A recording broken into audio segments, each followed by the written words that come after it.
Chapter 401, Methods. Zhao Hai stared. He didn't think that he actually practiced for a full day and night. Upon hearing Green's question, he smiled and said, "Grandpa Green, my battle chi has reached 8th rank." When Zhao Hai said his answer, everybody present were shocked. Each and every one of them stared blankly at Zhao Hai. After quite some time, Green's two eyes lit up as he said, "Young master, did your battle chi really reach 8th rank? Operate it for me, let me take a look." Zhao Hai nodded. As an 8th rank warrior, he was able to achieve battle chi manifestation. With a thought, Zhao Hai made his golden battle chi go out of from within his body, lighting the room up with a golden light. Zhao Hai looked like a small sun, but without the extreme heat. Since he didn't have much experience, Zhao Hai took quite some time before withdrawing his battle chi. Nevertheless, Green was still grinning from ear to ear. With Zhao Hai achieving 8th rank,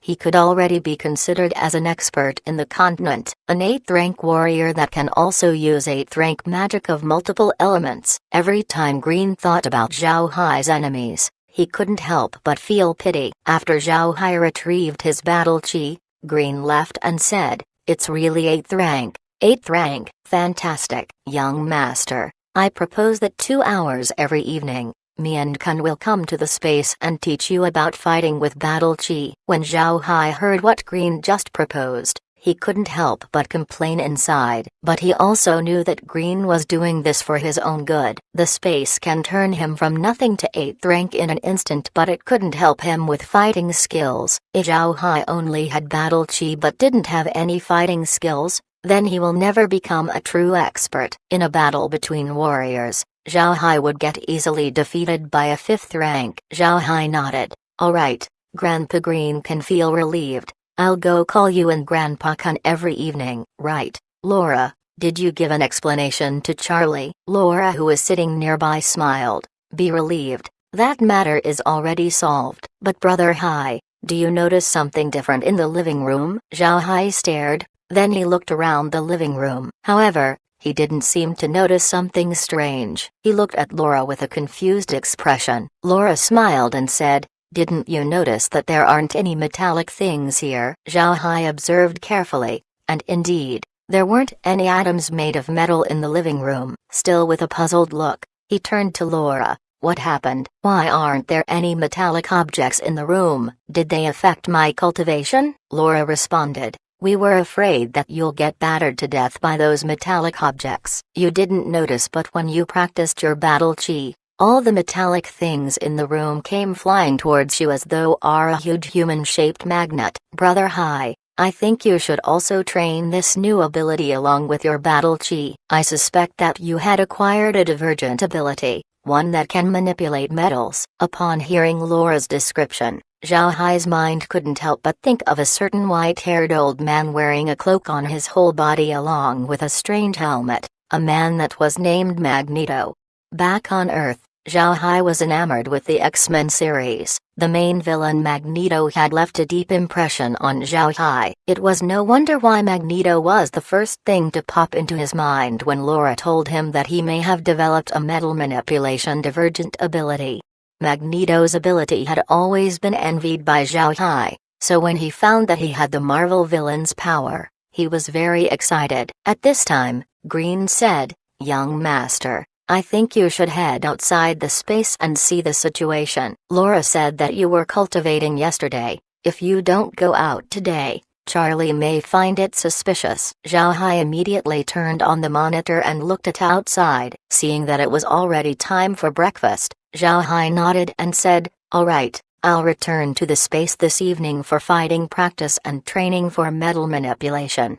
Green smiled. "Don't worry too much, you're now 8th rank, an expert in the continent. As long as you train diligently in your fighting techniques, you won't need to be anxious." "I'm also hoping that the young master will practice his metal manipulation well, and don't use it in front of people too much. Make that ability a secret weapon." Zhao Hai nodded. "I already have a lot of methods right now. Keeping one hidden won't be a problem." "Grandpa Green, you should also go back to Iron Mountain Fort. That place won't function well without you people there." Green nodded. Then Zhao Hai delivered the group back to Iron Mountain Fort. After doing so, he led Laura and the others back to their room in the haven, before heading towards the living room. At this time, Charlie was also there. When he saw Zhao Hai, he immediately expressed his greetings. "How was Mister's practice? Did you gain some improvements?" Zhao Hai showed a faint smile. "A little bit. I have unknowingly neglected your highness yesterday. I hope you'll accept my forgiveness." Charlie smiled and said, "It's normal for a mage to train closed door for a day or two. Mister doesn't need to apologize. In a few days we will arrive at Jade Water City. Mister coming out this time made me quite glad." Zhao Hai smiled. "I just felt something, so I went for a short one-day retreat. Your highness also knows that we're currently at sea, so it wouldn't be practical to close up for a long time, right? Your highness, we should have breakfast together. How about we do some fishing after our meal?" Charlie laughed. "Good. There should be quite a few fish at this part of the sea. I haven't fished for a while. I wonder what Mister's fishing level is?" Zhao Hai showed a faint smile. "I can't really fish. I just do it to kill some time. Hee hee." Afterwards, him and Charlie went to the dining room. After having their breakfast, Zhao Hai and Charlie sat down by the ship's stern to fish. Laura and the others were chatting at the side, while Shu and Shun were quietly serving them. Now that the ship was continuously moving, it was naturally impossible for the group to catch anything. However, they were able to kill some time while doing so. Looking at the blue sky, Zhao Hai couldn't help but let out a long breath as he leaned on the chair and said, "Sometimes, I really feel tired when going around like this, not knowing where the future will take me." "Your Highness, do you think that this is how people should live?" Charlie looked at Zhao Hai and faintly smiled. "You can live how you want to live, but if you want to live a better life than others, then you need to work very hard for it. This is a truth of life." Zhao Hai smiled and didn't add anything. Then suddenly, Zhao Hai saw something on the distance. It seems like there were several ships approaching. Originally Zhao Hai didn't worry for even a bit. They were currently sailing near the coastlines. Seeing these number of ships were quite normal. However, Zhao Hai felt that something wasn't right about these ships. They were heading directly towards the haven without even slowing down. Zhao Hai stared at the ships, constantly feeling that those ships weren't up to something good. At this time, a sound came, warning the group that they have become the target of those ships. Zhao Hai turned his head towards Charlie and said helplessly, "Your Highness, it seems like our travel itinerary has become quite eventful. Let's head to the cabin's living room. Let's see who we're dealing with here." Charlie didn't object. He just faintly smiled and followed Zhao Hai towards the cabin. A moment later, a shot from a magic cannon was heard, then a ballista shot. Good thing that Zhao Hai's ship was ironclad, quite strong against attacks. It should be quite fine for a few moments. Before long, Jinan walked in from the outside and reported to Zhao Hai, "Young master, the boats had hit us. What do we do?" Zhao Hai's complexion sank. "Hit us? And it also seems like we lost some undead." "Your Highness, you sit here for a moment, I'll go take a look." Charlie smiled. "I'll go as well. This area is quite close to my Jade Water City's domain. I want to take a look at the people who dared be so rampant." Zhao Hai didn't object. Both him and Charlie went to the deck outside. What met them was a scene where ships were surrounding and approaching Zhao Hai's vessel. One of them were even heading towards their ship at a faster rate, intending to ram the haven. On the opponent's ship's bow was a sharp conical point. One could see a glint of light upon the object. It was clearly made from metal. On the ship was a wind mage, giving the ship added velocity. This made the ship move quickly. Zhao Hai looked at the situation and wielded his staff. Immediately, their ship was surrounded by strong winds as it shifted its position. This made Charlie stare. He didn't think that Zhao Hai was also able to use wind element magic, and it seemed like it wasn't a weak spell either.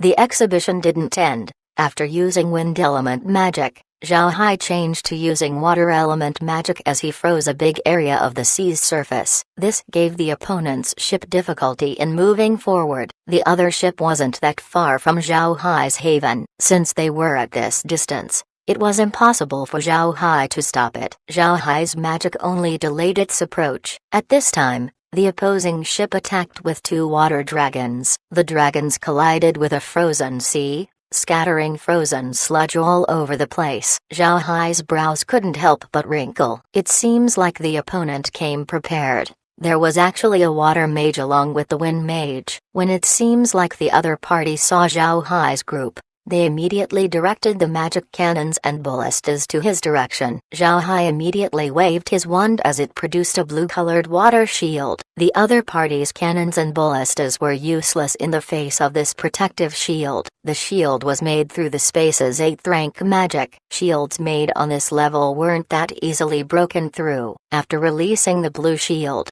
Zhao Hai followed through by releasing his composite magic. Composite spells made by 2 elements were quite handy. For example, combining wind element and water element magic would create a tornado with icy blades inside it. This made the spell's lethality increase.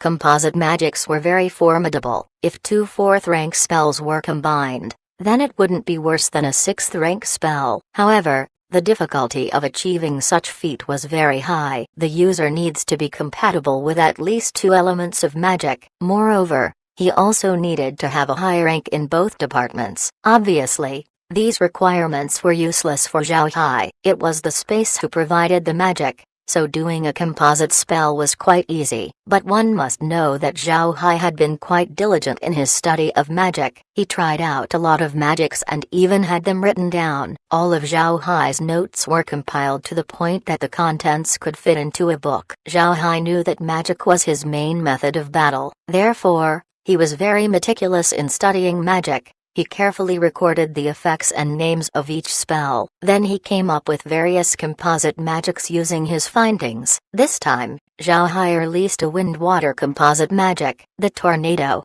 along with its sharp icy blades, soared up into the skies and directly headed towards the opponent's ships. Zhao Hai didn't use this spell in order to kill the people on board the ships, but to deal with the ship's sails. Once their sails were dealt with, then it would be impossible for the other party to outmaneuver them, much less hit them. Naturally, the opponent hadn't noticed Zhao Hai's composite magic. They expected it to be just any ordinary tornado spell, used for stopping the advancement of their ships. But when the spell reached them, they realized how strong the spell actually was. Crewmen who weren't prepared to defend themselves were either injured or worse, killed by the icy blades. The most annoying thing for these people was the fact that their sails were shredded by the composite spell. Charlie had been watching Zhao Hai's battle. Even without his undead, Zhao Hai was still a formidable figure. Without using his undead, he was still able to decommission the opponent's ships. But Zhao Hai didn't plan on letting those people off. He wanted to know which power the other party belonged to and why they attacked him. After all,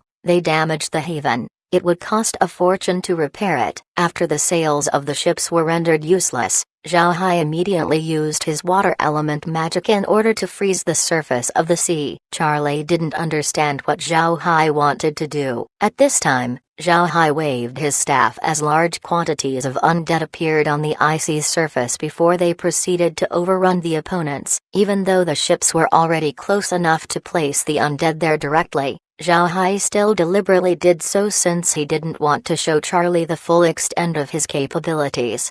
Seeing the present scene, Charlie couldn't help but feel a cold sweat coming down his back. Zhao Hai's method made him very startled. The method that Zhao Hai used was very effective in sea battles. At the same time, Charlie thought that if Zhao Hai was this formidable at sea, then what would he be on land? It would be a nightmare to face Zhao Hai as an enemy. Now, Charlie was praising his intuition. He had already become a friend to Zhao Hai. Assistance from such a person would certainly be very valuable. Chapter 402, Marquee Family. Naturally, the other party also saw Zhao Hai's actions. They didn't think that Zhao Hai would have this much methods in combat. The only information that they obtained about him before was that he was a dark mage. Today, they were made aware that he was surprisingly able to use spells of other departments. However, Zhao Hai's opponents were also experienced in battles. As soon as they saw Zhao Hai's undead army, They immediately acted accordingly. The two water dragons that were previously used to break the ice once again emerged and began to crash towards the approaching undead army. Unfortunately for them, Zhao Hai's undead were surprisingly high level. These kinds of attacks were not able to affect them. When the undead saw the magic attack heading their direction, two of them went forward. Cyan light flashed from their bodies as they wielded their weapons. When the two dragons went in contact with the two undead, two sword chi met them, slicing them into halves before the waters splashed back to the sea.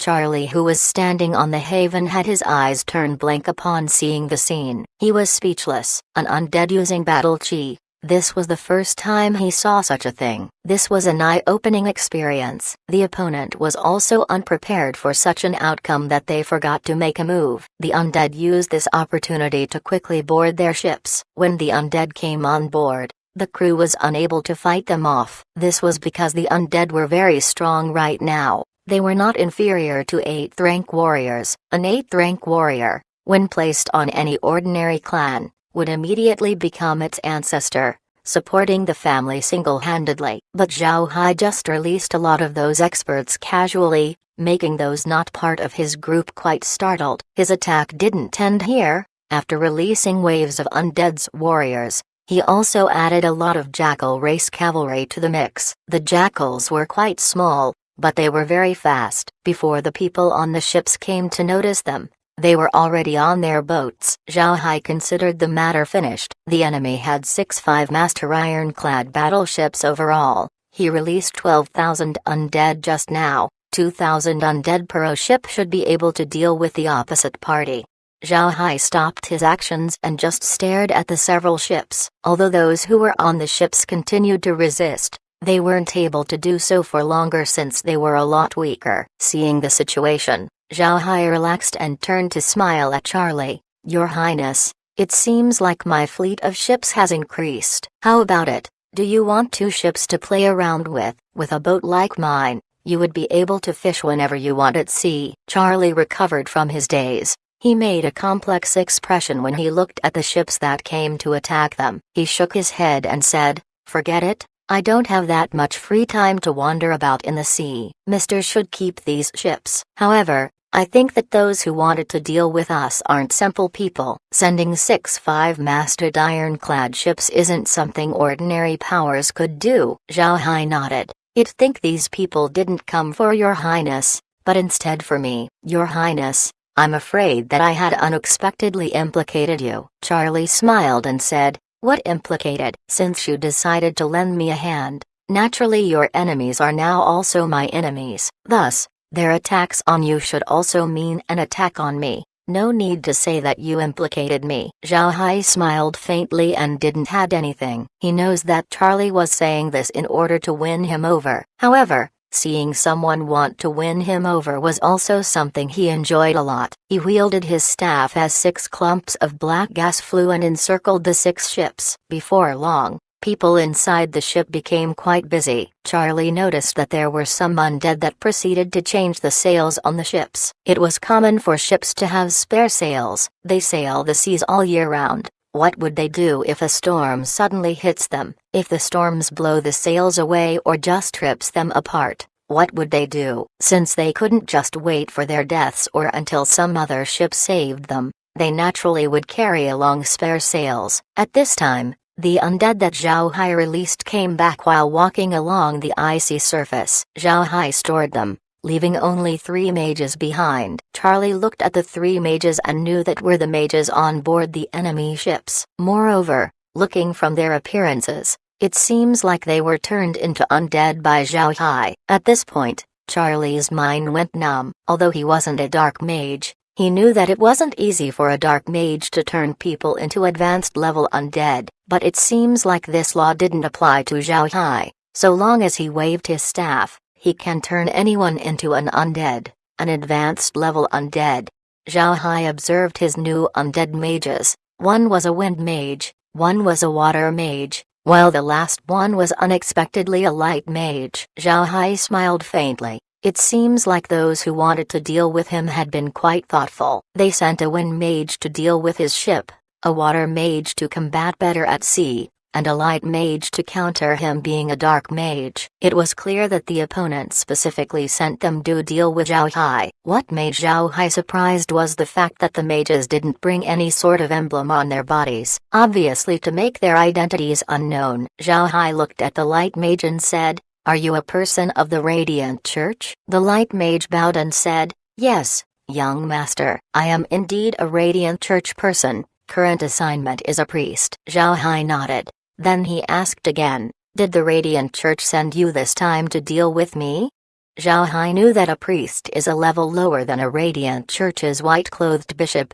The priest shook his head and said, "They didn't. This time I had received an invitation from the Marquis family to deal with young master. This isn't an assignment given by the church." Zhao Hai stared, then he frowned. "It's surprisingly the Marquis family. I didn't expect that." "You two as well?" The other mages nodded. "Yes, young master. We are Marquis family's foreign elders. We received the order to deal with you." Zhao Hai nodded. "Except for dealing with me. Did the Marquis family have any other plans?" Though two mages shook their heads as one of them answered, "We don't know. The family only told us about this assignment. They didn't tell us about any other actions."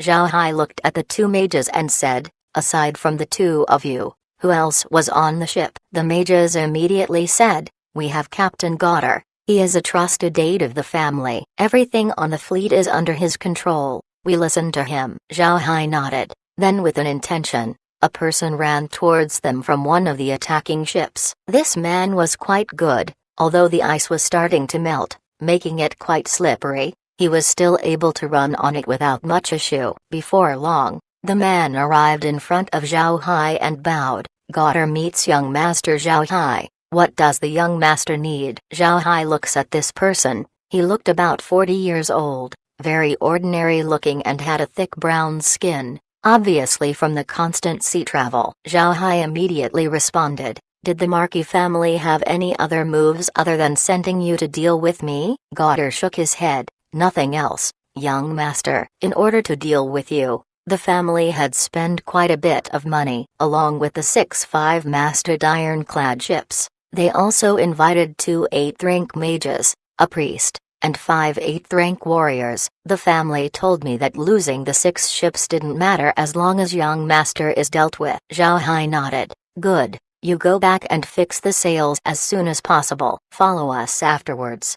Goddard complied and turned to head back to his ship. Zhao Hai waved his staff and received the 3 mages into the space. Charlie stood still at the side, observing. He was now made aware of the best way to interrogate someone. It was to turn them into an advanced level undead. This way, even if you ask the person when he stopped wetting his bed, he will immediately tell you. Zhao Hai turned to Charlie and said, "Your Highness, we should continue on. No need to manage them. They will catch up soon." Charlie nodded. Then along with Zhao Hai and the others, they returned to the ship's living room. After sitting down, Zhao Hai turned to Laura and said, "Laura, it seems like the Marquis family had gone quite restless. What do you think we should do?" Laura smiled faintly and said, "No need to be anxious. This time, they dispatched 6 5-masted ships along with a few experts, which we just wiped out. Now, their ships and people belong to us. I believe that this is be quite a huge blow to the Marquis family.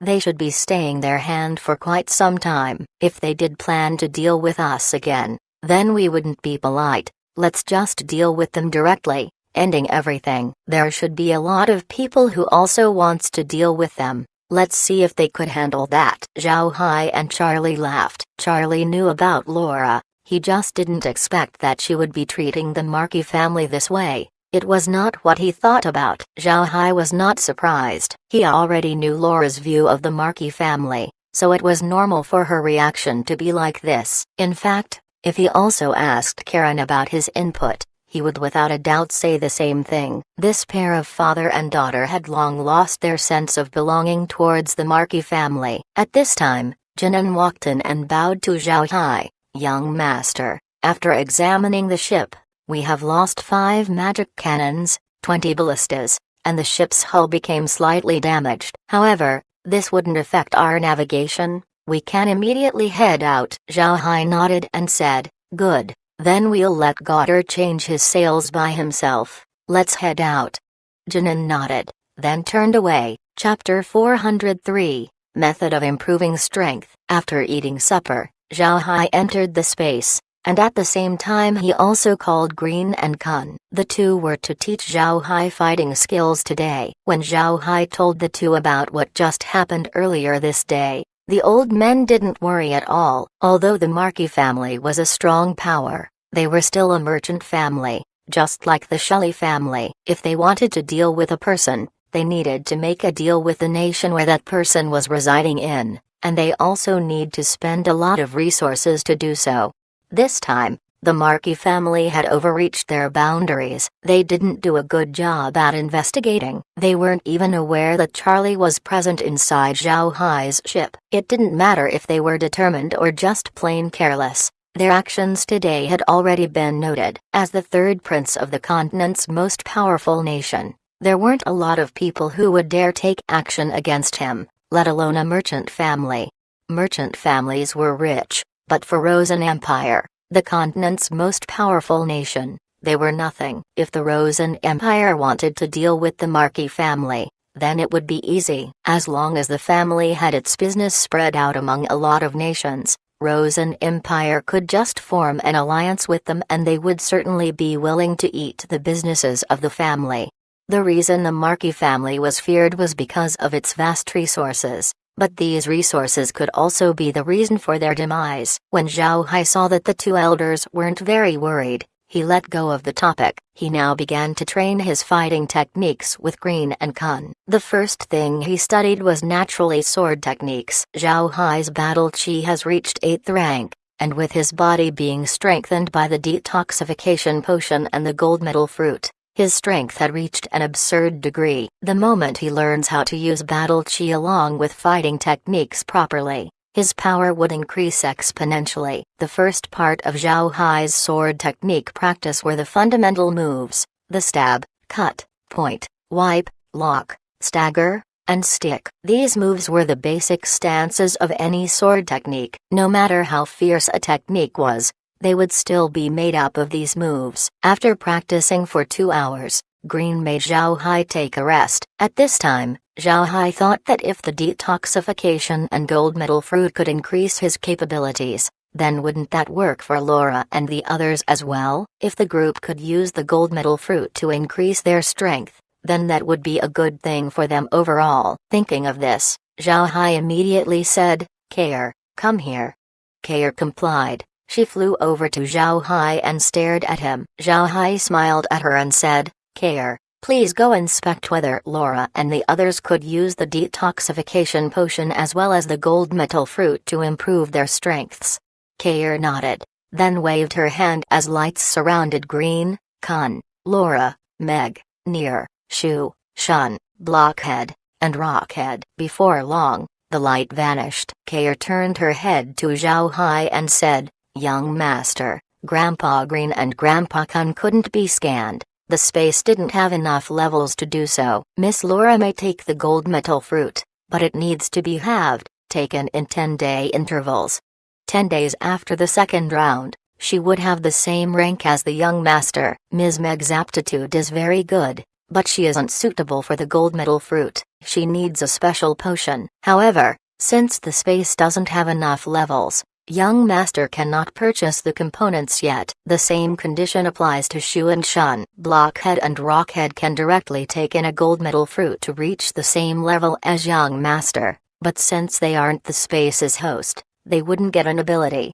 Zhao Hai stared for a moment, then he made a happy expression. "Good. Fantastic. Immediately buy 3 gold metal fruits and give one of them to Laura. We'll worry about Meg's situation when the time comes." "Right. You didn't say anything about Near. What's her situation?" Kair said. "Near's situation is special. She isn't suitable for any current potions in the space. She needs a special fruit to eat in order to enhance her skill in communicating with animals. This is her special ability." Zhao Hai knit his brows. "What fruit? Do you know?" Kair shook her head. "I don't know. There is no information about the fruit in the space currently, but from the materials that the space had absorbed so far, There's a 90% probability that the fruit exists. Zhao Hai nodded. That's good. Let's first buy a gold metal fruit then, Kair responded. Young master, Kair proposes to buy a single gold metal fruit and plant it. Even though we need to wait for a few days,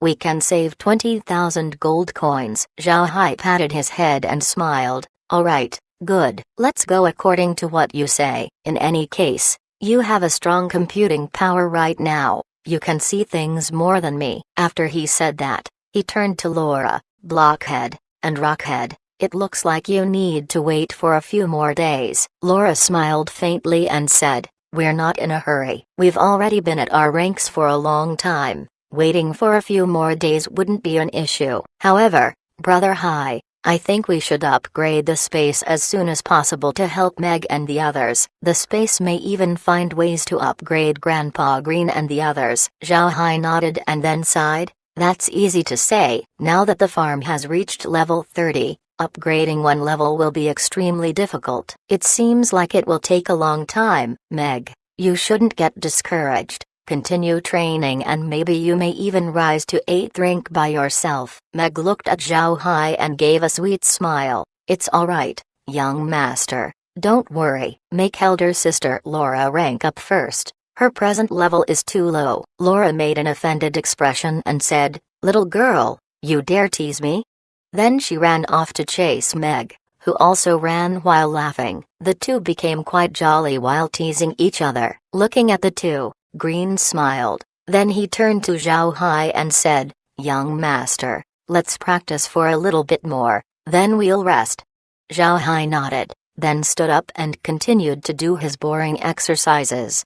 At this time, Zhao Hai didn't know that Ruian's escorts were currently very nervous. This was because behind their vessel, a three-masted battleship was closely following. It was just there, leisurely sailing not far from their ship. It didn't attack them nor did it try to contact them. They didn't know if this ship was an enemy or a friend. Hart, who was the ship captain that the Purcell family had sent this time, was also quite anxious about this ship. He didn't know what this ship intends to do, and why it followed them. If he were to say that it was a pirate ship, it wouldn't fit either. Pirates would never attack their ship.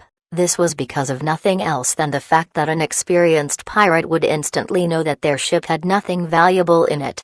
Someone who sailed the seas all year round would see from water displaced by the ship that it didn't have anything in its cargo. Attacking their ship wouldn't be worth it. In order to ensure Ruian's safety, Hart even chose to sail along the coastlines, opting to pay taxes in order to increase their security. Pirates wouldn't generally raid along the coastlines in fear of being surrounded by a nation's navy. However, the other ship followed them closely that it made them uncomfortable. In the end, there was no other way for Hart to do but inform Ruian about the situation. Ruian frowned as she listened to Hart's report. You mean there's a three-master battleship following not far from us? It didn't attack us nor got in touch with us, is that right? Hart replied, yes, miss. We don't know what the other party wanted to do. It just followed us. I'm really worried because there's going to be an area between Rosen Empire and Ixa Empire that is under nobody's jurisdiction. Pirates are present there.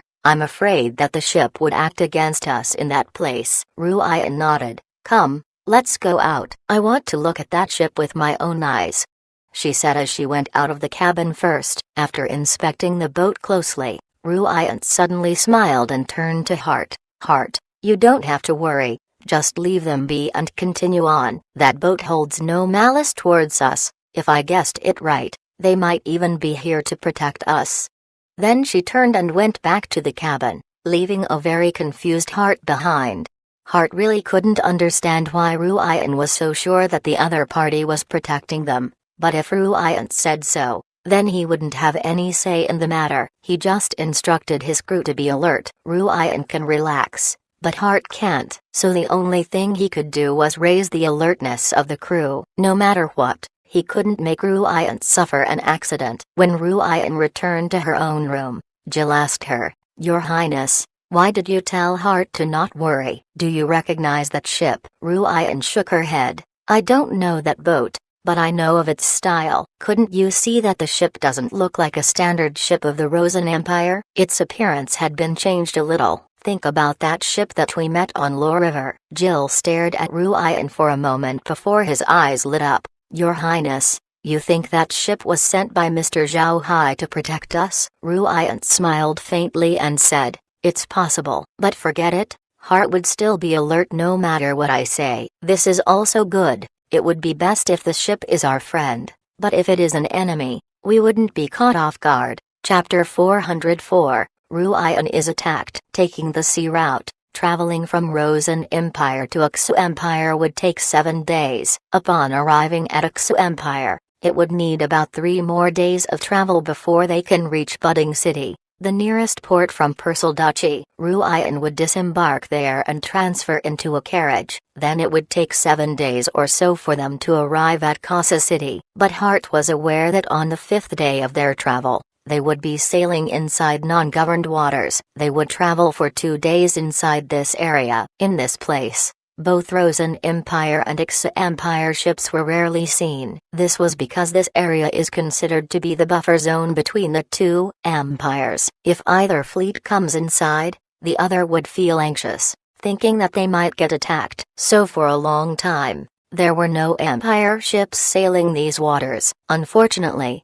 this also made this area a pirate's heaven. Anybody sailing this area knew that they might get attacked at any time, so most sailors would be very alert while being here, preparing for a fight at all times. After sailing for several days, they were finally about to enter the buffer zone along with the unknown ship. Hart became even more nervous since the ship was still following them. In order to let the crew rest well and prepare them for the possible battles, Hart made the ship stop first and get a good rest before proceeding. Hart also wanted to know if the ship was really following or was just on the same path as them. In the end, Hart finally found out that the other party was indeed following them. When they stopped to rest, the other ship also stopped. It just kept a safe distance from their ship. After reporting to Ruian, Hart understood that there was no use in further expressing his concerns. Thus, he just ordered his crew to always be prepared for battle. After resting for a day,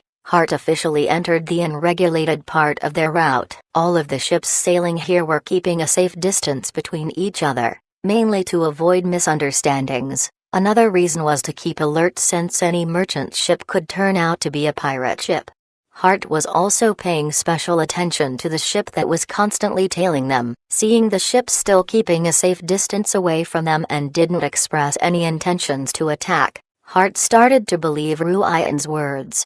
The first day passed safely. When evening came, Hart released the anchor and after appointing some sentries, retreated to take some rest. Naturally, all of them had their own weapons placed in a convenient place. The next day, Hart's ship sailed early. Everyone's nerves were tight. They were afraid of battles. Perhaps it was the heavens that helped them since they didn't meet any attacks. This made Hart loosen up, and finally when they entered Aksu Empire waters in the evening, he finally breathed a sigh of relief. However, what Hart didn't think of was that they would actually suffer an attack the second day they entered the Aksu Empire's territory. Moreover, this attack didn't come from the ship behind them, but was actually from an Aksu Empire warship. There was a 3-master Aksu Empire warship sailing on the waters. Hart originally thought that it was only a patrolling warship so he didn't care. But he didn't expect that when their ship reached the ship's firing range, they were immediately met with a fierce attack. Hart's ship suffered a huge loss. A lot of people in the ship were killed. A lot of ballistas were also destroyed. Fortunately, Hart was well experienced and immediately reacted. It didn't matter why the other party attacked, but they immediately retaliated. But in the end, their ship was only a merchant ship while the other was a 3-masted warship. Their firepower was inferior to the enemy, nor was their maneuverability. They were always in the state being defeated all the time. At this time, the ship that had been following them came over and attacked the 3-masted ship. The attack of the ship was also very fierce. Its attacks weren't something that a merchant ship like theirs were capable of doing. The main thing about the ship was that they seemed to be unafraid of death. It just rushed towards the 3-master ship as though it was willing to ram their ships together. Seeing this, Hart fully believed that the other ship was escorting them, but Hart felt strange. If the ship was sent by the family to escort them, then why didn't it contact Hart? If it wasn't sent by the family, then who did? The three-masted ship didn't expect to face such a ship. It had been caught off guard. They also saw that the ship seemed to not care about life and death.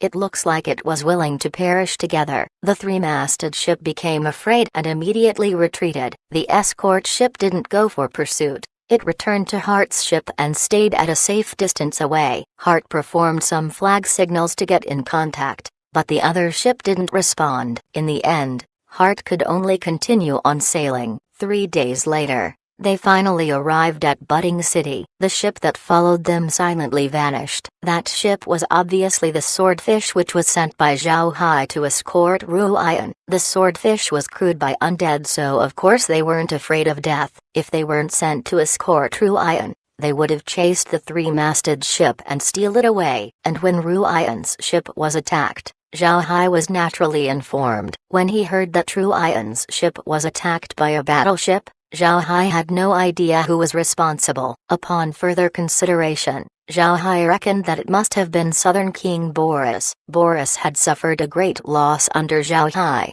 so he must have hated the Purcell family as well. Thus, when Hart entered Ixu Empire waters, which was Boris' domain, he immediately had a warship attack Ruian. However, Zhao Hai wasn't in the mood to deal with Boris right now since they had already arrived at Jade Water City. The size of the city was quite similar with Rising Water City. Almost everything was similar except for the larger and much cleaner port. Obviously, it was impossible for Zhao Hai to dock their ship at the public pier. After all, Charlie was on board. He also had his own private pier. Under the guidance of Charlie, Zhao Hai's ship arrived at the third prince's private port. Naturally, the people on the pier were already informed that Charlie was inside the ship, so they didn't block the haven from entering. On the contrary, the pier was full of people. When the haven stopped at the pier, it immediately lowered its boarding plank. Charlie led Zhao Hai down the ship and handed the haven over to Lurai to perform some repairs. After all, the ship needed some good repairs since it suffered quite some damage from the previous battle. Zhao Hai didn't reject Charlie's good intentions, so he ordered Jinan to go along with Liu's instructions. Then he sat inside a carriage with Charlie as the two of them were escorted by Jade Water City's lord towards the mansion. Jade Water City's city lord is named Trisbo, Charlie's hardcore supporter. He helped Charlie take charge of his money purse. Trisbo looked very thin with a dry skin, but Zhao Hai didn't underestimate this man. Although this man didn't have a single bit of battle chi fluctuation, Zhao Hai felt something in this person that he only felt with Shun. What is Shun? He was an assassin. For this man to have the same temperament as Shun, then it meant that he was also an assassin himself. This made Zhao Hai surprised. He didn't think that Charlie would actually leave Jade Water City in the hands of someone with that profession. The carriage's curtains were open while they were traveling inside the city. Charlie was pointing and introducing various famous buildings to Zhao Hai. What made Zhao Hai surprised about Jade Water City was its difference from Rising Water City in managing businesses. In Jade Water City, selling of products were centralized in a certain section of the city. For example, if you are selling grain, you'll have to sell it in a specific area along with the other grain sellers. The same goes for other products such as commodities and etc.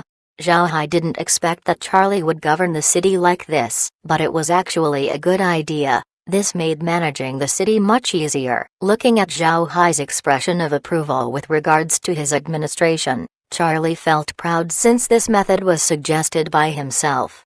The carriage quickly arrived at the city lord's mansion. The mansion was very stylish, but compared to Smith's mansion, it lacked a few things here and there. Upon arriving at the mansion, the three immediately went inside. Trisbo led Charlie and Zhao Hai to the purple bamboo courtyard that was already been prepared. This courtyard was the largest, most attractive, and most refined courtyard of the mansion. It was a courtyard meant specifically for Charlie's use. Originally, Zhao Hai didn't want to stay here. However, he couldn't just decline Charlie's hospitality. The third prince wanted him to reside in Purple Bamboo Courtyard, so Zhao Hai had no choice but to stay. To be honest, Zhao Hai actually liked the atmosphere inside the courtyard. Zhao Hai found purple bamboos to be beautiful, so naturally he would be extremely fond of the place. One could say that bamboo rice is also a type of bamboo, but since it was too long and is used mainly for grain production,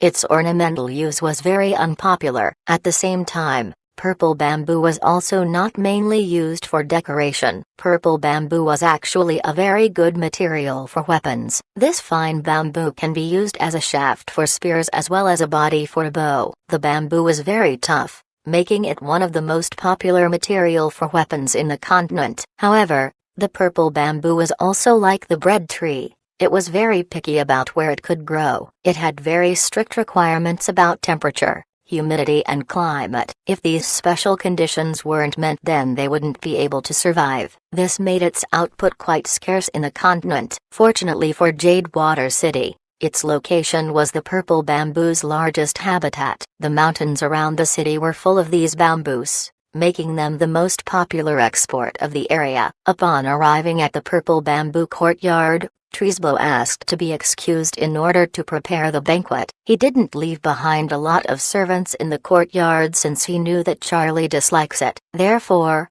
he only had the place cleaned and left behind 4 maids. This arrangement was just right for Charlie's preferences, and it coincidentally matched with Zhao Hai's as well. Since everything here is complete, Zhao Hai didn't need to do a lot, so he quickly finished his unpacking. The Purple Bamboo Courtyard had a total of 27 rooms. Naturally, Charlie resided in the main room. Zhao Hai, on the other hand, stayed at an independent building. After Zhao Hai's group was settled in, Trisbo came in and expressed Charlie's invitation for a meal. While he left Charlie earlier, Trisbo took that time as a chance to investigate Zhao Hai further. He already had some information about Zhao Hai, but he didn't put any emphasis on it. But now that he was going to help Charlie, he needed to be screened carefully by Trisbo. After all, the assassin cared a lot about his lord.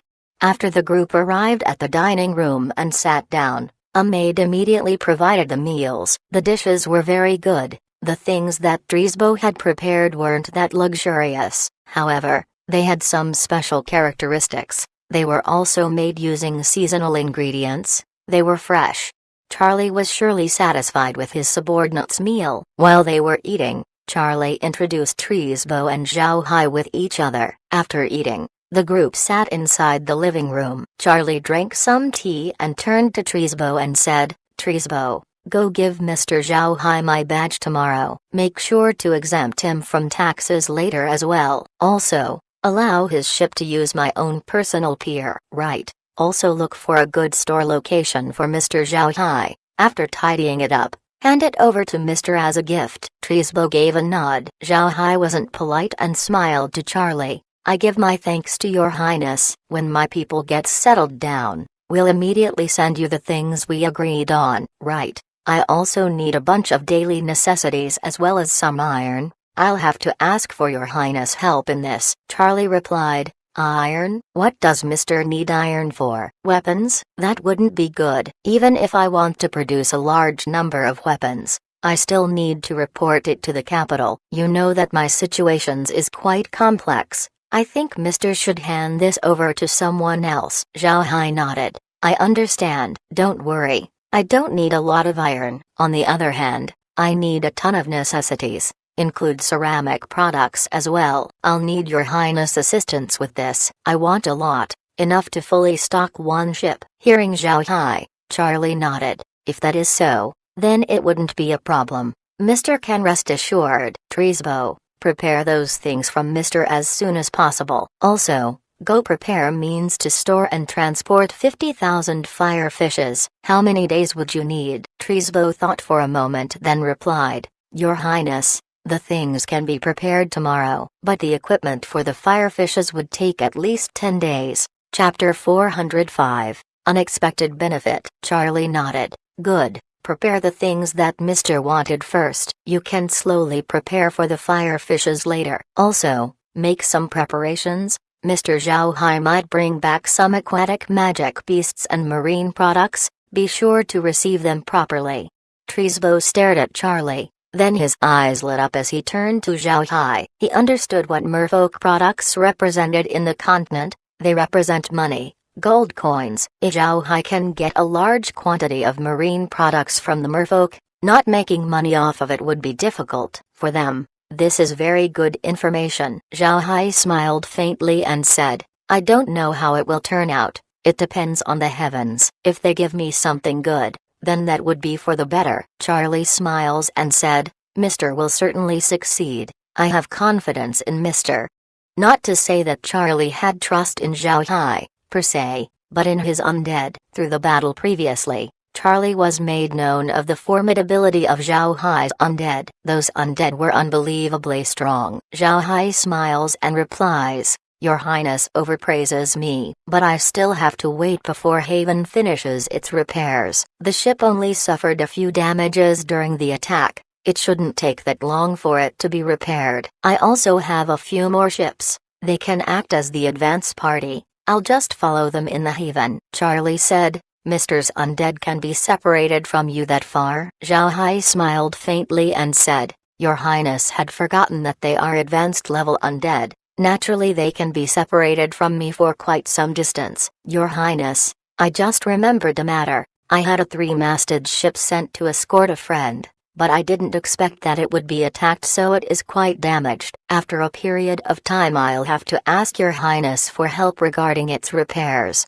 What does Your Highness think? Charlie waved his hand and said, This is a small matter. You don't have to worry about it. Just let your ship come. All right. Mr. should take a rest first. I'll have them repair your ship as soon as possible so that it can be returned to you. Zhao Hai nodded. Then after giving Charlie a bow he returned to his room. One could say that his cooperation with Charlie went successfully. Zhao Hai was glad. After returning to their building in Purple Bamboo Courtyard, Zhao Hai didn't immediately take a rest. He first explored the courtyard's bamboo grove along with Laura and others. Zhao Hai didn't just go around the grove to sightsee. Naturally he also wanted to get a couple of bamboo shoots. If those shoots were planted on the ground, they would grow and eventually turn into their own bamboo forest. The purple bamboo had very strict requirements as to its habitat, but it wouldn't need that inside the space. Zhao Hai was very confident in raising some purple bamboo there. Ever since he was little, Zhao Hai always wanted to have a house with a big patch of bamboo around it. He sees that scenario to be quite beautiful. The Chinese people loved bamboo. There were many ancient poems that were written about bamboo. Zhao Hai was a writer, and even though writers can do almost anything, Zhao Hai had a particular preference for ancient Chinese. Therefore, he also liked poems about the tall grass. He always imagined himself living in a house covered by bamboo. Unfortunately, he lived in the north, a place not suitable for growing the plant. In the end, he never was able to grow his own. In addition to his preference for bamboo, the purple bamboo was also able to save Zhao Hai's worries about the future. First, the purple bamboo is a unique plant that can give the space some experience. When Zhao Hai establishes his nation in the Black Wasteland in the future, he would inevitably need some soldiers for protection. With the purple bamboo's characteristics, the need for massive amounts of weapon materials should get fulfilled. After collecting shom shoots about 3 feet long, Zhao Hai threw them into the space. Sure enough, a prompt was transmitted. It stated that the purple bamboo had been evaluated with a level of 35, however, it was unable to upgrade the space. This was what Zhao Hai expected. It was normal for the space to not level up. After all, the purple bamboo's level was only so-so. How would it be able to upgrade the space? Zhao Hai made Care plant those bamboo shoots at the back of the villa and instructed her to take care of them carefully. Then the group continued exploring the grove to see whether this place had any other things of note. For a bamboo grove that had not been cut for a long time, there should be some good things present here. No matter plant or animal, Zhao Hai would have a need for it. Currently, he had a lot of ecosystems present inside the space. both marine and terrestrial. Zhao Hai wanted to find out if something on this grove would help those ecosystems. Zhao Hai's initial purpose of upgrading the space was to cure his toxin, but even though he had already solved that problem and was now able to practice battle chi, there were still benefits in the space just waiting for him to take. After upgrading the space further, he may be able to help Meg and the others upgrade their ranks. This also applied to Grandpa Green's group. They might even reach 9th rank. For Zhao Hai, this temptation is too great. If Green and the others can become 9th rank experts, then that would be extremely fantastic. When the Buddha clan acquires a few 9th ranks in their pockets, nobody would say a word when they decide to resurface in the future. Upon exploring, in addition to finding some mushrooms, Zhao Hai and the others also found a bamboo rat. Zhao Hai had heard that this bamboo rat was quite the delicacy back on Earth. In Ark Continent, he wasn't sure if the rodent had changed its flavor. Zhao Hai was dumbfounded when the space received the mushrooms. Their evaluation were unexpectedly higher than the purple bamboo. It said that the mushroom was a special treasure, had a nice taste and were full of nutrition. Its level was also above level 40. This surprised Zhao Hai. His surprise was even more so for the bamboo rat. When it entered the space, it was unexpectedly evaluated to be level 50. It was a mouse variation that is affected by some plant genes. Not only was it delicious, it could also help in growing some plants and eliminate pests in the soil. Also, its attack power wasn't weak. A fully grown adult would reach 7th or 8th rank in strength. Apparently, the one Zhao Hai just seized was a young rat. A pleasant surprise indeed. Zhao Hai didn't think that he would come across such valuable things. To be able to get some highly valued stuff just by taking a casual stroll in a bamboo grove was an extremely lucky situation. Laura and the others were even more surprised than Zhao Hai. This was because there was no custom in the Ark Continent of eating mushrooms. Thus, when they saw Zhao Hai absorb the fungi into the space, they were puzzled. And when they saw that it had a high evaluation, they were dumbfounded. Hearing Laura talk about not eating mushrooms, Zhao Hai couldn't help but pat his head. When Green went to forage some food in the forest before, he probably didn't look for some mushrooms. No wonder he felt that there were a lack of fungi inside the space. It turned out to be this, but it was not too late. They could correct that thought afterwards. After strolling for a few more minutes in the bamboo grove, Zhao Hai didn't find any notable things to absorb aside from some insects. Naturally, he absorbed those too.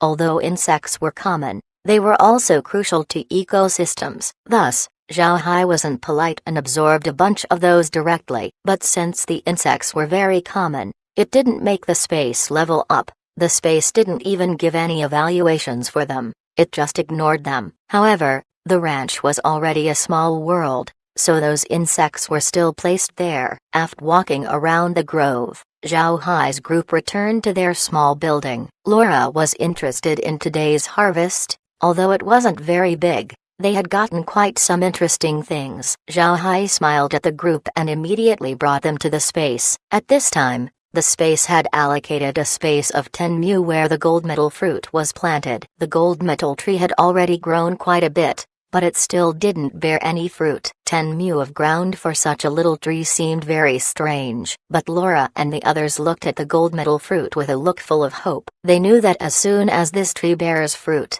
they would be able to increase their rank. After taking a rest inside the space, they came out of the villa. Zhao Hai didn't call Green. It was still daytime. His grandpa was still busy. Zhao Hai also didn't practice fighting techniques. He already learned the basic sword stances. Moreover, he also had a few spars with Blockhead and Rockhead, giving him adequate experience in battle. With his present strength, he wouldn't be able to be defeated by a 6th rank. Since he didn't have anything else to do in the space, there was only one thing left. He held an iron ball in his hand and felt its characteristics. Zhao Hai understood that he really had the same ability as Magneto, metal manipulation. However, his present ability was much less than the Marvel villain. Magneto can control airplanes and even make a metal bridge fly into the sky, while Zhao Hai can only control a small piece of iron ball. But Zhao Hai was still satisfied.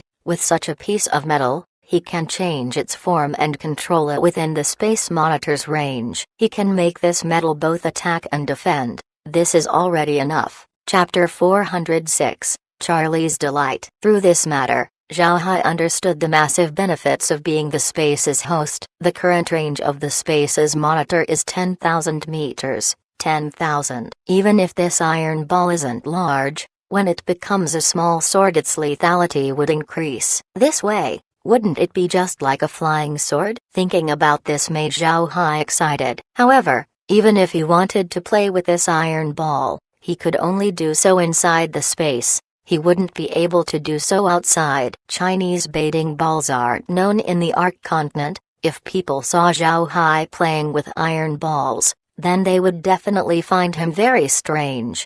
When Zhao Hai went out of the space in the afternoon, he didn't see Charlie. But he knew that Jade Water City is Charlie's domain, so he should have a lot of work to do upon arriving here. Thus, Zhao Hai didn't think much of it and just stayed inside Purple Bamboo Courtyard, drinking tea and chatting with Laura and the others. When evening came, Charlie invited Zhao Hai for dinner. He apologized to Zhao Hai for neglecting him for the rest of the day. For a prince to apologize to him for such a minor matter was already giving him a lot of face, so Zhao Hai naturally couldn't get offended. He just drank a few cups of wine with Charlie, while talking about the past. Charlie acting like he just did made Trisbo startled. One must know that Charlie is a prince, and because of this, he is full of pride. Normally he shows a good-natured attitude towards people, but being Charlie's confidant, Trisbo clearly knew Charlie. The third prince's arrogance is very high.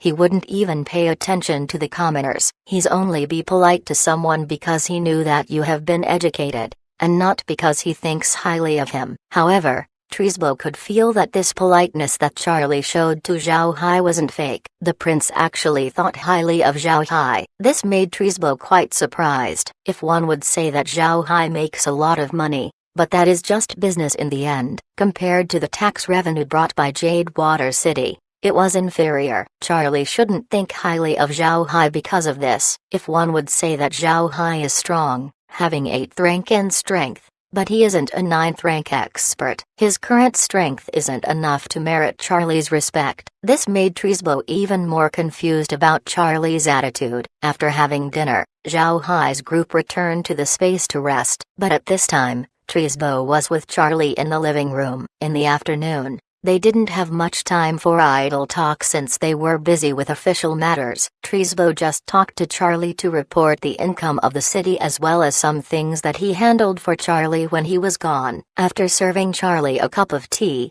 Trisbo looked at Charlie with a puzzled expression. "Your Highness, why do you look so highly on Zhao Hai? Is it because he is very strong?" Charlie looked at Trisbo and smiled faintly. "Why, you're not convinced?" Trisbo shook his head and said, "That's not it. I've been with your highness for so many years. How could I be unconvinced about this kind of thing? I just don't know if Mr. Zhao Hai has enough capability for your highness to be so respectful." Charlie smiled and said, "His business, his strength, his connections, all of these I fancy. Liru, go tell Trisbo about Zhao Hai."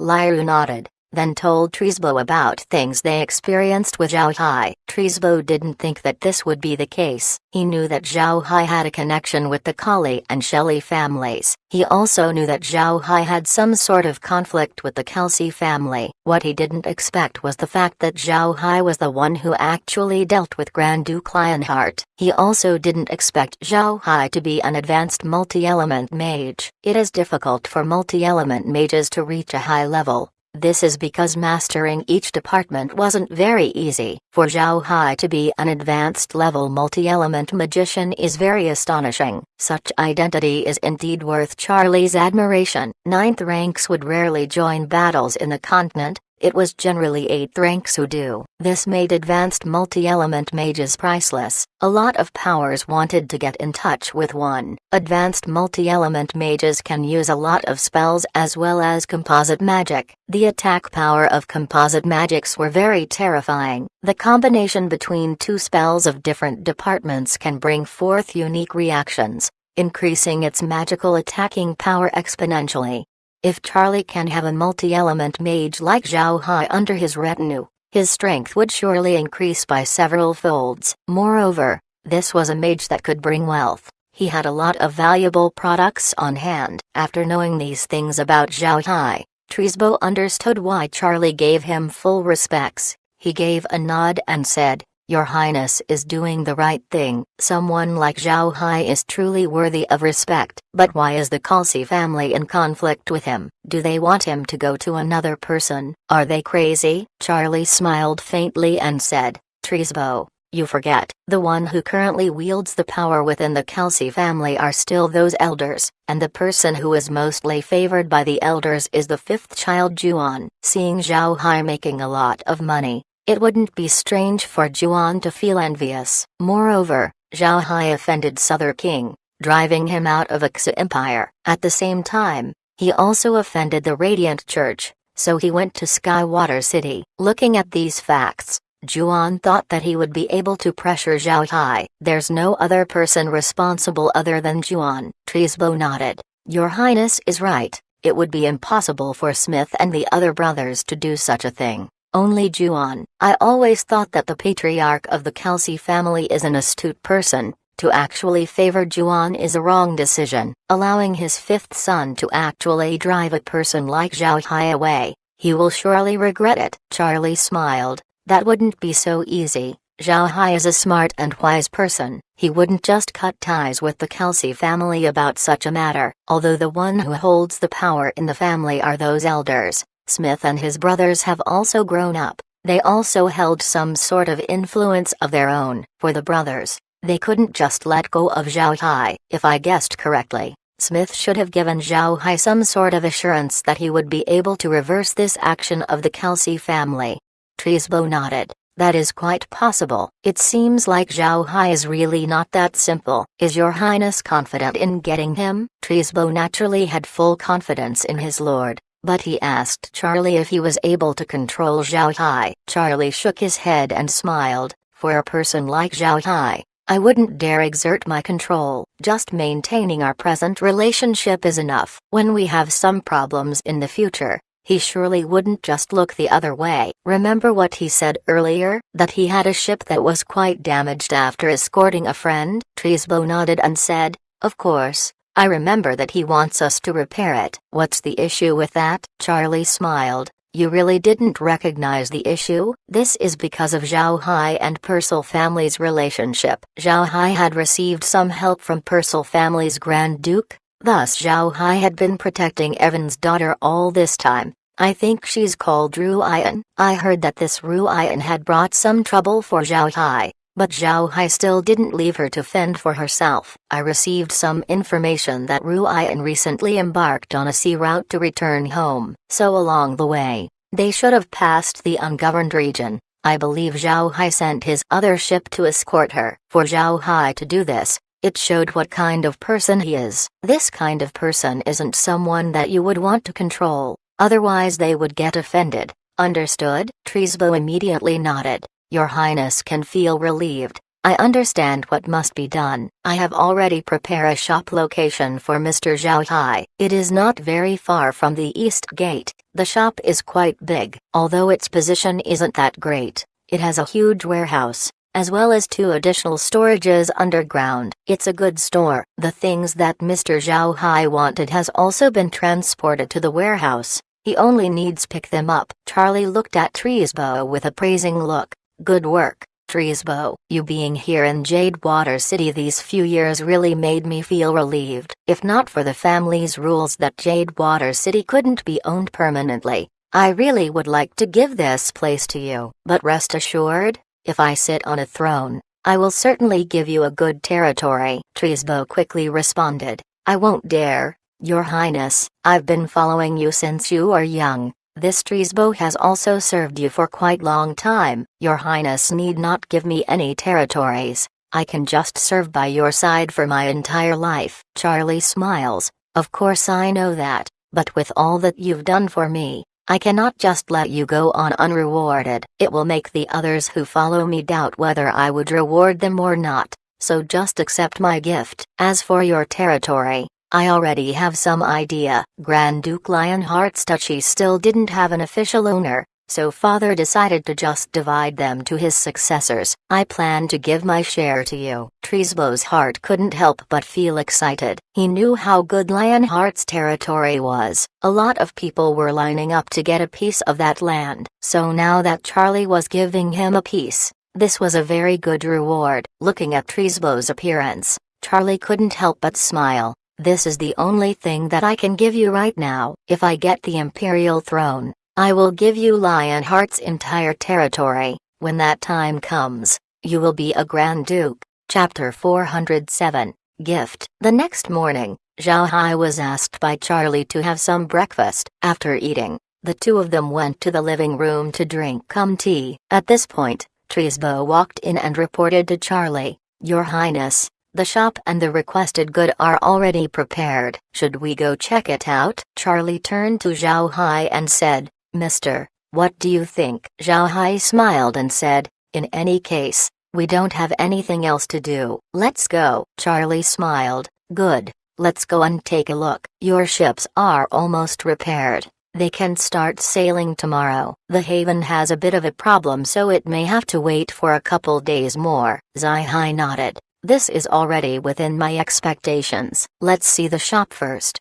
Then the group went out of the living room and went to the already prepared carriage outside. The group sat in the carriage and immediately went straight to the shop under Treesbow's guidance. Today, they were riding inside Treesbow's carriage. Riding his carriage was very useful when inside the city. As soon as people see it, they would immediately move out of the way. After all, this carriage belonged to the city lord. Before long, they stopped at a place near Jadewater City's east gate. But there's something strange. For a business area there were a few people here. Nevertheless, the shop is very large. Looking at its front, one could see that it has 3 stories. One could also see that its front design is beautiful. Behind the shop is a large courtyard, with a door at the side that could fit 3 carriages in parallel. The door looked very sturdy since it is made of thick wood. At this time, there were 2 guards standing by the courtyard's front door. When they saw Treesbow's carriage,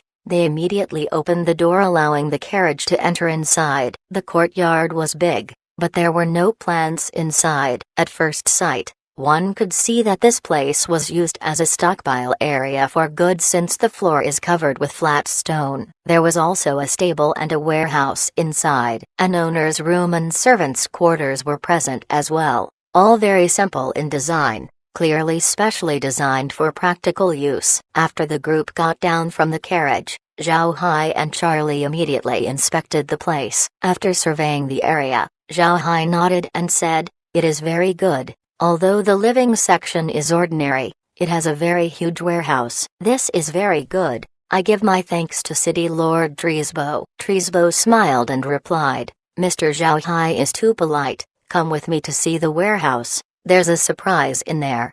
Then he led Zhao Hai and Charlie towards the warehouse. There were also people guarding the warehouse. When they saw Treesbow, they immediately gave a salute. Treesbow waved his hand and the guards quickly opened the door to the warehouse. Zhao Hai looked at saw that the warehouse had been filled with all the things that he requested. The ceramics were carefully packed in wooden boxes. There were also living necessities inside. What's more important was that this warehouse had a staircase heading downwards. Treesbow took Zhao Hai to the basement of the warehouse. The basement was divided into 2 floors, also filled with the things that Zhao Hai wanted. The stairs in this basement are very wide. It could allow 2 carriages to go side by side. In fact, the stairs weren't actually stairs, but instead an inclined surface that could allow carriages to run through, making transporting goods much more convenient. Moreover, the steepness of the stairs were very low. This made most carriages able to use it. When Zhao Hai saw how large this basement warehouse was, he was afraid that the entire underground of the courtyard might have been hollowed out. Fortunately, the construction of this space was very sturdy. There were pillars here and there, and they were made of full compact stone, a very strong material. Zhao Hai was very satisfied with this. Although he didn't have much use of such a large warehouse, it was better than nothing. Also, it might provide them with a cover-up story in the future. Looking at Zhao Hai's satisfied expression, Trisbo felt relief. He turned to Zhao Hai and said, "Mister, are you satisfied with this? His Highness has ordered me to gift you this yard as well as the things inside. I hope Mister will not decline." Zhao Hai stared for a moment, then nodded. "Then I won't be polite. In exchange, I shall also give your Highness as well as the city lord a gift." He turned his hand as two small bags appeared. The two bags were naturally spatial bags. Charlie treated him well, so Zhao Hai couldn't be stingy and decided to return the third prince's kindness. "This spatial bag is one." Charlie and Trisbo looked at Zhao Hai with confused expressions. They didn't know what these two bags were. Zhao Hai handed the bags to them and said, "These two bags are spatial bags. Inside is about 10 cubic meters of space where you can store some things in. With your Highness power, naturally this thing wouldn't be very valuable. Just take it as a toy." Charlie and Trisbo were stunned. Although spatial equipment weren't popular in the continent, they were very precious. Even Charlie only had one such item, but Zhao Hai was just casually giving those away like they were worthless. Charlie, still in shock, turned to Zhao Hai. "I didn't think that Mister has such good things in his hands. I think that I owe Mister now." Zhao Hai laughed and said, "Your Highness is too polite. This is just an exchange of gifts. Your Highness doesn't need to mind it too much." Hearing Zhao Hai, Charlie also laughed. "Very well, then we'll receive Mister's gift." "So are you satisfied with the place? When will you send people to take the goods?" Zhao Hai smiled. "My people will come with the ship that I used to escort my friend. They're heading here quickly, in about 2 days." Charlie nodded. "That is good. I'll have Trisbo help you guard the place for 2 days. He'll hand the place over when your people arrive." Zhao Hai smiled and nodded.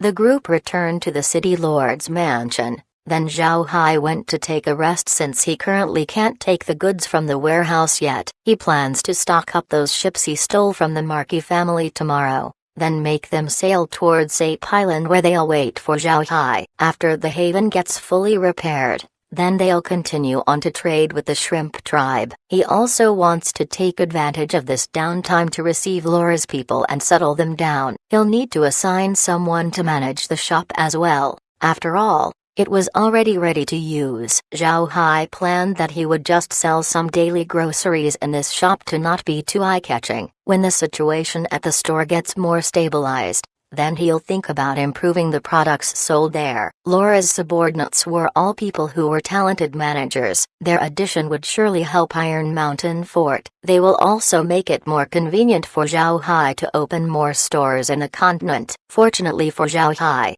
the time of their arrival was approaching. At that time, they will be taken to the space and then delivered to Iron Mountain Fort. For those who'll be sent to Jade Water City, Zhao Hai would place them in the Swordfish. The next day, the 5-masted ships that Zhao Hai took from the Marquis family were now ready to set sail. Zhao Hai asked Charlie to help him store the goods onto the ships, which the latter agreed, and had sent people to place the cargo on the vessels. Even if the goods inside the warehouse were numerous, they weren't enough to fill 5 of those ships. The ships were all half full when they set sail. Zhao Hai couldn't tell Charlie that he wanted to trade with the merfolk this time. He only told the third prince that he'll supply it to other people.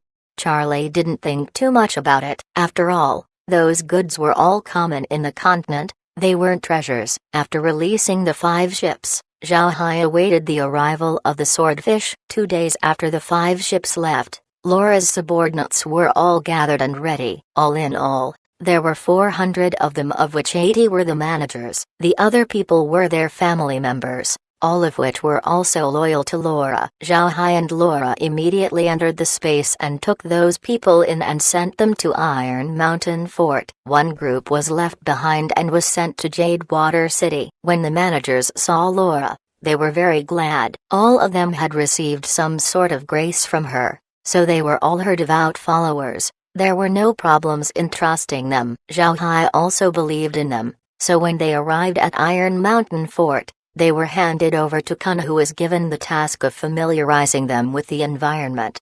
These people all had previous contact with Kun and were once directly managed by him. Now that they saw Kun receive them, they felt excited. It was better to be with those you were acquainted with after all. The one who was chosen to stay in Jadewater City was one of Laura's most talented subordinate. He is called Muin, over 40 years old, and was a small merchant before he met Laura. Later on into his past career, he suffered bankruptcy and was forced to sell himself as a slave in order to save his family. In the end, Laura saved him and eventually became a manager under Laura's leadership. Him and his family were very grateful for Laura's benevolence. Because of his previous experience as well as his tenacious attitude, he became a valued manager in the eyes of Laura. Although he was 40 years old, he was still very energetic and was still quite attractive. His wife was also smart. Besides him and his wife, he had 2 kids who were already in their 20s.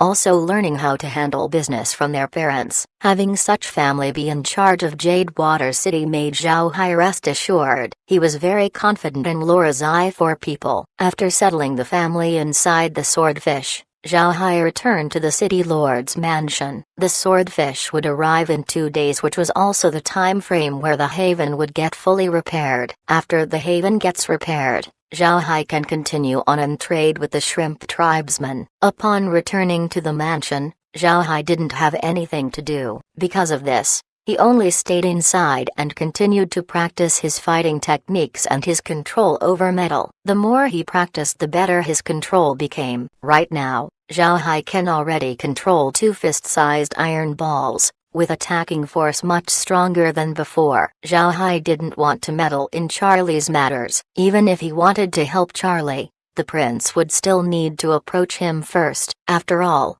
the two haven't known each other for a long time. If Zhao Hai was too anxious in providing help, Charlie might misunderstand. So he didn't inquire too much. He just lived his days leisurely, living a good life. Zhao Hai's actions actually brought relief to Charlie. For the prince, Zhao Hai's origins were too mysterious. If Zhao Hai wanted to intervene in his matters, then Charlie would have felt suspicion. 2 days went by fast and the swordfish had arrived at Jadewater City. Zhao Hai already gave Charlie a heads up, so along with Laura and the others, they went to the pier to meet the vessel. Naturally, Charlie didn't go with them. Even if he fancied Zhao Hai, he couldn't go. After all, he is a prince. For him to meet Zhao Hai's people on the pier would be too excessive. After receiving Muin's family into the city lord's mansion, the swordfish was immediately sent to Charlie's shipyard for repairs. At the same time, Zhao Hai also introduced Muin and Treesbow with each other. He wanted Muin to know Treesbow directly, so if he was given the opportunity, he could establish a close relationship with the lord of the city. One could praise Muin's skills. He was truly born to be a merchant. His way of speaking was very smooth. Although it could be said that you wouldn't instantly see him as a friend, it was impossible to dislike him. Treesbow's attitude towards Muin was also very good. The city lord knew how Charlie regarded Zhao Hai. For Zhao Hai to leave Muin in Jadewater City showed how Zhao Hai trusted this guy. Thus, Treesbow decided to form a good relationship with the manager. When it was time for the evening meal, Charlie officially met Muin. This made Muin startled. He didn't even see a Persildachi prince before, much less a prince of an empire. From his point of view, he could see that Charlie valued Zhao Hai a lot. Muin wasn't a fool. When he saw Zhao Hai and Charlie's merry interactions, he knew that Zhao Hai's position in Charlie's heart wasn't low. This made the manager quite glad. This meant that Laura didn't choose the wrong person. The next morning, Zhao Hai brought Muin to the shop that Charlie gifted him. After seeing the shop, Zhao Hai handed its care over to Muin. Zhao Hai gave the store a name just like how he wanted to brand his goods, Haven. Besides the shop, Zhao Hai also gave Muin a spatial bag as well as 100,000 gold coins. At the same time, he also left behind some goods and vegetables, which would later be the shop's main products. Zhao Hai was honest with Muin. He told the manager that he didn't expect to make some profits from the shop. He just wanted someone to stay here and stay in contact with Treesbow, so Muin didn't need to work too hard. Naturally, if the shop could do well, then that would be the best. Chapter 408. heading off to the sea once again. Zai Hai's initial purpose in opening a shop in a major city was to get contacts for new businesses and establishing relationships with nobles, essentially increasing his own web of connections. However, that purpose was now made redundant because of Charlie. Who was Charlie? He is a prince with a possibility of becoming an emperor. It was much better to be connected with him rather than going for any other person. Even if Charlie didn't become the emperor, he was still a prince, an influential one. Even if the new emperor wanted to deal with him, Charlie already had a strong network of connections. If the emperor wanted to make a move, he needs to think about it carefully. The situation was like Xu Empire's southern king. Although he was only a prince, his influence in the southern part of the empire isn't less than that of the ruling monarch. The Xu Emperor couldn't even enact his own decrees in the south, since all of the citizens there obey the southern king. And the reason why the southern king has such influence was because of his connections to a lot of nobles. The benefits that those people enjoy were closely interwoven with southern king. Therefore, even if Boris didn't become the emperor, those nobles would still protect his authority, or else their benefits would get affected. However, Southern King's situation was a special case in the continent. While Boris was competing with the current emperor for the throne, the old king unexpectedly died. Although the current emperor ascended the throne, there wasn't enough damage to Southern King in order to remove his authority. He had no choice but to let Boris continue on ruling the south. So if we look at the situation in Rosen Empire where Charlie was competing for the throne, when the current emperor already decided on a successor, what he needs to do was suppress the other candidates while increasing the successor's power. This way, fully establishing the successor's influence across the empire, making it impossible for a second southern king to appear. On the other hand, established nobles in the Ark-continent were also very formidable. There were times where an emperor couldn't make his moves easily, but the emperor also had his own connections and interwoven benefits with them. So as long as the emperor don't encroach on that, he can only damage a candidate minimally. Zhao Hai also knew that he was only leaning on Charlie's tree. Cooperating with old nobles was very difficult. He knew that established nobles would refrain from taking a side in a successorship battle as much as possible. This was because if their candidate failed to take the throne, they would get suppressed by the new ruler. Although the nobles hold deep reserves, if they were continually suppressed, then they would slowly lose their power. This isn't something that they would want. If they didn't participate in the battle, they could still keep their courtesies to whoever becomes the new emperor. With this, why would they need to participate? Therefore, even if there were constant struggles between princes in all nations, only a few of those established nobles would be involved. Zhao Hai was now connected with Charlie. This meant that he was essentially one of Charlie's people. In this case, most established nobles wouldn't get in contact with him. They were afraid that if they formed connections with Zhao Hai, then they would get grouped up with Charlie. This wasn't in line with an established noble's usual stance on the situation. Since Zhao Hai was already clear about this, he didn't make contacts with those nobles. He just tasked the manager to carefully look over the shop. Zhao Hai also believed that having this shop wasn't a bad idea, even if those established nobles didn't want to get involved. This didn't mean that nobody wanted to. In fact, general noble participating was a common occurrence in these battles, especially mid and low-rank nobles. They wanted to increase their rank and influence, so as long as they see a possibility of succeeding, they would take a gamble. So even though Zhao Hai didn't have any reputation at the moment, Charlie would still introduce him to nobles belonging to his side. Those people would then go and inquire to Trisbo, and eventually approaching Zhao Hai for cooperation. Zhao Hai was very confident about this. Charlie's attitude towards him already provided enough proof. If those nobles in the third prince's side knew how Charlie treated Zhao Hai, they will definitely approach Zhao Hai for a partnership. Zhao Hai also believed that Trisbo would spread Zhao Hai and Charlie's relationship. After all, the man was one of Charlie's closest confidants. Trisbo would do everything to benefit Charlie, so he would naturally do his best to unite all of those under Charlie's circle. After all, Being united is the only way for their strength to stay strong. Trisbo promoting Zhao Hai to those nobles would make them form a sense of respect for the new addition to the group. With the matters in Jade Water City being completed, it was time for Zhao Hai's group to leave. Aside from the spatial bag and essentials, Zhao Hai also left Muir with a blood hawk as well as 100 undead stored in the underground warehouse. Those undead were there to assist Muir if any situation comes up. Now that he didn't need to worry about Jade Water City, and along with the repairs on the haven being finished, Zhao Hai was now hurrying along to trade with the shrimp tribe. He was worried that if he took too long, the shrimp people might forget him. He went to say goodbye to Charlie but didn't expect the prince to actually deliver him to the haven personally. This moved Zhao Hai, while at the same time startling Charlie's subordinates. Charlie was a prince. For him to be acting very close with Zhao Hai was a surprise. What's most important was the fact that he wasn't only intimate with Zhao Hai, he was also being respectful, which made them even more dumbfounded.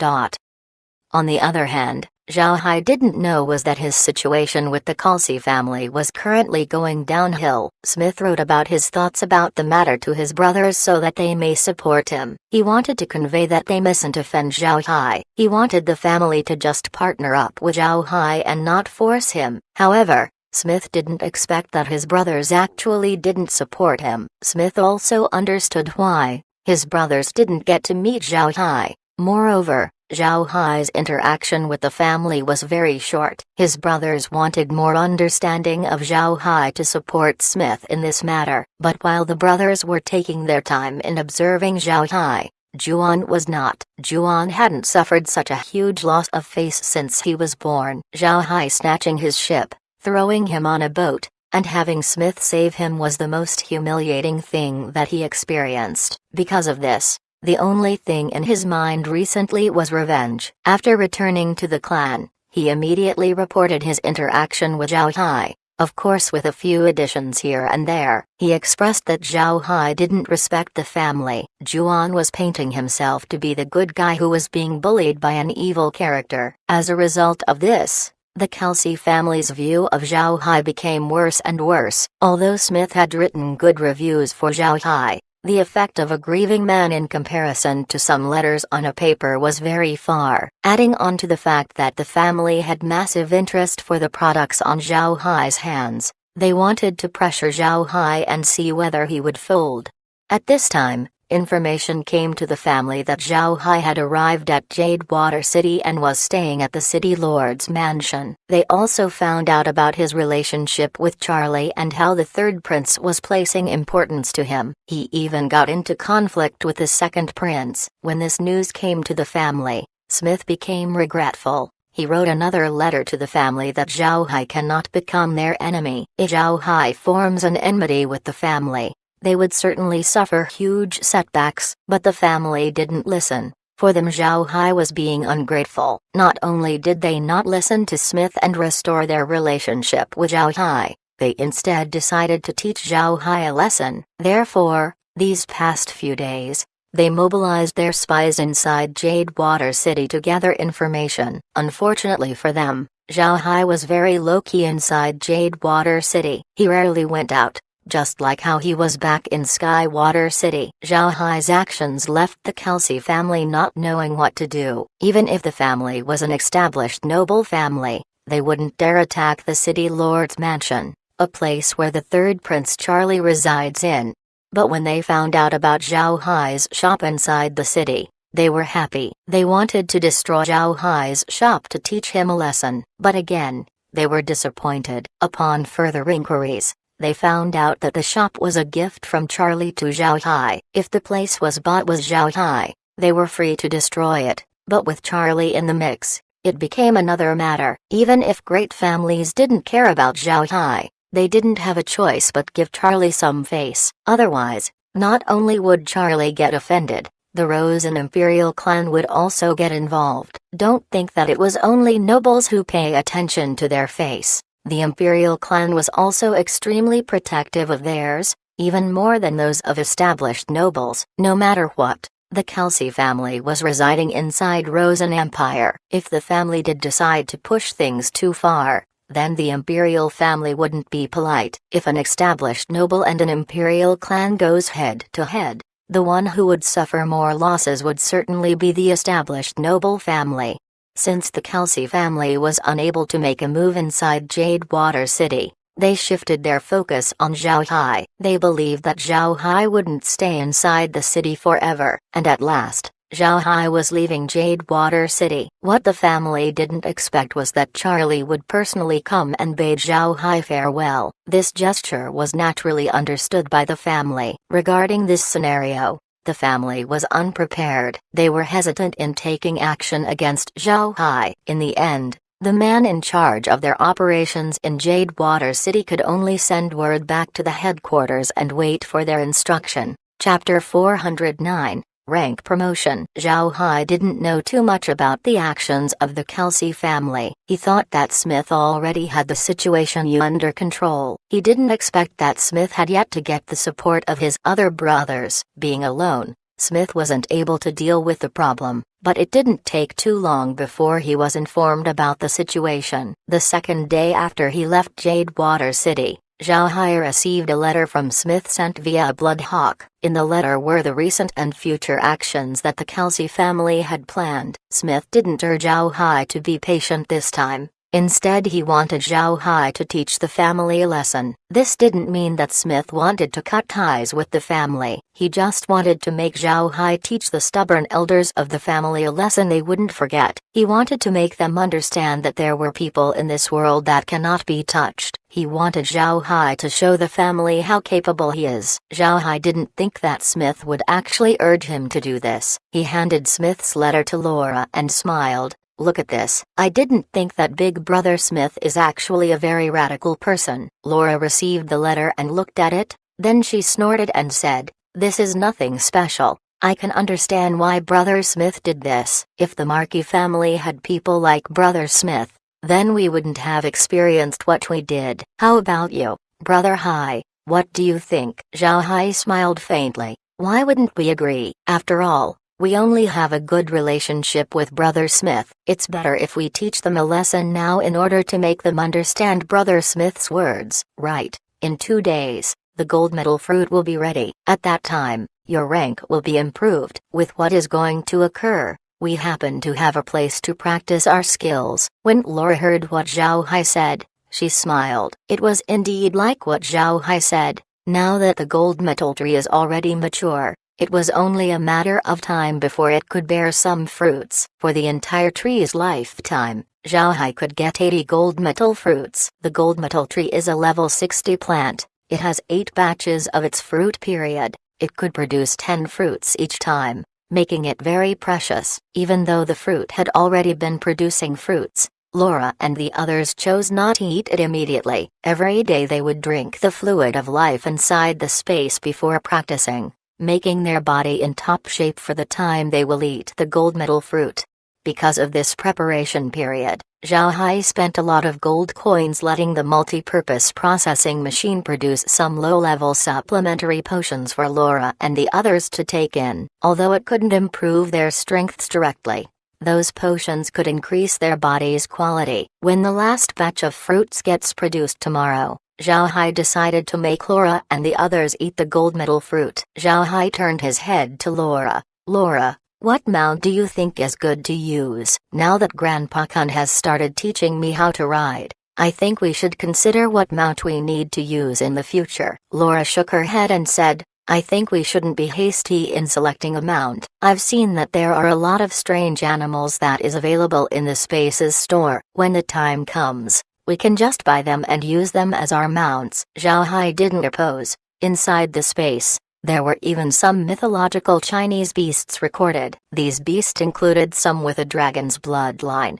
all of them equal to a 9th rank expert in strength. Having 9th rank beasts as mounts would certainly be very domineering. Now that Zhao Hai had started to learn riding skills, he could now ride horses casually. But if he were to fight on horseback, he will fall behind. However, because of his rapid increase in strength, he could still contend against a 6th rank warrior. A day quickly passed by. On the second day, Zhao Hai entered the space early and waited for the last batch of gold medal fruits to be matured. Before long, Kair collected the last batch of fruits before using the land to plant another tree. Zhao Hai withdrew 3 gold medal fruits and prepared to give one of them to Laura while the other 2 to Blockhead and Rockhead. Although the strengths of Blockhead and Rockhead weren't bad, their progress was too slow. This made the 2 very worried. But now that they finally found something that could aid them in improving their strengths, the 2 were naturally very happy. According to Kair,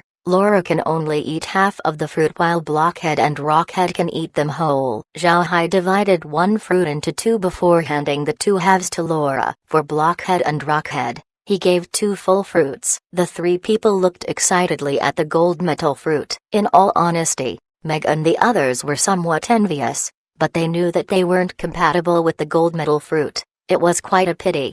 Zhao Hai looked at the 3 people and smiled faintly. Go and eat it. After doing so, go stabilize your bodies. Don't forget that we may get into some battles in the next few days. The 3 nodded. Then with their hearts beating fast, they ate the gold medal fruit. Blockhead and Rockhead were the first to feel something. Their stomachs rumbled as energy filled their bodies to the point of explosion. The 2 immediately sat down and circulated their battle chi. Laura's situation was also similar, but her reaction was much more mild since she only ate half of the fruit. But she also sat down and started to cultivate. Zhao Hai looked anxiously at the 3. He knew that this moment was very important to them. Although the space said that they could tolerate the gold medal fruit, it didn't stop Zhao Hai and the others from worrying. The trio took 8 hours before they woke up one after the other. At this time, Kun and Green were also inside the space. The 2 were also looking anxiously at the 3. The first one to wake up was Laura. She looked at the surrounding people and smiled faintly. I've made everyone worry. Zhao Hai immediately replied, don't worry about that. How are you? Did you rank up? Looking at the nervous face of Zhao Hai, Laura's heart warmed as she said, I feel great. Now my strength has reached the peak of 6th rank. I believe that I'll reach 8th rank when I eat the next half of the fruit. Zhao Hai relaxed and became happy. At this point, Kun happily laughed and said, fantastic. Young lady, you have finally ranked up. All the people who were trying their best to cultivate didn't only do so for their own safety, but also for their longevity. An ordinary person's life could only reach 100 years old, but an 8th rank expert can reach 200. In order to live longer, everybody cultivated hard. This was especially true for nobles. This was because they didn't need to worry about their livelihood. They had all the time to practice. At this time, Blockhead and Rockhead also woke up. Both of them wore relieved expressions because they didn't have any accidents. The duo's level had also reached 8th rank. 2 more 8th ranks had been added to the group.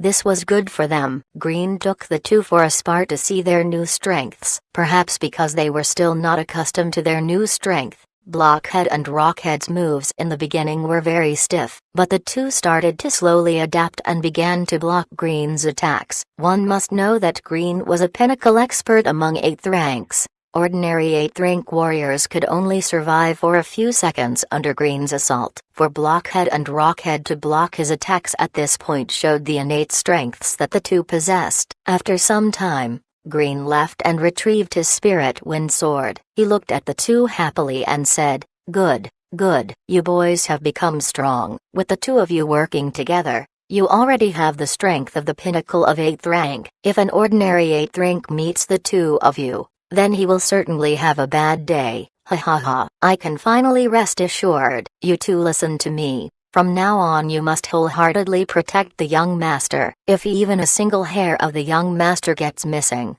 I will have to scold the 2 of you myself. Blockhead and Rockhead were both orphans since their childhood. Although it was the Buddha clan who took them in, it was Green who took care of them. This made the 2 treat Green with the respect and admiration that a son might have for his father. Therefore, they would obey every instruction coming out of Green's mouth. Zhao Hai gave a faint smile and said, Grandpa Green, it's fine. Just make them assist you. There's currently no need for them to protect me right now. Green left and said, that's true, but there's nothing in Iron Mountain Fort that these 2 can help with. The school teachers back there are also undead. They didn't need help, young master. Just let them go with you to accumulate experience. Zhao Hai looked at Blockhead and Rockhead, then nodded. All right, it's good for them to come with me and get some experience. They might assume an important position in the future. Green and the others laughed. At this time,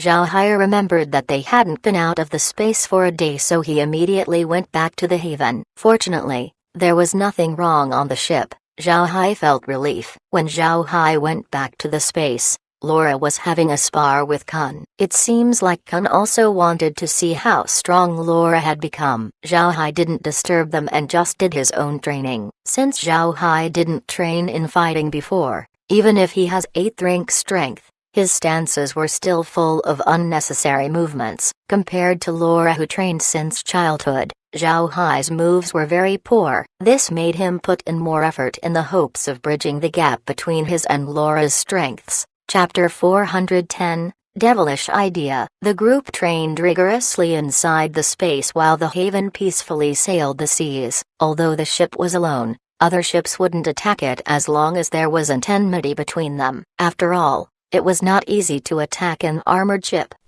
Smith's situation was quite different from Zhao Hai's idle life. The hair on Smith's head had almost turned white. He couldn't help but worry. Although he promised Zhao Hai that the matter with the family would get taken care of, Smith wasn't sure whether Zhao Hai would still cooperate with the family. If Zhao Hai drops their partnership, the family would be losing big. But no matter how hard he urged the family, nobody listened to him. Smith was almost convinced that the elders of the family had stones for their brains, seeing how stubborn they were regarding the situation. He already knew that the family had sent some people to deal with Zhao Hai. Moreover, there were experts among them, 10 8th ranks, along with 20 armed cargo ships. Such a force was quite formidable, but Smith was sure that this group wouldn't be able to deal with Zhao Hai. Smith was clear that Zhao Hai was someone who didn't show mountains nor seas. Nobody should look down on his strength. But Smith's sentiments were useless. The family wouldn't listen to him. Smith was afraid that they still wouldn't stop even if the family suffers losses in dealing with Zhao Hai. Smith knew that he and Zhao Hai would still be friends after these two conflicts, but Smith wasn't sure how Zhao Hai would retaliate. Would he go head-to-head against the family? The more he thought about this, the more painful his head became. Smith just sat there, staring at the ceiling, not knowing what to do. At this time, a gentle voice can be heard. Father, what's wrong? Why are you unhappy? Smith looked up and saw Megan. Even if he was unhappy, he couldn't stop himself from smiling upon seeing his lovable daughter. Megan, aren't you going outside to play? Don't worry about me, just go and see your friends. Megan actually shook her head and said, I don't want to go with them. I like Sister Laura and Sister Meg. If I play around with them, I get to learn a lot of things. My friends look like they don't have any goals aside from eating and chatting about marriage. There's nothing else that they want to do. It's too boring. Smith looked at Megan in shock. He didn't expect Megan to say such a thing. Ever since she was young, Megan was the family's princess. Everybody spoiled her and didn't allow her to suffer some problems. All of the dark influences were also driven away from Smith. In the eyes of the people, Megan's life was full of rainbows and sunshine. Because of this, the Kelsey family became too protective when Megan got attacked. Moreover, Smith already prepared Megan's right of inheritance. This way, when she marries, her dowry would be rich. Then she wouldn't worry about her future. She can do what she wants, whether it be eating or playing. She can do everything. But now, Megan told Smith that playing around became boring. This made Smith's head dizzy. He didn't know what to do. Smith looked at Megan with a puzzled expression. Megan, why did you suddenly think of that? Did someone tell you? You don't need to worry about money. Our Kelsey family isn't like those ordinary families. With the strength of our family, you don't need to worry about anything. Megan shook her head and said, I don't mean money. I want to contribute to the family. I don't want to be my friends who just live idly, eating and waiting for death. Look at Sister Laura and Sister Meg. They are traveling around with Mr. Zhao Hai. That would be good. Smith stared blankly at Megan. He didn't think that Megan would have these thoughts in her mind. Smith sighed as he looked at Megan. He knew that his darling daughter had finally grown up. Smith looked at Megan and said, "Megan, why would you have such thoughts? You know that Laura didn't do that because they chose to. It is because they have to. What they are doing should be very tiring." Megan grunted. "I know that such matters are tiring, but I find that kind of woman to be attractive. Otherwise I think one could only be useless." Smith shook his head and sighed. He really didn't know what to say. Looking at the slim and graceful Megan, Smith sighed again. In a blink of an eye, his daughter had finally arrived at the age of getting married. But on this continent, who was worthy of getting Megan? For the doting father like Smith, he always thought that Megan was the best. In his mind, no man deserves her. Because of this, he didn't have any marriage candidates in mind. A great family like the Kelsos didn't need to marry for political reasons. Moreover, the proportion between male and female in the clan is very skewed. This made is so that males didn't receive that much attention while Megan did. Up until now, there had been no engagements that came to Megan. But when Smith thought about Laura, Zhao Hai's face came up. This made Smith startled. He hurriedly shook his head to get rid of this sudden idle thought. But thoughts were sometimes akin to devils. It kept hovering around Smith's mind. He couldn't go for a time without considering Zhao Hai. He had to agree that Zhao Hai was a good man. He regarded sentiments heavily, knew when to advance or retreat, and was also quite formidable. Even if he had 2 fiancées, it was common for a noble in the continent to have more than one wife. Moreover, there was a harmonious relationship between Laura and Meg. Megan stood there and watched as Smith didn't talk for quite some time. She asked, Dad, what's wrong? What are you thinking about?"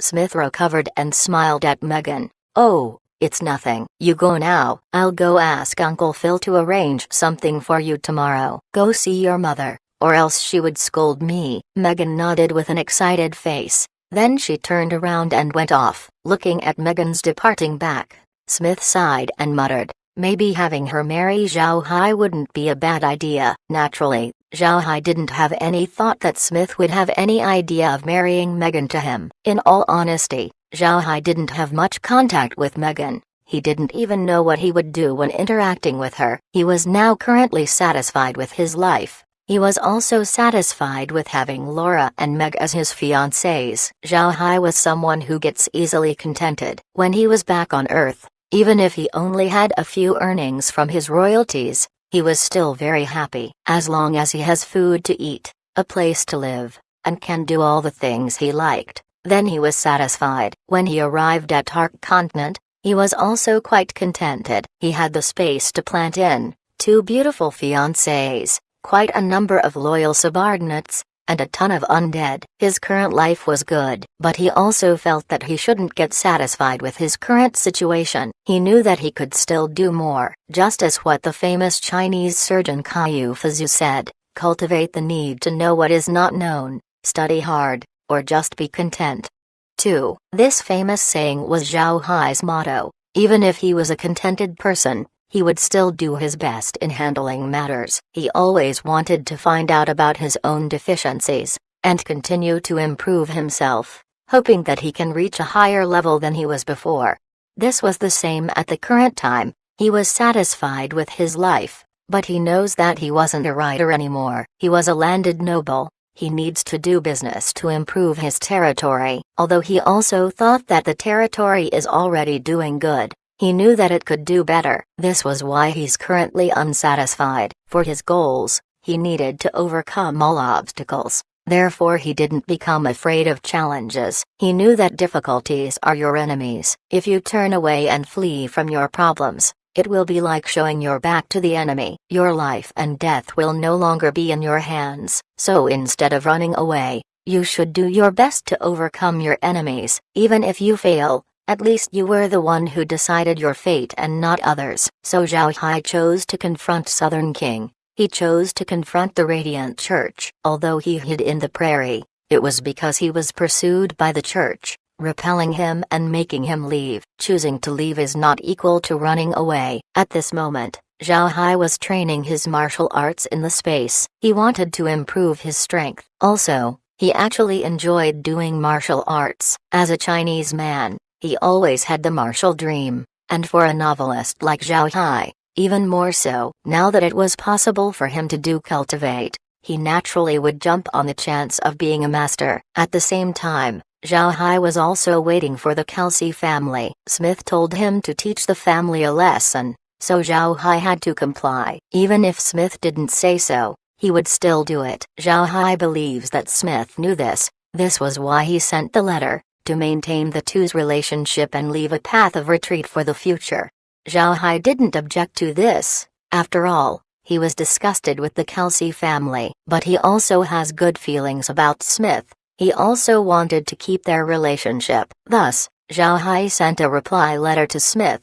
Though the content was ordinary, he knew that Smith will understand what it meant. Regarding the coming attack from the Kelsey family, Zhao Hai didn't care. He knew that the Kelsey family wouldn't send a ninth rank after him. Otherwise, Smith wouldn't tell him to teach the family a lesson. Instead, he would tell Zhao Hai to run away. Zhao Hai's attention was more inclined towards the merfolk. This was his first time trading with the Sea Dwellers. In fact, this was the first for the continent. He didn't know how the merfolk would act. He knew that the humans and the merfolk had been at odds for years. But haven't they really traded with each other? For Zhao Hai, this was inconceivable. But Zhao Hai also knew that the ships present around these parts are almost all pirate ships. And on these pirate ships were people who weren't that strong. If they go far into the deep sea, their ships would definitely suffer some accidents, so it wouldn't be possible for them to trade with the Sea Dwellers. If Zhao Hai's strength wasn't enough,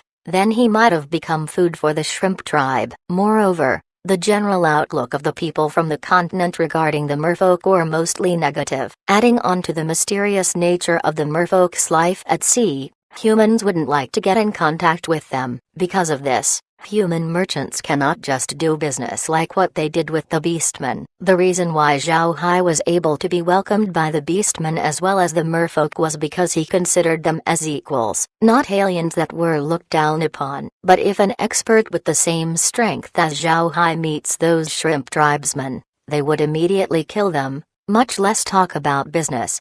Zhao Hai's worry was how the merfolk would act during their trade. He didn't know whether they would treat him as a normal partner would, or just take him as a fool and undervalue his goods. Although this was a risky move, Zhao Hai still wanted to do it. This was because he was clear that if this business goes through successfully, his Buddha clan would get another ace up their sleeves. The fifth day after leaving Jade Water City, Zhao Hai's ship had left the waters governed by the Rosen Empire's navy and officially entered international waters. However, Zhao Hai also knew that troubles would arrive. The Kelsey family's attack would arrive soon. And just like what Zhao Hai expected, on the second day that he entered international waters, the Kelsey family's people came. All in all, they had 20 armed ships, 15 were three-masted ships, while 5 were five-masted ironclad ships. Such scene was domineering. Only a great family like the Kelsey family could afford to do such a thing. Zhao Hai calmly observed from the monitor as he awaited the arrival of the other party. While doing so,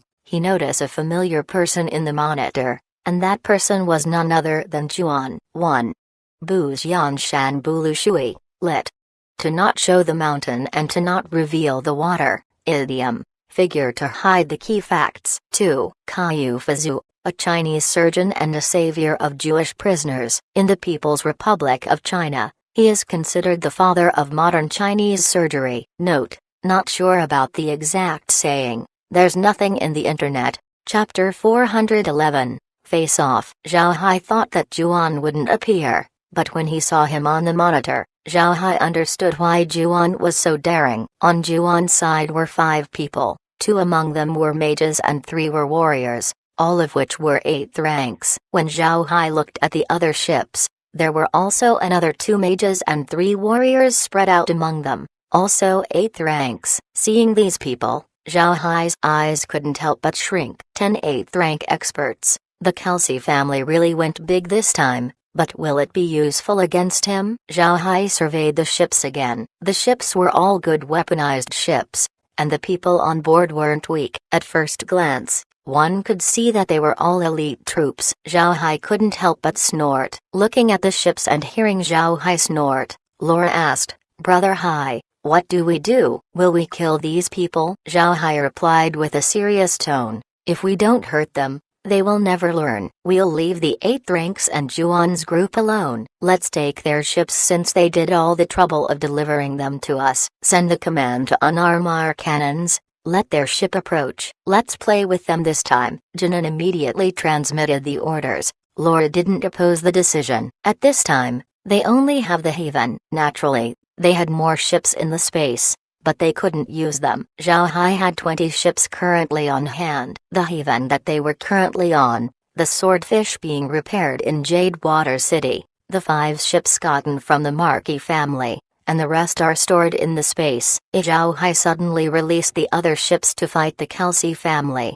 His secrets will be exposed, which he didn't want to. Since it had come to this, Zhao Hai just had Jinan put the sails down while disallowing the gunners from firing in order to let the other party see. If they didn't take the hint and opened fire, Zhao Hai wasn't afraid of retaliating. Zhao Hai also didn't plan on firing because he placed some importance on the 20 ships of the Kelsey family. If they somehow destroy one, Zhao Hai would certainly grieve. Laura looked at the 20 ships that were slowly approaching with anticipation. Now that her strength had reached 8th rank, she was quite eager to test it. She had trained since an early age. Zhao Hai was not a match against her. Since Laura was a knight, her footwork, spear play and sword play are all quite fierce. Just based on techniques, she wouldn't lose against Blockhead and Rockhead. This was even more true for a newbie like Zhao Hai. He wasn't her opponent. Laura's confidence was currently very high. Her spars with Kun were now useless.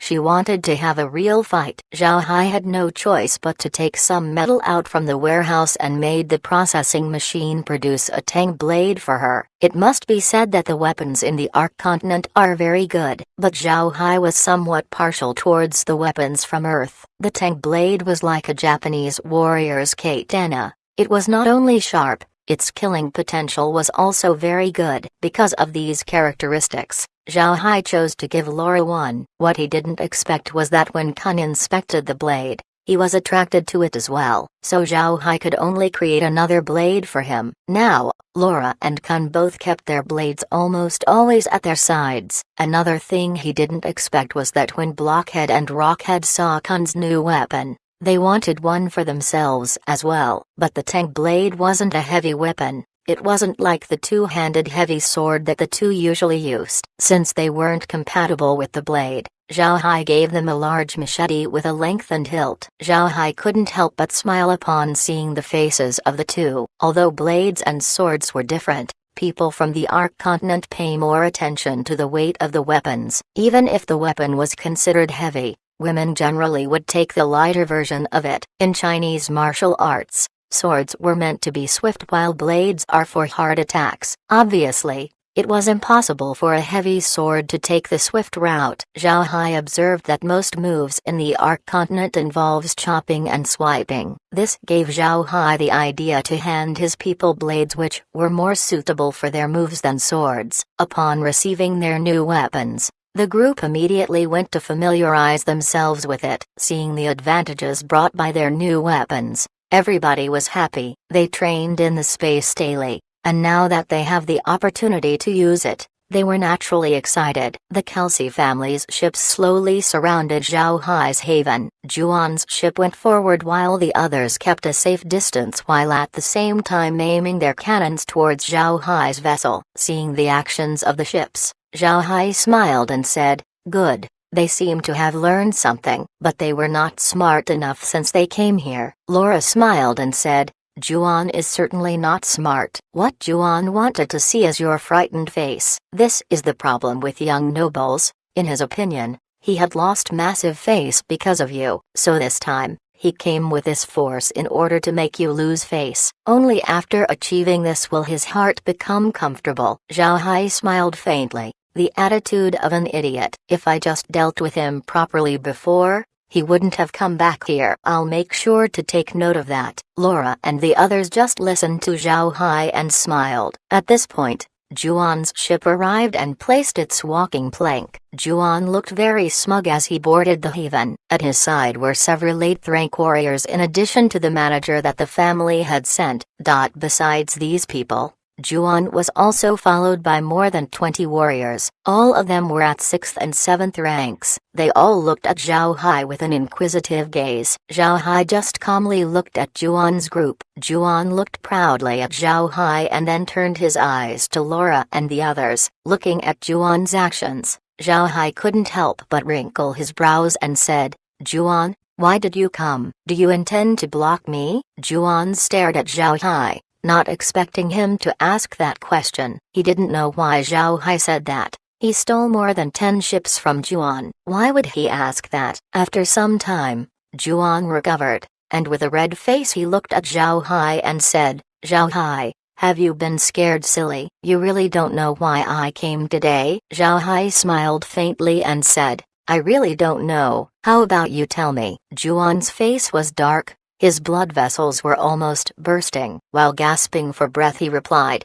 "You snatched my ship and threw me on a boat, and now you ask why I came here? I told you, I will set our account straight one day. Today you must give me back my ships and the firefishes as well for compensation. Also, make those beautiful women accompany me, otherwise, you will become fish food today." Zhao Hai's expression turned cold as he stared at Juan.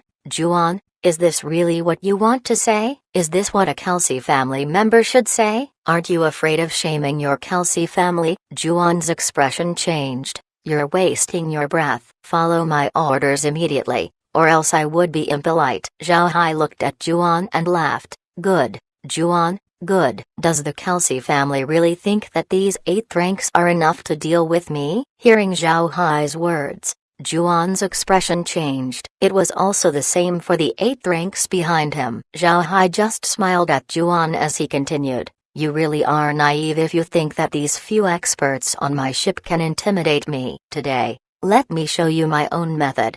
Then he waved his hand as large quantities of undead appeared on the sea's surface. Juan and his companions didn't know that the sea was already frozen, and just when their complexion changed color, Laura and the others went forward to fight them. Juan didn't think that Zhao Hai's companions would actually be experts, but what annoyed him more was the fact that Zhao Hai himself had taken up a weapon and fought against his subordinate with delight. And unexpectedly, he wasn't a bad warrior. Although none of the undead under Zhao Hai touched Juan, his face's complexion was still pale. He knew that Zhao Hai's subordinates didn't attack him because they were afraid of Juan. It was because they were putting the Kelsey family into consideration. If Zhao Hai didn't, all of them wouldn't be alive right now. His thoughts were correct, and while he was spaced out, Zhao Hai already assaulted the other ships. The experts on those ships were all seized under the command of Zhao Hai. Since he didn't want to have a mortal enmity against the Kelsey family,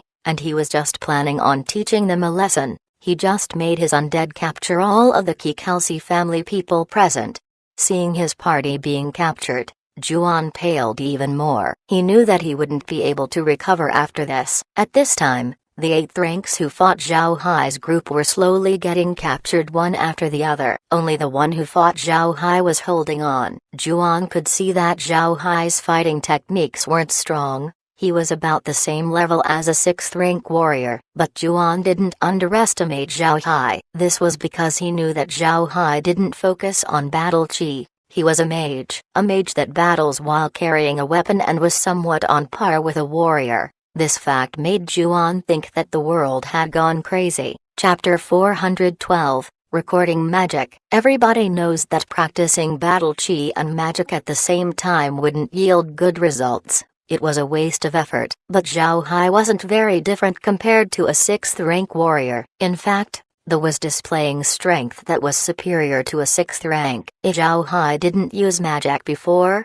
Juan might have believed that he was a warrior. Juan also took note of Zhao Hai's age. For him to reach 6th rank this young was already remarkable. However, Juan eventually thought that his thinking was wrong. Zhao Hai was brandishing his sword and his moves were very ordinary. Juan's subordinate was actually gaining the upper hand. Although Juan wasn't very learned when it came to martial arts, He could see that Zhao Hai was only like this because he was inexperienced, not because he was weak. Juan was too angry that he didn't know what to say. He wasn't a fool. When he looks at Zhao Hai's situation, it was very clear that his subordinate was only used as a sparring partner, but Juan couldn't do anything about it. There was currently a large group of undead paying attention to him. The undeads were each holding a sword, and it was evident that they were all high level. They were also quite close to him. Casting magic at this point was useless. Suddenly, Zhao Hai's group drew back, leaving Juan along with his experts. Juan's expression changed. He wants to tie down Zhao Hai's group, but it was already too late. At this point, Juan's group was slowly being surrounded by the group of undead. Zhao Hai touched his sword with his hand and looked at Juan coldly.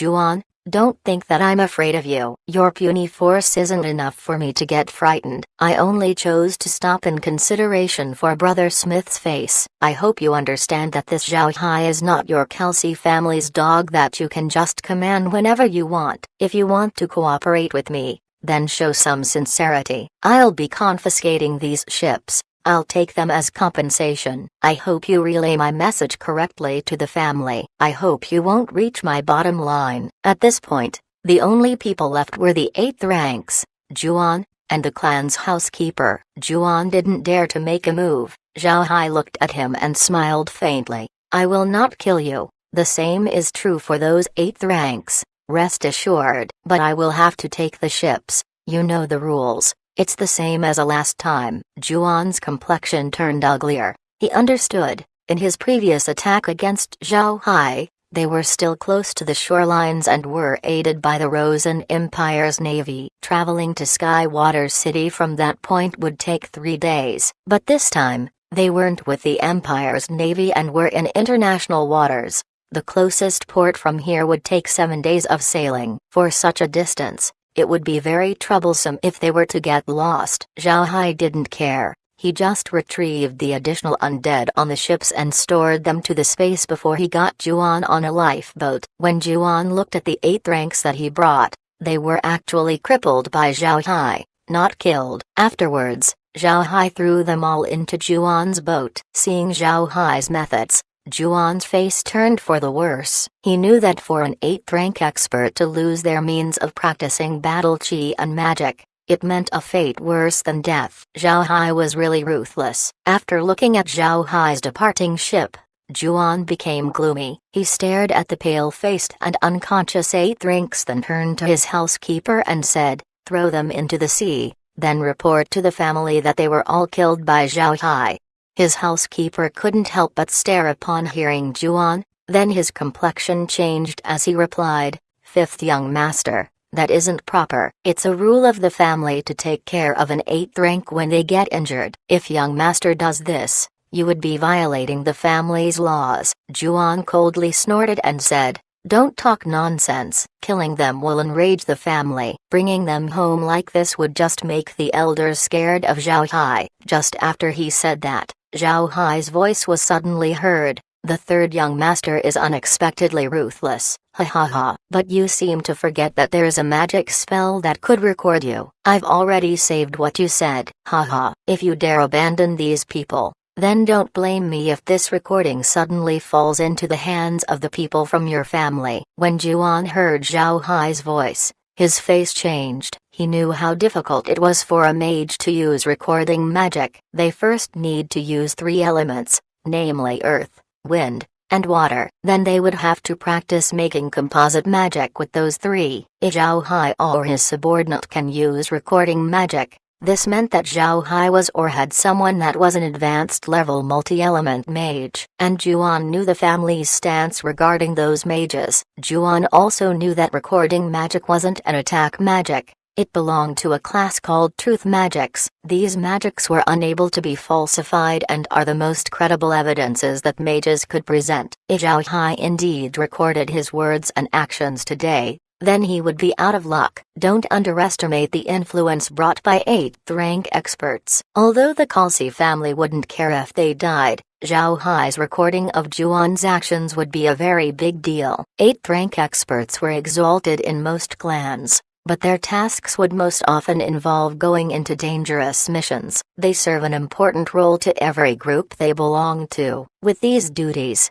some of them would unavoidably die while on duty. Those 8th ranks also have their own families, so if they die, what would happen to them? Without a source of income, how could they survive? 8th ranks also knew about this, so before they associate themselves into a noble clan, they would make them promise that if they get killed while on a mission, the noble clan should give their families protection and compensation. And if they don't die and instead get crippled, the clan should support them for their entire lifetime. They must take care of them. If the clan couldn't meet those expectations, then all 8th ranks would stay away from them, and that scenario would be fatal to any clan. If the elders from the Kelsey family found out about Juwon's plans for the 8th ranks, then he would certainly be punished. Moreover, if the 8th ranks of the family were to hear about Juwon's actions, then Juwon could forget about getting the position of patriarch.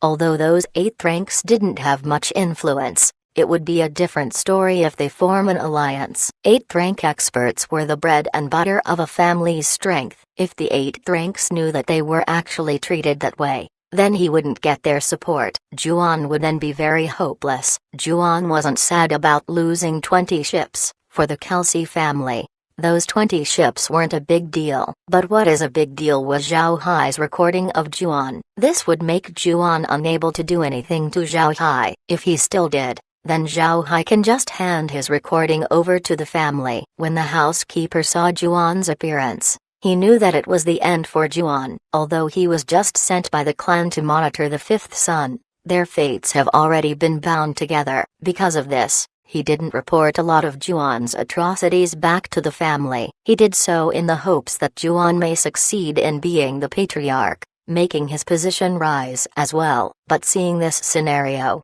he understood that it was now impossible. Zhao Hai naturally couldn't just leave Juwon to fend for himself at sea, so he immediately sent word to Smith, telling him of the result. But Smith was already expecting this outcome. He already had his people patrol around the sea while waiting for Zhao Hai's letter, so when the time comes, his men could quickly respond. Although Juwon was a disappointment, he was still Smith's blood brother. Therefore, he still had to go and save him. He also knew that Zhao Hai wouldn't take Juwon's life. When Smith received Zhao Hai's letter, he immediately sent word to the family's ships, making them pick up Juwon as soon as possible. Smith knew that unlike last time, where Juwon made his moves inside Rosen Empire's region, this time his younger brother was on international waters. If they take too long in retrieving Juwon, he may come into danger. Actually, Smith also considered the fact that even though Zhao Hai disliked Juwon for the repeated attacks against him, Zhao Hai still highly regarded Smith's face. Zhao Hai would certainly ensure Juwon's safety, otherwise his ties with the Kelsey family would wither away. Chapter 413, Rock Shrimp Tribe. There are a lot of juniors inside a great clan. For bloodline juniors, there were also quite plenty. Some of them were far related, some were direct, some can become successors, some cannot. Juwon was in good graces with the elders of the Kelsey family. He was very dear to their hearts, even higher than Smith. Because of this, when Juwon told them to deal with Zhao Hai, they didn't oppose. For a great clan like the Kelsey family, they didn't place too much importance to their 8th ranks. Therefore, Juwon thought that throwing them overboard was fine as long as nobody else knew and that they would provide monetary support to their families afterwards. Nobody would care about this small loss of their 8th rank experts. This was why it should still be fine if Zhao Hai gets to kill a few 8th rank experts of the family. Killing 8th ranks to teach the family a lesson shouldn't merit being mortal enemies with the Kelsey family. But if Zhao Hai were to deal with Juwon, his enmity with the family would flare up. It was said that unless one party gets extinguished, it was impossible to resolve hatred if a direct descendant of a clan gets killed. This was because great nobles place great importance in saving their face. Because of this consideration, Zhao Hai let Juwon go while at the same time sending people to protect his safety. Zhao Hai understood that so long as he had Juwon's recording about the 8th ranks, there was no possibility of Juwon becoming the family patriarch. For Zhao Hai, The recording was worthless, but for Juan, it was something of huge importance. If Smith were to get his hands on the recording, he would have Juan on his hands. His chances of winning the succession would increase. Juan being a playboy wasn't a lie, but his position inside the hearts of the elders of the family couldn't be underestimated. With Juan's support, Smith's name within the elders of the family would be more regarded. For Smith this was huge. However, Zhao Hai didn't think about that for now. He made the undead on board Juan's ships to sail towards a place where nobody could spot them. Then Zhao Hai stored them into the space. Afterwards, Zhao Hai had the Haven go directly to where he initially met the shrimp tribesmen. Zhao Hai didn't want to enter other areas of the deep seas. He could just pick a place and wait there. However, he wouldn't be sure if that place belonged to the shrimp tribe. If the territory of the shrimp tribe was very small, then it would be very easy to stumble upon some other tribe's place. Before long, Zhao Hai arrived at the area where he last met the merfolk, but he didn't stop. He just slowly went further while taking caution. He prepared himself for the possibility of being attacked by sea dwellers. The borderline between the coastline areas and the deep seas was quite blurred, but sailors knew that the area beyond Ape Island and its surrounding islands was the merfolk region,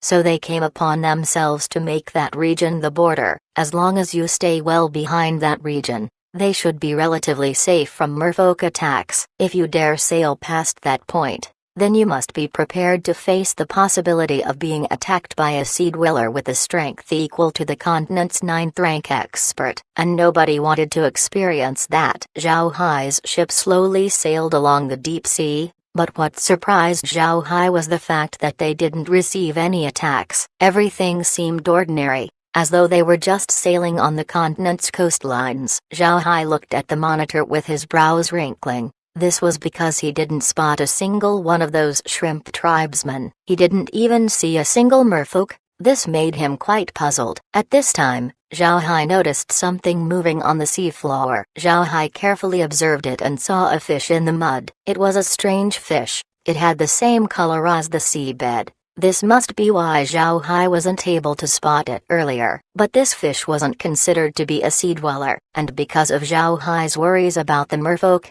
he didn't even take the chance to absorb the fish into the space. However, Zhao Hai didn't think that a moment later, a group of shrimp tribesmen could be spotted on the monitor. The group looked very menacing, as if they were coming to sink the haven. Seeing the situation, Zhao Hai immediately used ice magic and froze the waters surrounding the haven. This made the approaching shrimp tribesmen stare blankly. They weren't expecting this move from Zhao Hai. These shrimp tribesmen understood that Zhao Hai wanted to make contact with them, otherwise he wouldn't use ice magic. This made them stop and stare at the ice wall with confused expressions. Zhao Hai saw their mouths move, but he couldn't hear anything. This made him puzzled, but he immediately recovered as he gave his greeting. Sea-dwelling friend, hello. I have received an invitation by your tribesman Crag to do business with you. I'll have to ask you to please call him to the surface and meet me. After Zhao Hai expressed his intentions, he observed the reactions of the shrimp people. The shrimp tribesmen naturally understood Zhao Hai's words, so they gave each other a quick glance before they exposing their heads out of the sea's surface. One of the shrimp tribesmen who surfaced looked at Zhao Hai and asked, "Do you really intend to do business with us?" Zhao Hai smiled and said, "Hello, shrimp tribe friend. I told Crag before that I would do trade with you. If you don't believe me, you can ask Crag." The shrimp tribesman replied with a happy tone, "You wait here. Although we already heard about this matter from Crag, we are not sure if you're the one. I'll immediately go call him over."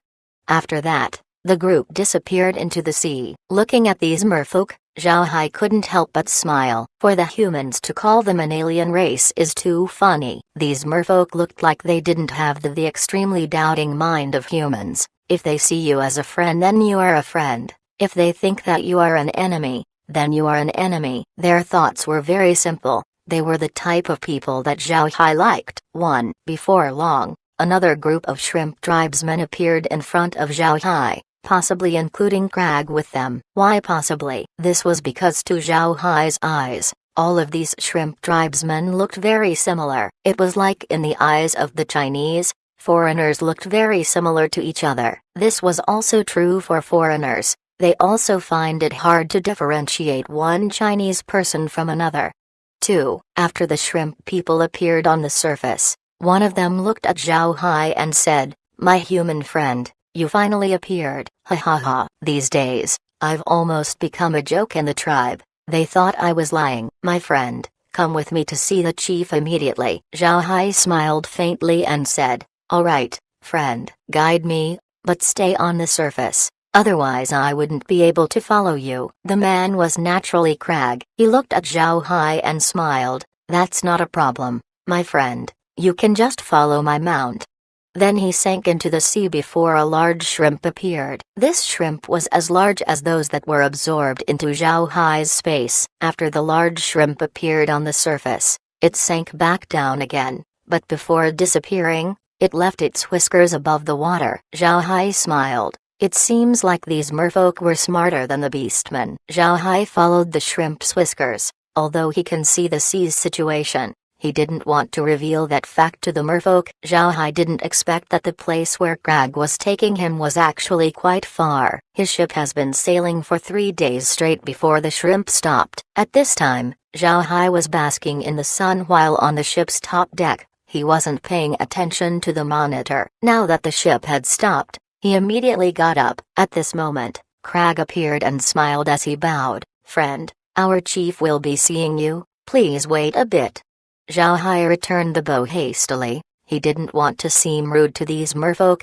Just as Crag left, Zhao Hai took 2 steps back into the ship before opening the monitor. Upon seeing the screen, Zhao Hai was stunned along with Laura and the others who were behind him. They didn't think that they would be able to see such a scene. Currently, there was a very large coral reef underneath the sea. One couldn't just imagine how large this reef was. Seen on it were shrimp tribesmen swimming all around. He could also see marine products as well as all kinds of fish. This made Zhao Hai stared blankly. Before long, Zhao Hai can see a curled-up shrimp man appearing on the monitor. This shrimp man wasn't hunched back because he was a shrimp, but because he was old. On his face were wrinkles, and his antennae were drooped on the sides of his head. Held on his hand was a wooden cane. This image gave Zhao Hai the impulse to laugh. They could float on sea. Why was this shrimp tribesman carrying a cane? At the same time, Zhao Hai was somewhat surprised.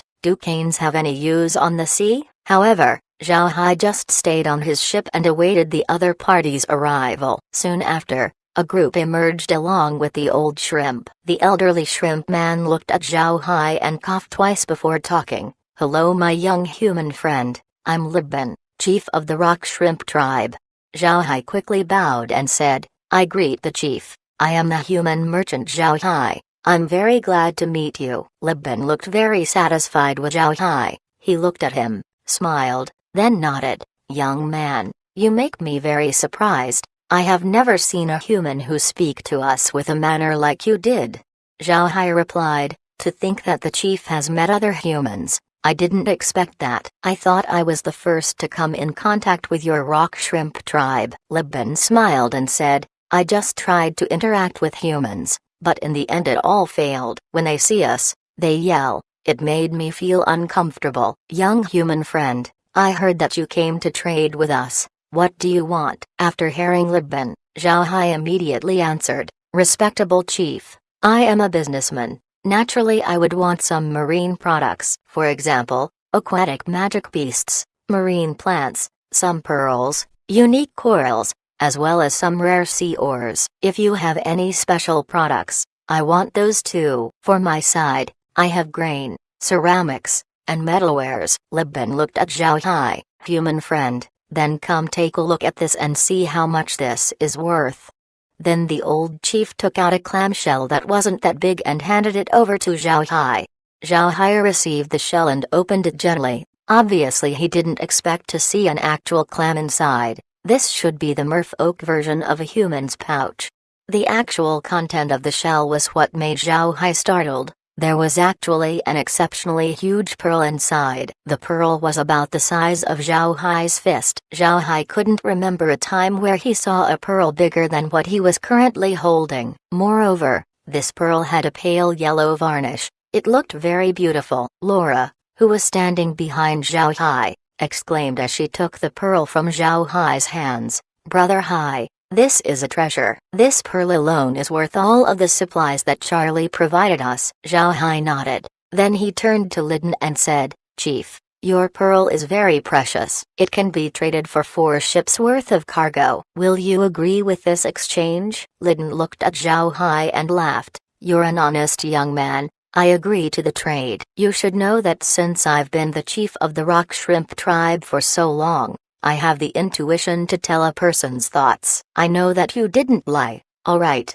you can take the pearl." When Zhao Hai heard Lydon, he was startled. He didn't think that Lydon would have an ability like that. He couldn't help but wipe some sweat off his brow. Although this pearl was precious, it could only trade for 4 ships worth of cargo at most. If the shrimp tribe was unhappy with that trade, it wouldn't be good. Zhao Hai wanted a long-term partnership with the rock shrimp tribe, so he didn't plan on deceiving them. He knew that the shrimp people can also look up the value of this pearl, and when they find out that they were duped, they wouldn't work with Zhao Hai again. At that point, Zhao Hai's gain wouldn't be worth the losses. Zhao Hai waved his hand as 4 ships suddenly appeared on the sea's surface. This action scared the shrimp people. They didn't think that Zhao Hai was able to release these many ships. It was probable that the merfolk didn't have space mages and spatial items, thus when they saw Zhao Hai's movement, they were terrified. On the other hand,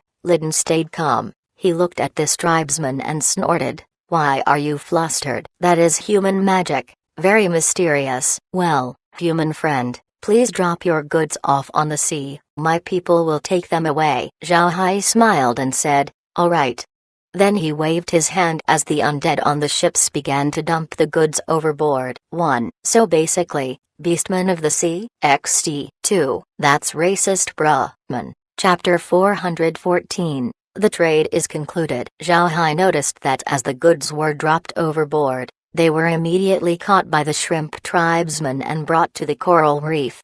Some of those shrimp people had red eyes. They knew how valuable human goods were to their fellow sea dwellers. Merfolk society was a hierarchical one. Just like the beastmen, they valued strength highly. When you put the shrimp tribe along with beastmen, they would rank alongside the pig and cattle clans, almost belonging to the lowest level of society, the slaves. Otherwise, the shrimp race wouldn't be living this close to humans. For a tribe like them, they must provide tributes to those strong merfolk tribes each year, or else they would be demoted to being slaves, or worse, being eaten. When it came to ruthlessness, the beastmen wouldn't compare to the merfolk. At the very least, beastmen wouldn't eat their fellow beastmen. But for the merfolk, once someone becomes a slave, even if you are a fellow merman, you would inevitably become food. This kind of race has a term. They weren't called slave, they would be called meals, or in other cases, food. The shrimp tribe were busy all year round. Although there were a lot of treasures in the sea, the tribute they needed to pay each year was also a lot. Sometimes, their required tribute wouldn't be met, so they had no choice but take them away from the humans. They would raid and battle human ships near their territory. After all, they were superior on water. For the merfolk, human products were very valuable. For a small tribe like the rock shrimps, a small amount of human goods would suffice for their yearly tribute. This made attacking humans at sea even more appealing. However, they wouldn't be able to do that regularly since the merfolk and the humans had an agreement. If their raids were to cause a war with the humans, the rock shrimp tribe would surely become a food tribe. Because of this little contact with humans, Libban was able to have an understanding about what humans find valuable. What he gave Zhao Hai was the most precious thing that they had. The production of this pearl was closely controlled by the clamshell tribe. Almost all of the pearl produced came from their hands. This one pearl that Libban presented was something he luckily acquired when he was young. He showed this pearl in order to see if Zhao Hai was honest. If the price that Zhao Hai gave was acceptable, then he would be their merchant. But if he didn't, they would attacking him and sink his ship. They would rather do that than be deceived. This reflected the attitude of their kind. The classification of good and evil was very simple. Being an enemy or a friend was decided by a few words. Fortunately, Zhao Hai's performance satisfied Lib Ben. He decided that they would form a long-time partnership with Zhao Hai. He immediately told this decision to his own tribesmen as they floated on the surface of the sea. Zhao Hai took the pearl and closed it. After a short while, everything on the ships were emptied. Then Zhao Hai turned to Lib Ben and said, "Chief, I still have some human grains. Would you like some?" Lib Ben smiled and said, "Of course, we'll be trading with these." Then he waved his hand as his tribesmen took out a lot of things. Zhao Hai looked at these things and smiled. These were his main purpose in coming here: aquatic magic beasts, marine plants, and special corals. Zhao Hai said while looking at the aquatic magic beasts, "These things are very good, I'll trade for them." "Chief, I'll be loading these things first." Then the shrimp tribesmen carried the aquatic magic beasts along with their containers on board Zhao Hai's ship. Then Zhao Hai waved his hand as large quantities of grain appeared on the sea. As the tribesmen were transporting the grains, Zhao Hai turned to Lib Ben and said, "Chief, I think today's transaction has to end here. Can I know if the chief wants to trade with me again next time?" Lib Ben smiled and said, "We will trade with Mr. whenever he comes. Rest assured." Zhao Hai nodded. "That's great, then I'll ask to be excused." Afterwards, Zhao Hai made his ships turn around and sail slowly. At this time, Crag arrived at Lib Ben's side with an excited face. "Chief, these things are more than enough for us to pay the tribute. It seems like the human didn't deceive us." Lib Ben looked at Crag and smiled. "Little one, this time I'll have to thank you for bringing this honest human to us. Now he will keep trading with us. Also, go inform the other tribes and make them join our trades with the human." Crag looked puzzled. "Chief, I don't understand. Are our products cheap?" Lib Ben sighed and said, "Little one, you are too naive. Although these products are very good, it wouldn't be good if we are the only ones that get it. Our tribe cannot swallow a benefit this big. Only when we ally up with the surrounding tribes we'll have the security of not being exterminated. Moreover, we also need more things to be exchanged in order to preserve a long partnership with the human." Crag gave a nod that seems to border within understanding and not understanding. Lib Ben didn't had any more and just waved his hand as he led his people back into the sea. Zhao Hai was now inside the space. He saw that the plants that the shrimp tribe had given him weren't ordinary, they were edible. Zhao Hai even saw kelp among them. The various magic beasts were mostly shrimps. It seems like the rock shrimp tribe was very capable in raising shrimp. When Zhao Hai absorbed these things into the space, nothing happened. It seems like their levels were too low. However, Zhao Hai actually earned big this time since he got a pearl as big as his own fist. It wasn't something he could just exchange for a few boats anywhere. Adding on the special corals that were also quite attractive, he really had earned a lot with this transaction. This was because although the price that he traded with the merfolk was fair, he could add a huge markup on top of those products due to their rarity in the continent.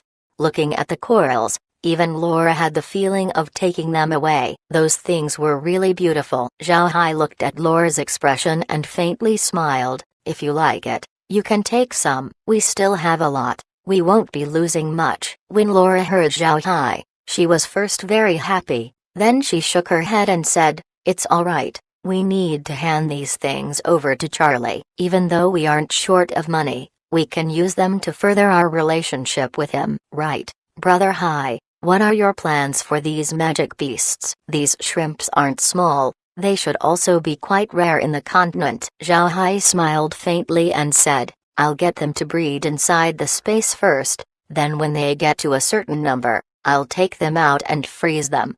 Laura nodded. "But we can't head back immediately, or else Charlie would get suspicious. I think we might as well go and mine some stones on uninhabited islands." The last time when we planned to do it, we were interrupted with the shrimp tribe's matter, so we weren't able to continue. Zhao Hai smiled. "That's also good. Then let's look for a small island and have the undead mine some stones. Let's go and see Little Jin as well. That kid had been too comfortable with his family nowadays. Even though little Jin was still living on Ape Island, his life had been more comfortable than before. This was because he had a good relationship with Gair, so she kept a piece of land in the space for the fruits that little Jin liked. Zhao Hai didn't oppose this decision since he was also fond of the little monkey. Zhao Hai also didn't want little Jin to leave his tribe. After all, a leader couldn't just leave his group all the time, and since Ape Island now had a transmission point in it, they could just go visit him every time. In the next few days,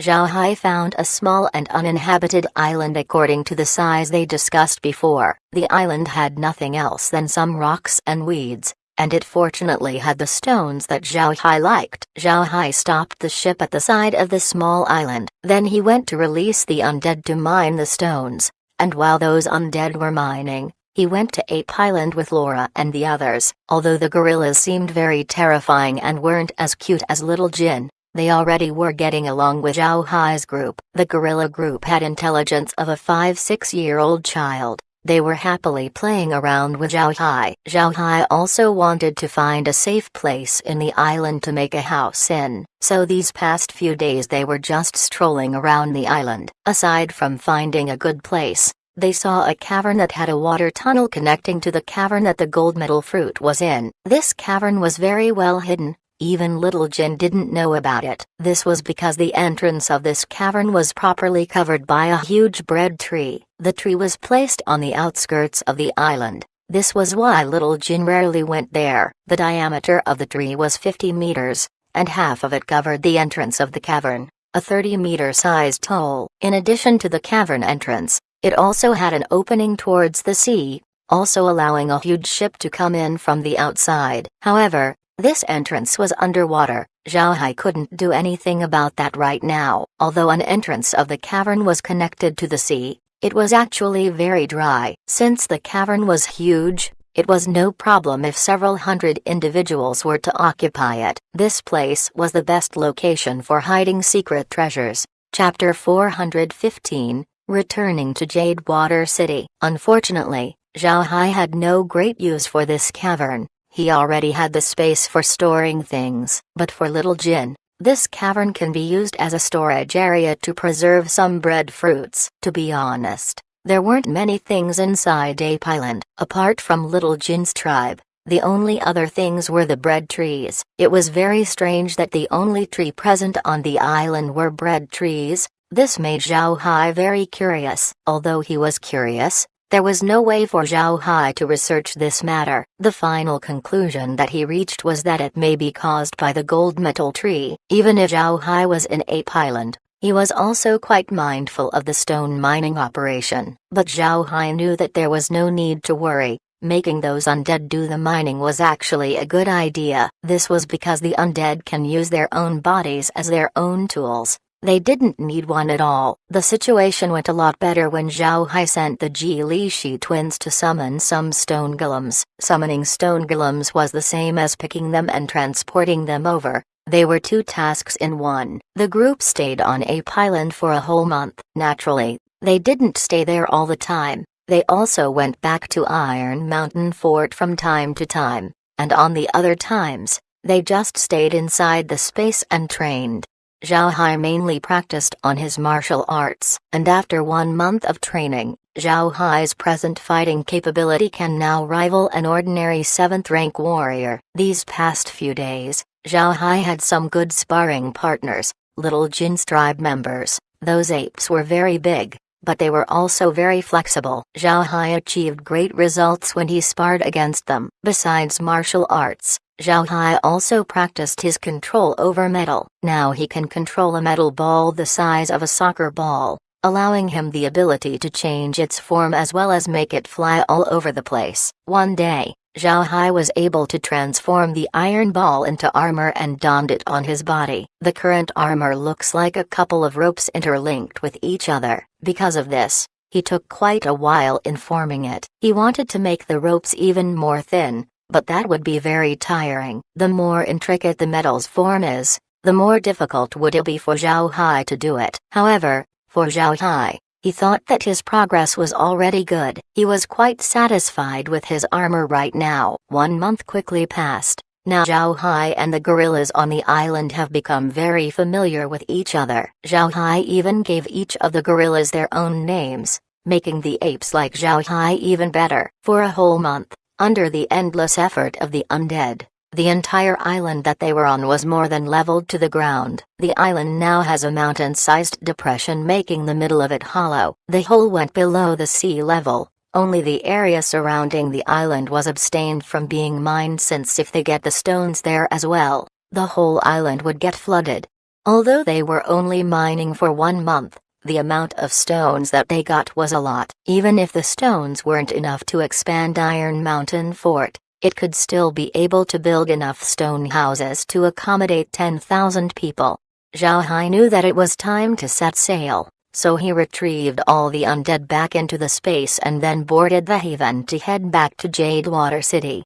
These past few days, Zhao Hai hadn't received any letter from Smith. He didn't know what the Kelsey family thought when he snatched 20 of their ships. Will they want to deal with him even more, or will they talk peace with him? To be honest, Zhao Hai really wanted to be partners with the Kelsey family. No matter what, the two of them had the same enemy. Even if Juan disappointed him, he just let him go every time. He hopes that the Kelsey family would put him in an equal position and just cooperate with him. Another thing that worried Zhao Hai constantly was Southern King Boris. The attack on Ruian's ship was sent by him. This shows that he's starting to take action against the Kelsey family. Although Zhao Hai already warned Evan about this, he still couldn't help but worry. No matter what, Evan had been very helpful to him and was also a friend to the Buddha clan. Now that Zhao Hai had implicated him, he hoped that the Purcell family could stay safe. While the ship was sailing on the sea,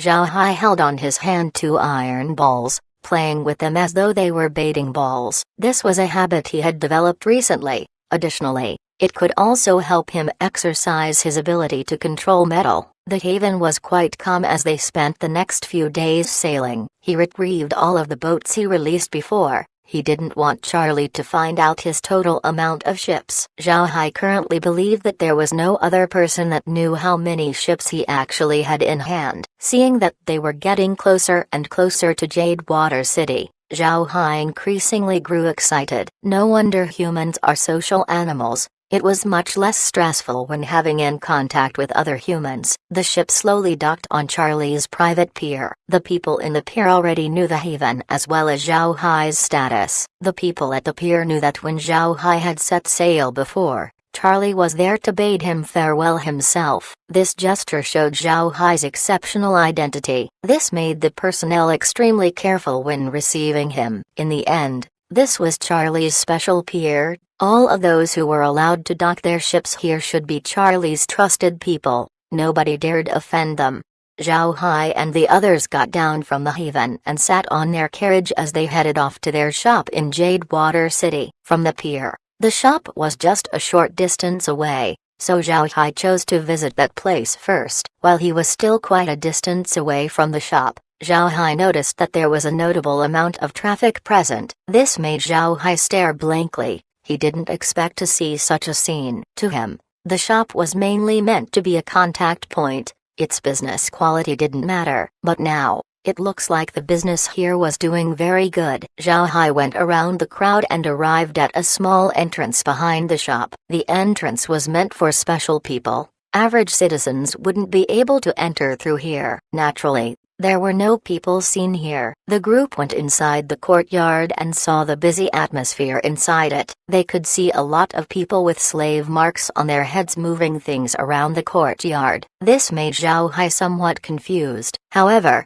Zhao Hai quickly came to understand that these people must have been bought by Muan. He obviously needed a lot of helping hands here, so it was natural for him to buy some slaves. It seems like Muan's methods are really good. At this time, the slaves also took note of Zhao Hai. They were surprised since they knew that the courtyard had 3 gates: the front gate, the side gate used for unloading cargo, and a special gate at the back. That gate was guarded by Zhao Hai's undead. Only Muin's family were able to pass through there and nobody else. Now that they saw a group inside the courtyard that didn't enter from the front nor the side gate, the slaves reckoned that they must have passed through the back gate, and seeing that the group wasn't coming to cause trouble, did these people know the manager? At this time, Shun had already called Muin to the courtyard. When they arrived, Zhao Hai immediately sent Shun to fetch the shop's manager. When Muin saw Zhao Hai and Laura, he immediately gave a bow and said, "Young lady, young master, you came back." Zhao Hai nodded. "Muin, go arrange some people to unload some marine products from the haven. Remember that the products are frozen into huge chunks. Make sure to handle them carefully while avoiding injury to your people." Muin nodded and said, "Young master, Prince Charlie isn't currently in Jadewater City. It seems like he returned to the capital. Will you still be heading to the city lord's mansion?" Zhao Hai thought for a moment then said, "I'll have to go. These marine products that I've brought needed to be delivered to Charlie to be processed. But go and prepare some rooms for us here. We will come back to rest in the evening." "We wouldn't be staying at the city lord's mansion." Muin nodded. Then Zhao Hai added a few more instructions before they headed to the mansion. Just as they were halfway there, they were met by a group of city guards. When the group saw Zhao Hai's unique bull-pulled carriage, they immediately stopped as their leader dismounted from his horse. He went forward to Zhao Hai's carriage and said, "Is this Mr. Zhao Hai's carriage?" Zhao Hai opened his door and walked out. He looked at the person and said, "I am Zhao Hai, and you are?" The person quickly replied, "Sir, I am the guard commander of the city's garrison legion. Today I came to offer the city lord's invitation as well as to escort Mr. to the mansion. The city lord has prepared a welcoming banquet for your group." Zhao Hai nodded then said, "All right, lead the way." The commander nodded, then jumped on his horse. The group then escorted Zhao Hai's carriage as it headed to the city lord's mansion. At this time, the people on the streets also took note of Zhao Hai. Among them, there were those who knew about the person on the carriage. This was because of the uniqueness of Zhao Hai's bull-pulled carriage. They knew that this person cannot be offended since even the prince was very polite to him. The people immediately gave way and avoided the carriage. They quickly arrived at the city lord's mansion. Zhao Hai saw Trisbo surprisingly stood at the front gate to personally welcome him. When the carriage stopped, Trisbo went forward and laughed. "Mr. Zhao Hai's actions are really very quick. I didn't even have the time to get notified. Otherwise I would have had come and meet you at the pier." After he got down from the carriage, Zhao Hai smiled. "I wouldn't dare tire the city lord. City lord is too polite. How could I just let you personally meet me? I think I don't really deserve it." Trisbo laughed. "Mr. is the one being too polite. How could I get exhausted?" "Right. I'm inviting Mr. for a meal. I've prepared some good food and wine to welcome Mr. and his group back to the city," he said as he pulled Zhao Hai towards the interior of the mansion. Chapter 416, Strength. When the group entered the city lord's mansion, Trisbo turned to the housekeeper and said, "Go deliver Mr.'s stuff to Purple Bamboo Courtyard." Hearing this, Zhao Hai immediately said, "City lord doesn't need to be too polite. I now have a shop inside the city. There's no need for me to live in Purple Bamboo Courtyard anymore. Also, that place is the third prince's personal space. It wouldn't be good if I stay there for long." Trisbo laughed and said, "Mr. doesn't need to worry. His Highness wouldn't be there for the majority of the year. Moreover, His Highness already gave us order to allow you to keep staying in the courtyard. Mr. can rest assured." Hearing this, Zhao Hai had no choice but to continue staying at Purple Bamboo Courtyard. He had the others go to the courtyard to settle down first, then had Shun go inform Muin that it would be impossible for them to stay at the shop.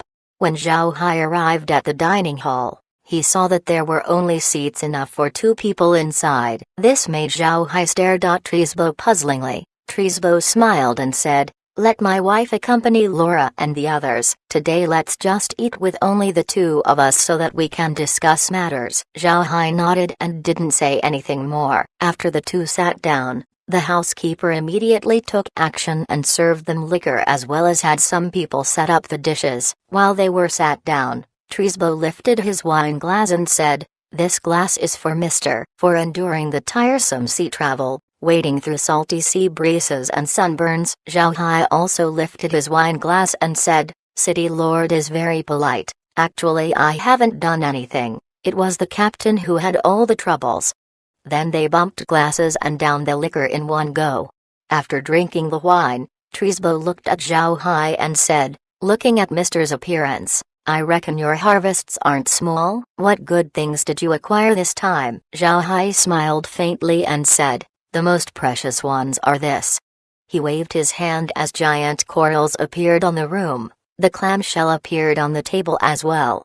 Zhao Hai opened the shell gently and revealed the giant pearl. Trisbo stared blankly at the treasure. Even if he had seen a lot of good things, he hadn't seen a pearl as large as this before. This was because pearls and corals on the Ark continent are very precious, not only because they are attractive, but also because they were magical materials, very valuable magical materials. Naturally, these pearls and corals were also loved by women. Presently, there were only a few people who would use these as magical ingredients. Most were used by nobles to decorate their houses. Seeing this magnificent display, Trisbo took deep breaths so calmed down his mood as he turned his head to Zhao Hai. "I didn't expect Mister to have such a huge harvest. I really didn't expect."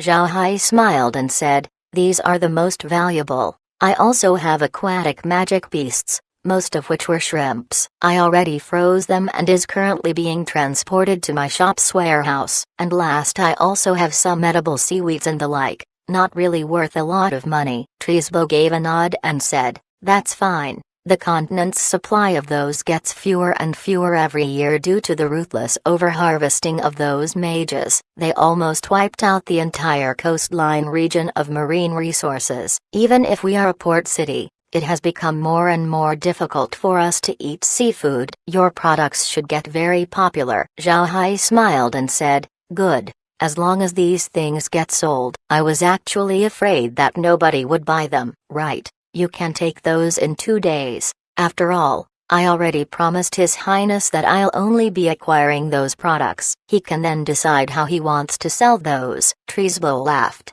"Rest assured, His Highness had already prepared. He's now just waiting for you." "Right. When will the firefishes arrive?" "Everything on my side is fine. You can start sending them." Zhao Hai smiled. "Be relieved. They should arrive in 2 days. You could get them then." "Right. What happened to His Highness? Why did he return to Carson City? Did an accident happen?" Trisbo smiled faintly. "Not really an accident. It was just that His Highness cannot leave Carson City for a long time. Carson City is the capital of the Rosen Empire. Almost all of the big powers are centralized there. If His Highness left for a long time, some people might start to loosen the ropes of his influence." Zhao Hai nodded, then gave a sigh. His Highness really had rough. "Right. Did His Highness have any other tasks that he's left to you?" Trisbo smiled and said, "Rest assured, under normal circumstances, we who are on his side generally had nothing to do. We just continue doing our own thing." Zhao Hai nodded. "When the things get shipped in 2 days, have some people come and receive it. I think that His Highness should be needing a lot of money lately. We must make sure that His Highness gets the money he needs." Trisbo sighed, then with a serious voice, he said, "This is the only thing we can do right now. After all, the current Emperor's body is still quite healthy. His Highness cannot overly try to win people over, therefore, we can only build our strengths at the moment." Zhao Hai agreed. "You go tell His Highness that if there is anything I need to do, don't be polite to me. Just go approach me directly. If he wants to make money, I can only provide these few products I have on hand. However, if there are other matters, tell him that I'll do my best to deal with them." Trisbo smiled faintly and said, "Mr. can rest assured, if there really is something, His Highness would surely be impolite." "Right. Will Mr. stay for long this time?" "It's going to be God's Grace Day. The whole continent will be celebrating." Zhao Hai smiled. "Yes. It's the day where the continent celebrates the greatest. But isn't this the best time to do business? I'm going to return to the deep seas in 2 days and get some more marine products. I believe that it's the season best suited for selling those items." Trisbo gave a stiff smile and said, "Mr. is really a merchant. Still thinking about business when it's God's Grace Day? Hi, it would be impossible for people like you to not get rich. Zhao Hai smiled bitterly. I have no choice. I have my clan to support. If I don't think of more ways to get money, we wouldn't have any income. Trisbo's eyes showed a small glint in them as he looked at Zhao Hai, but he didn't say anything about it and just smiled and said, "Who doesn't?"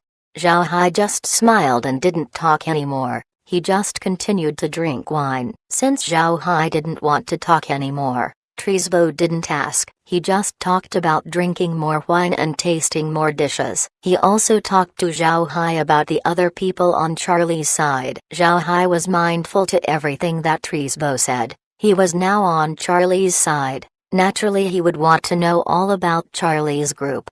The rest of the meal was spent with casual conversation. After eating, Zhao Hai returned to Purple Bamboo Courtyard. Laura and the others were already there. When they saw Zhao Hai return, they immediately welcomed them. Laura then asked, "Brother Hai, what did you talk about with Trisbo?" Zhao Hai shook his head and said, "Nothing really, we just casually conversed." Laura, God's Grace Day is approaching. I'm afraid we won't be staying still. I plan on returning to the sea in 2 days. Laura replied, God's Grace Day is less than a month away. We should travel and maybe return to Iron Mountain Fort. What plans do you have when we go to the sea this time? Zhao Hai smiled faintly and said, naturally to trade with the rock shrimp tribe again. In God's Grace Day, people would be splurging their money everywhere. All great nobles would want to eat delicious dishes during that time. When we go back and trade with the shrimp tribe, we should get a lot of seafood ingredients.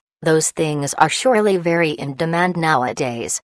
Laura thought for a moment and said, that's good. We will surely have big profits. We should get Trisbo to prepare good stuff for us in return. Zhao Hai nodded. Right. We should also get good things since we still need to return back to Iron Mountain Fort. Maybe I'll also send a letter via Bloodhawk to Brother Wales along with some gifts. Laura smiled and said, Brother Hai, you seem to have forgotten. The Beastmen don't celebrate God's Grace Day. They'll be attending the 10,000 Beasts Festival. Hee hee. Zhao Hai stared blankly and patted his head. Right, I forgot about that. Brother Wales is a Beastman. He doesn't celebrate God's Grace Day, ha ha ha. Also, it's something interesting to think about. When God's Day passes, it should be about 1 year since we met. Currently, it was late winter. When Zhao Hao woke up last time, it was early spring. As long as God's Grace Day passes, spring will arrive soon after. Time really passes by quickly. Laura looked at Zhao Hai and smiled. Time really does come by fast.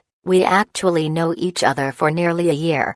She and Zhao Hai had also met during spring season. Since it was now winter, they will soon be knowing each other for 1 year.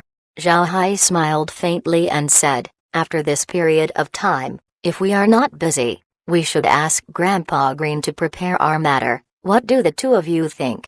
Meg and Laura's face immediately turned red. They knew exactly what matter Zhao Hai was talking about. It was their wedding. The two of them were too embarrassed to answer, but they didn't disagree. Seeing the duo's appearance, he couldn't help but smile. Don't be embarrassed. I only held off our wedding up to this time because of some matters. First, it was because I was still under the effects of the water of nothingness. Second, I don't want the two of you to marry me in secret. I must let the entire continent know about the women that I'm going to marry. I must let the continent know that the Buddha clan was once again standing on its feet, that the two of you are women of the Buddha clan. I will make all the people in the continent stop looking down on you. Laura and Meg looked at Zhao Hai with a gentle look. Laura spoke softly, Brother Hai, we don't really mind, as long as our Buddha clan is strong. It didn't matter if nobody knows of our wedding.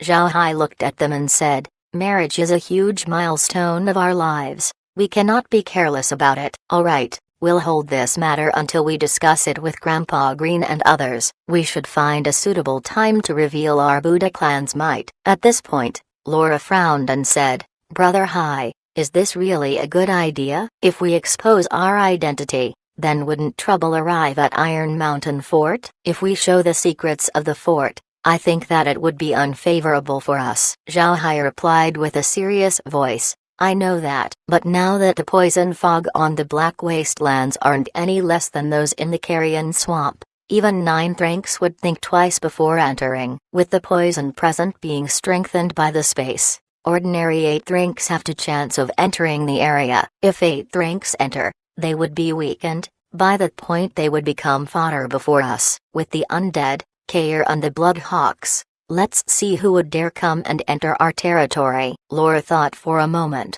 It was true. They have underestimated their current capabilities. At present, the Buddha clan is not weak. Now that the Black Wastelands have become pretty much like the Carrion Swamp, they could easily deal with those who dared enter it. Meg, at this moment, chuckled and said, "Elder brother Hai, you forgot to include the blood-devouring mosquitoes. In the space, we have large quantities of those mosquitoes. There was no number that could describe it. Let's see which expert can withstand a barrage of attacks coming from those. Also, if they really dared to wage a war with us, we can just repeat what we did back in Persal Duchy. Just release pests in their territory. Let's see how well they'll fare then." Hearing what Meg said, Zhao Hai couldn't help but laugh. "I must say, Meg, you have quite some sinister ideas, ha ha ha. But your idea is good. Before, I couldn't just act recklessly because of my body, but now that I've been cured,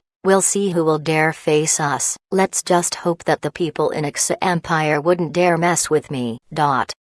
Laura also smiled at Meg's idea. At this point, Laura thought that their strength was already formidable. There was no enemy that they couldn't deal with. In all honesty, Zhao Hai had always neglected to take note of the strength of his undead creatures. One should know that Zhao Hai currently had a total of 700,000 undead on his hands, and these 700,000 undead all have strength equal to 8th rank. If those 700,000 undead were to be released by Zhao Hai in one go, then it wouldn't be a problem even if they razed the entire Ixa Empire to the ground. Although Zhao Hai also knew this, he just placed the idea on the back of his mind. This was because he knew that he couldn't just release massive amounts of undead to wage war with other humans. This was a one-way ticket to being public enemy number one, and Zhao Hai didn't want that to happen. He wasn't a lunatic who wanted to take control of the whole world. He was just an average person who didn't have any grudges on the entire human race. He didn't want to be embroiled in war all the time. However, the heavens seem to think otherwise. It seems to dislike Zhao Hai being out of the limelight. When Zhao Hai and the others were chatting, a sound from a blood hawk was heard as it headed straight to Purple Bamboo Courtyard. Chapter 417, Smith's Worries. Drawing back time a couple of days ago, Smith sat inside his study with a blank look. Phil was at the side looking at him with a pained expression. Phil understood Smith's current mood. This was because, just now, Smith received a letter from the family stating that they will still deal with Zhao Hai, and this time they would be bringing along some 9th rank experts.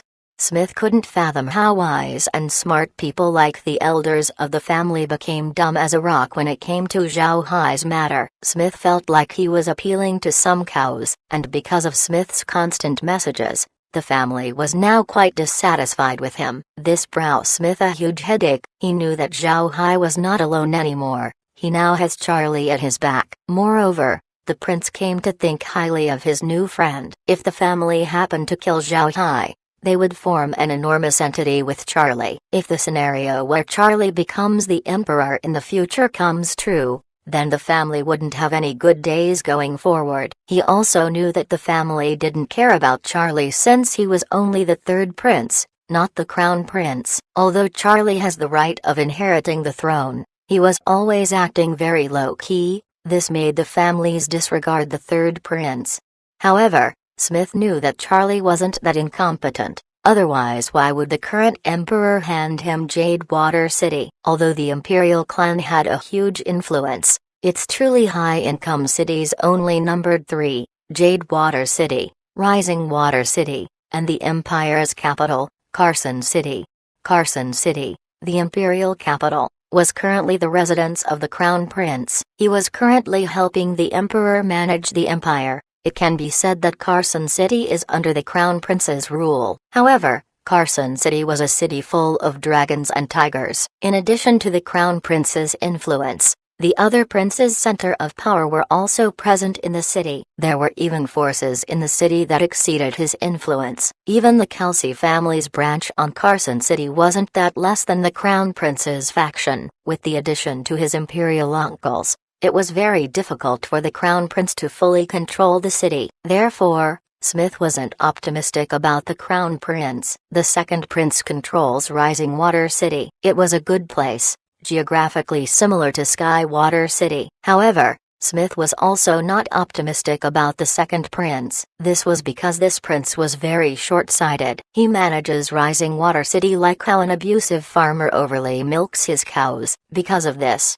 a lot of merchants were forced to leave the city. If not because of its good location, Smith was afraid that Rising Water City would already be bankrupt. The third prince Charlie manages Jade Water City. Even after being the third prince, the major forces of the empire didn't seem to take note of him. This in itself made people feel very strange. The third successor of the continent's most powerful nation was someone nobody paid any attention to. This matter was too mysterious. This can only show that the prince had been acting very low-key recently, that nobody paid him any attention. But Smith knew that someone was more terrifying when he was invisible. If you don't take note of him, you wouldn't be able to know the cards on his hand. This was a talent that made someone extremely frightening, and this time, Zhao Hai chose to leave Rising Water City in order to transfer to Jade Water City, offending the second prince along the way, preferring a man no one paid any attention to. This in itself showed Zhao Hai's nature. So why didn't the family consider this? Can the people in the family really not see the bigger picture? They might have forgotten about that aspect since they were too focused on dealing with Zhao Hai. Not only would they offend the third prince, they would also be harming the Kelsey family's prestige. Zhao Hai's status was very well known in the continent. People knew that he is a dark mage, and when people heard that he went to Skywater City, they should have faintly guessed that he ran away from the Radiant Church and Southern King Boris and reckoned that he might have hired himself to the Kelsey family. Even if the various forces in the continent were unaware of the existence of the League of Dark Mages, they should still be knowledgeable of the fact that the Kelsey family was held the pinnacle influence regarding the Dark Mages in the continent. Because of this reputation, numerous Dark Mages would join the League of Dark Mages. This was because they could not only receive assistance, the organization was also quite loose. In this case, the family's action against Zhao Hai was improper. What would the other Dark Mages think when they hear of this? Will they still join the League? Can they still work hard for the League? Later on, Dark Mages would think twice about joining up with the Kelsey family. They would fear that they might be treated like Zhao Hai, wherein the treasures they had on hand were seized by the family. In the eyes of outsiders, this was the case. Zhao Hai had fire fishes on hand that the Kelsey family fancied, so they wanted him to hand it over. But Zhao Hai refused, which caused this whole event. Outsiders weren't privy to the inside affairs of the family. In their minds, Juan was just a member of the family. He didn't have that much influence, so it was impossible for them to think that he was the root cause of the situation. Smith was currently worried about this matter. He feared that the Kelsey family's image on other Dark Mages were now quite smudged. If this matter gets larger, then the League of Dark Mages might even disband. What Smith didn't understand was his brother Peter, who had the most understanding with regards to the League. Why didn't he prevent this? Not only did he not prevent it, he also disregarded Smith's warnings. This made Smith very confused. Phil, who was Smith's housekeeper, naturally understood, but he didn't have any other choice right now. Smith was only the second successor to the family. Above him were the elders and the patriarch, while at his surroundings were the other successors. The moves that Smith could do were quite limited. Phil also thought that the family wouldn't go too far in dealing with Zhao Hai. After all, this matter seems like the family was stealing openly. Moreover, they were going against their own mage. He didn't think that this matter would reach this point. Currently, Zhao Hai had already snatched more than 30 ships from the family, and although he didn't kill 8th-rank experts, he wasted their cultivation. In all honesty, Phil was very angry when he heard about this. He didn't expect that Zhao Hai would be so ruthless. actually crippling those 8th ranks. But he also knew that Zhao Hai still kept the family's face into consideration. Otherwise Juan would already be dead. The one that Phil didn't expect the most was the family sending a 9th rank to cope with Zhao Hai. This wasn't a clever decision for the family. Can a 9th rank really be mobilized that easily? But for an uncooperative dark mage, the family actually planned to send a 9th rank. The resources they would use would be very huge. More importantly, they were going to send the 9th rank to deal with Zhao Hai. What would the members of the league think of this? Would they still support the family in the future? Phil thought that the situation had become very troublesome. At this point, Smith suddenly talked to Phil. Uncle Phil, what do you think is going on in the minds of the family? Why do they really want to deal with Zhao Hai? I think this decision shouldn't be just because of Juan. Phil nodded and said, mobilizing a 9th rank is a very huge matter. It wasn't something the 5th young master can decide on. The decision should have been made by either the patriarch or the elders' assembly. But as to why, I have absolutely no idea. Is it because they think that he might have become overconfident because of the previous matter that he dared to slap the family's face? Or are there some ideas on the mind of the patriarch? After listening to Phil, Smith's eyes lit up. Uncle Phil, are you implying that the family is scared of Zhao Hai? Phil looked confused at what Smith just said. Scared? What do they need to fear about Zhao Hai? Even if he is quite talented, it was impossible for him to defeat a 9th rank expert. Why would the family be afraid of him? Smith let out a long sigh and said, I think the family didn't fear Zhao Hai's strength, but instead his ideas. In the past, didn't the plan to suppress the Radiant Church came from Zhao Hai? They feared that through Zhao Hai's understanding of the Radiant Church, he could influence other dark mages and slowly wrestle control of the league away from the family. Therefore, they took this chance to eliminate Zhao Hai. Moreover, then think that dark mages only think of themselves. They wouldn't care about Zhao Hai. This made the family decide on this action. Since they didn't fear dark mages would leave the league and form their own alliances on their own. Phil stared and muttered, is it really this? Even if those dark mages didn't leave the league, they would still be afraid to share their information to the league. This would be a huge blow to the organization. Smith coldly said, I'm afraid that it isn't that simple. Zhao Hai's idea made it possible to have more dark mages emerging from the empire, further increasing the family's influence. In the future, it was highly probable that those young dark mages would hire themselves to the family. At this point, the family wasn't worried about the dark mages' inheritance anymore. For them, the leagues was no longer important, so they decided that it was fine to deal with Zhao Hai. Phil stared blankly at Smith. Really? Can the family actually do that? Although he was asking a question, he already agreed with Smith's words. This may actually be the reason why the family didn't hesitate in dealing with Zhao Hai. Phil had served the family for his entire lifetime, so he already understood the mindset of the family. Although the Kalsi family was very low-key recently, deep inside, they didn't change their bearing as great nobles. They were still greedy for wealth and greedy for power. A few years ago, because of the Radiant Church's suppression of the Kalsi family, they felt the need to establish the League of Dark Mages. Upon establishing the League, they treated all of the Dark Mages in it quite nicely. But in truth, the Kalsi family were still looking down on those Dark Mages. There were even small Dark Mage clans that weren't destroyed under the Radiant Church's hands, but instead in the Kalsi families. This was to ensure that the family stayed quite high up on the minds of the Dark Mages. Chapter 418.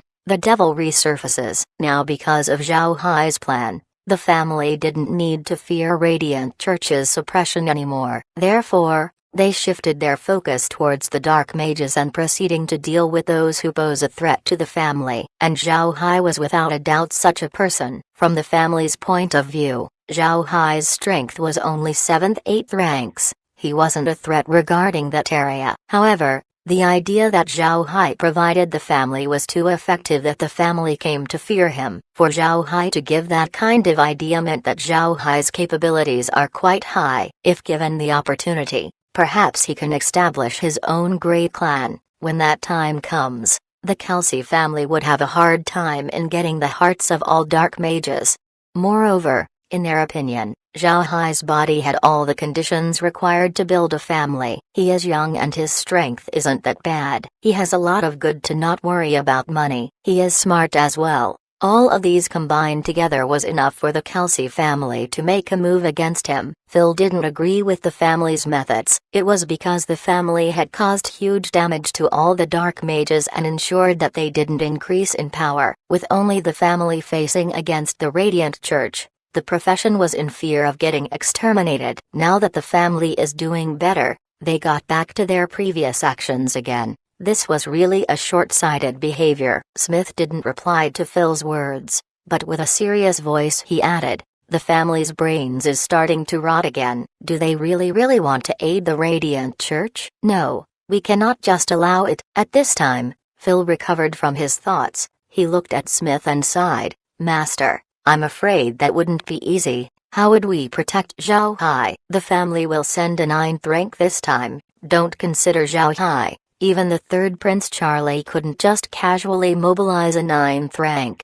While Smith may have a calm face, his mind's thoughts were continually spinning. He was trying to figure out ways in order to save Zhao Hai. In his opinion, Zhao Hai was a very talented man, one full of potential. He is a good blessing to all dark mages. Moreover, Smith wanted to preserve the mission of the League of Dark Mages, to be there for dark mages but not controlling them. They need to make the League keep its loose management. It was precisely because that if the family were to become strict in its management of the dark mages, they might kill those who were disobedient. When that time comes, dark mages would still respect the family, but not because of reverence, but because of fear. So when the League of Dark Mages became established, the family just supported it at the side and didn't step in to rule it directly. The family knew that dark mages were mostly uncooperative. The current practice of the family was very wrong. If their actions caused the dark mages to hold back on their contribution, this wouldn't be very good for the overall situation of all dark mages. It would only make it easier for the Radiant Church to deal with the Kelsey family, as well as slowly exterminating the dark mages in this world. The advice that Zhao Hai offered, making dark mages proliferate in the Rosen Empire, requires time. For a child to study, become talented and assume a responsible position, it would take at least 20 years. Who knows what happens in 20 years? If the Rosen Empire feels like the dark mages were increasing their strengths rapidly, then they would start suppressing them. Adding that on top of the threat of the Radiant Church, the trouble to Kelsey family would be huge. Therefore, the League of Dark Mages cannot be disbanded. Zhao Hai cannot die, he must live, otherwise the will of the Dark Mages will wither away. Then the League of Dark Mages would only exist in name. However, protecting Zhao Hai wasn't easy. The family was determined to deal with Zhao Hai this time, and from what Smith understood from Zhao Hai's disposition, he wouldn't make any compromise. This would further the matter into a bad outcome. But at this time, the devil suddenly resurfaced inside Smith's head. It started to occupy his mind. Moreover, its control got bigger and bigger. This devil was of course the idea that has been brewing inside Smith's mind these past several days. The idea of marrying Megan off to Zhao Hai. This idea existed inside the thoughts of Smith for a long time, but he didn't have the courage to go through with it. Wanting to protect Zhao Hai wasn't easy, but if Zhao Hai weds Megan, then he would become a person from the Kelsey family. This way, the family wouldn't be able to act against him. Upon taking a further look, this really was the best way to avoid Zhao Hai's conflict. The thought was getting more and more intense, to the point where Smith couldn't resist it anymore. Seeing Smith's change in complexion, as though he had been convinced of a solution, Phil asked, "Did the city lord find a way?" Smith turned to Phil and nodded. "I have one, but it needs the agreement of a person to work. If she wouldn't agree, then it will be useless." Phil was confused while he stared at Smith. "Who is it?" "Is it the eldest young master?" "But didn't the eldest young master agree to the family's action?" Smith shook his head and said, "It's not Big Brother, it is Megan." When Phil heard Smith's words, he immediately understood the idea. His expression couldn't help but change. Since he was with Smith for a long time, he also watched Megan grow up. For Phil, The Kelsey family's plum blossom princess was like his own granddaughter. When he heard Smith, he didn't like it at first. However, he was also a person that could see the bigger picture. Seeing him ruminate on his words, Smith looked at Phil. He knew how Phil felt for Megan, so he added, "Megan told me a few days ago that she didn't just want to eat, sleep and wait to die. She wanted to do something for the family and wouldn't want to marry another noble who only knew how to eat and play. But if we marry her over to those legitimate successors of other noble families, I'm afraid that she would get bullied. We protected her too much for all her life that now she is bored with her life." Uncle has also met Zhao Hai.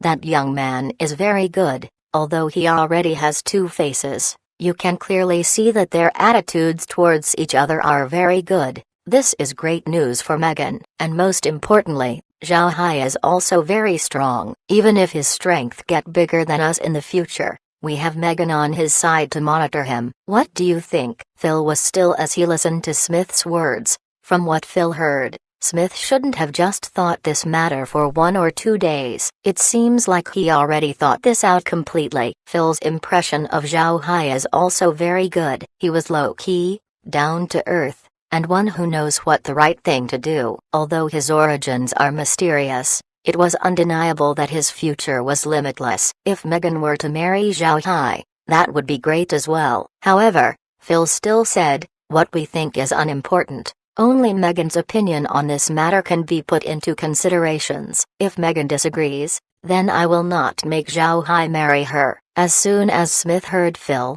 he knew that his housekeeper had already agreed. But as Phil said, everything hinges on Megan. If she agrees, then everything else would be very easy to handle. If she doesn't, then they wouldn't force her. Smith was, after all, still protective of his daughter. Smith nodded and said, "Uncle Phil can be relieved. If Megan disagrees, then we would find another solution. But I think that we should find another person to ask her. I'm afraid she wouldn't be able to disagree if either you or me asks. That girl's skin is too thin."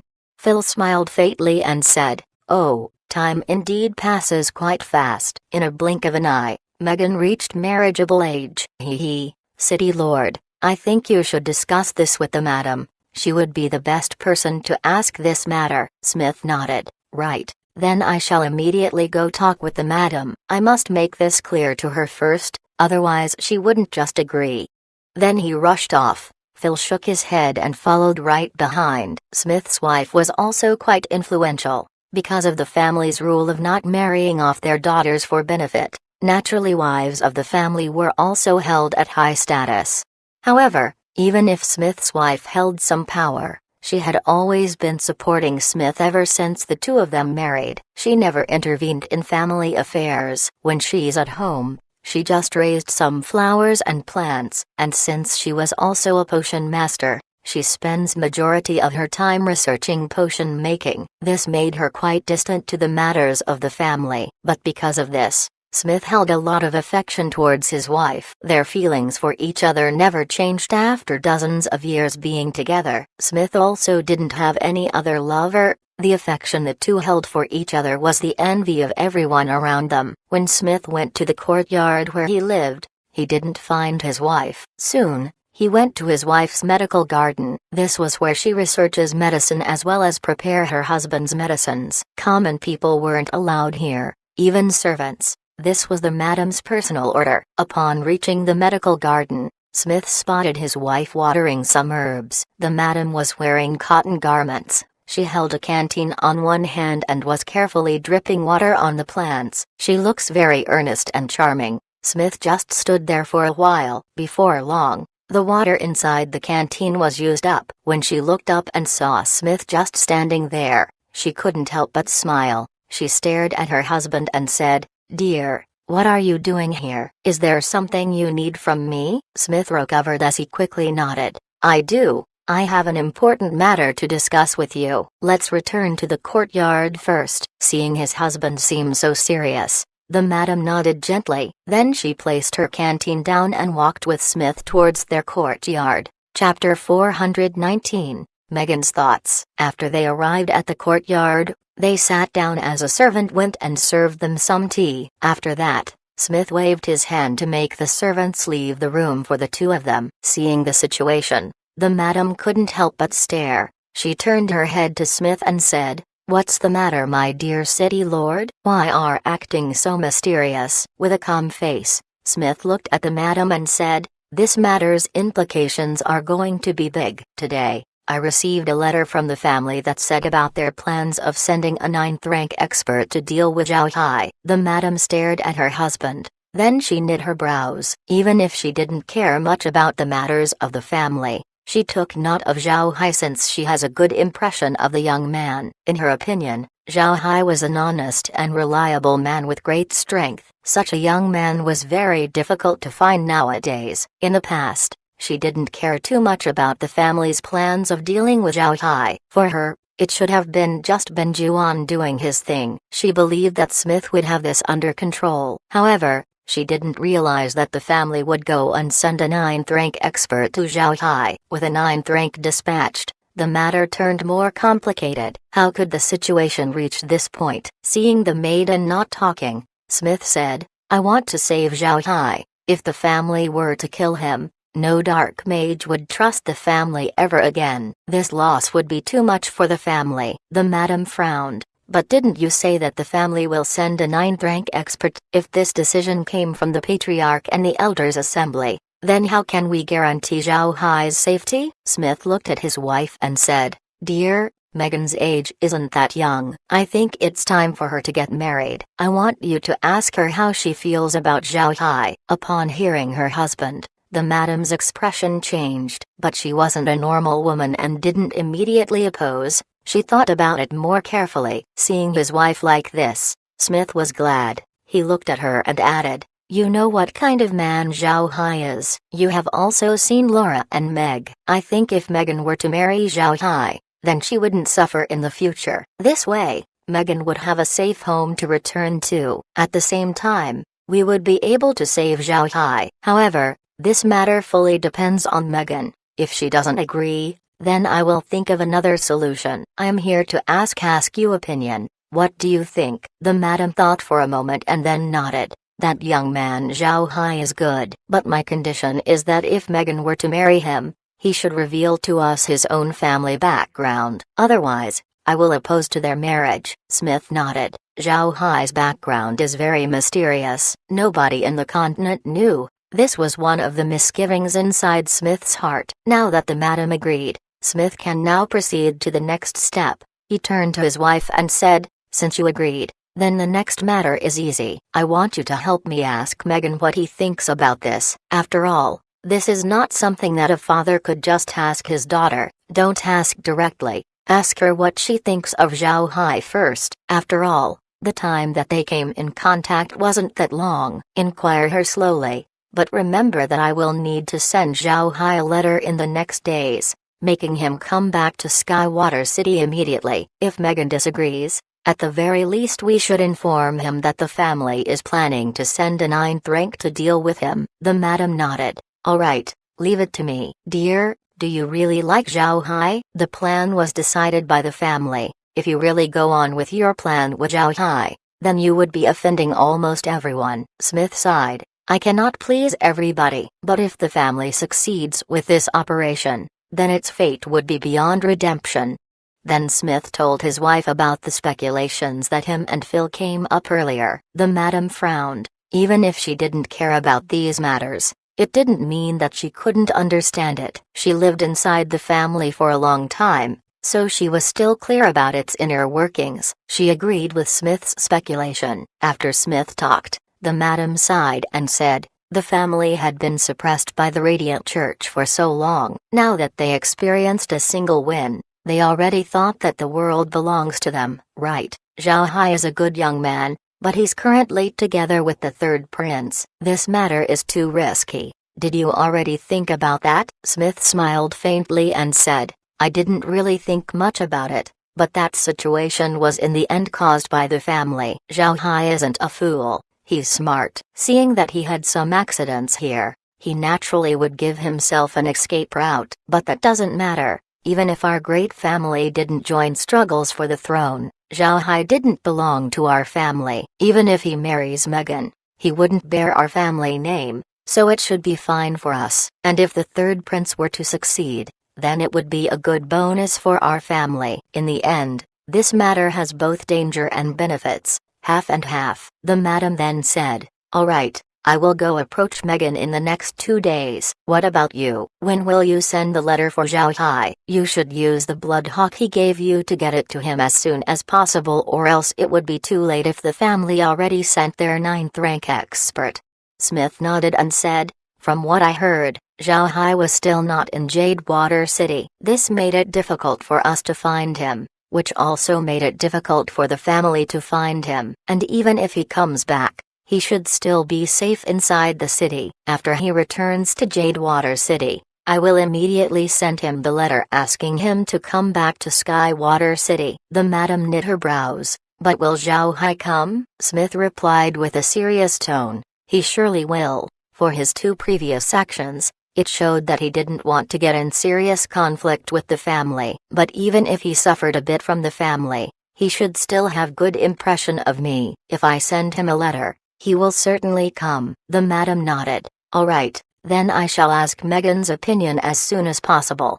Smith also nodded, then sighed. The madam looked at him and knew that he was anxious about this situation, so she consoled him. The family had been around for so long, it has surely experienced its ups and downs, but it is still standing today. It wouldn't be easy for it to be destroyed. Smith sighed and said, "It was because the Kelsey family existed for a long time that father and the elders thought that nothing fatal would happen to the family. In the past, where the Radiant Church still had its knife on the family's neck, the family was constantly pushed till their backs were on the wall. And now that we have won a single battle, they didn't see that there was virtually no damage done to the core strength of the Radiant Church. The family even couldn't wait before they completely got rid of their enemy. This is too pitiful." The madam sighed as well. She knew that her husband had given his all for the family for all these years, but now the family was heading towards its current direction. It was no wonder that Smith felt very sad. When the day turned noon, the madam found Megan inside the study room, reading. These days, Megan rarely went out to play, for her going out was now pointless. She had already played around sufficiently, already ate everything she found delicious. Right now, there was nothing that came to interest her.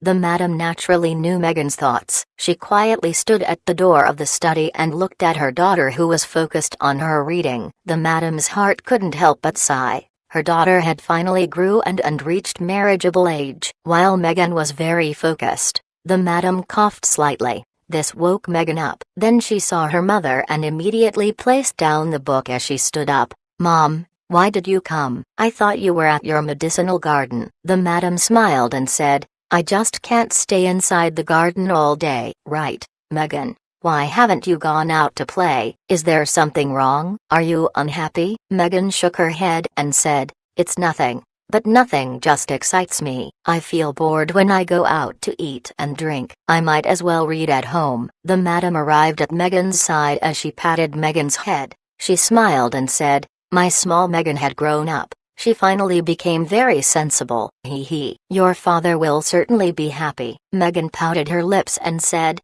"I don't think so. I already told father and asked him to do something for me, but until now, he still hasn't come up with something for me. I can only be here every day, reading and being bored to death." The madam couldn't help but smile to Megan and reply, "You silly thing. You think handling matters is that amusing? That is much more boring compared to reading a book. Otherwise, why do you think I always stay inside my medicinal garden and handed everything about the house over to the housekeeper? You silly girl should think properly for yourself, truly." Megan spat out her tongue and chuckled naughtily. Seeing Megan's expression, the madam couldn't help but sigh heavily inside, but she still said in a soft manner, "Megan, do you like Laura and Meg?" Upon hearing her mother's words, Megan couldn't help but put on a gloomy expression as she nodded. "Sister Laura and Sister Meg have become my best friends. They also saved my life, but the family is currently going after them." "Mom,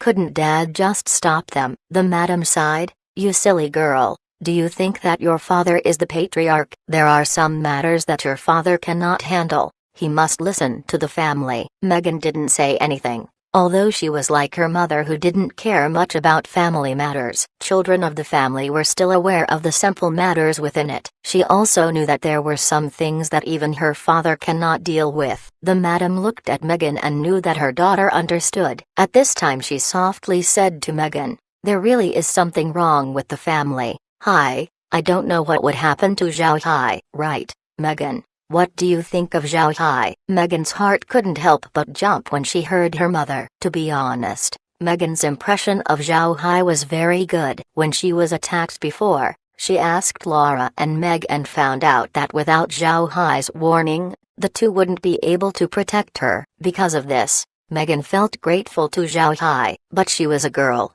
thin-skinned. She couldn't go to Zhao Hai and express her gratitude personally. Also, when Zhao Hai was staying inside Skywater City, they didn't have a lot of interactions with each other. In her mind, Zhao Hai was that man who seemed to have an ever-present smile on his face, someone who loved Laura and Meg, the kind of love that made people feel envy.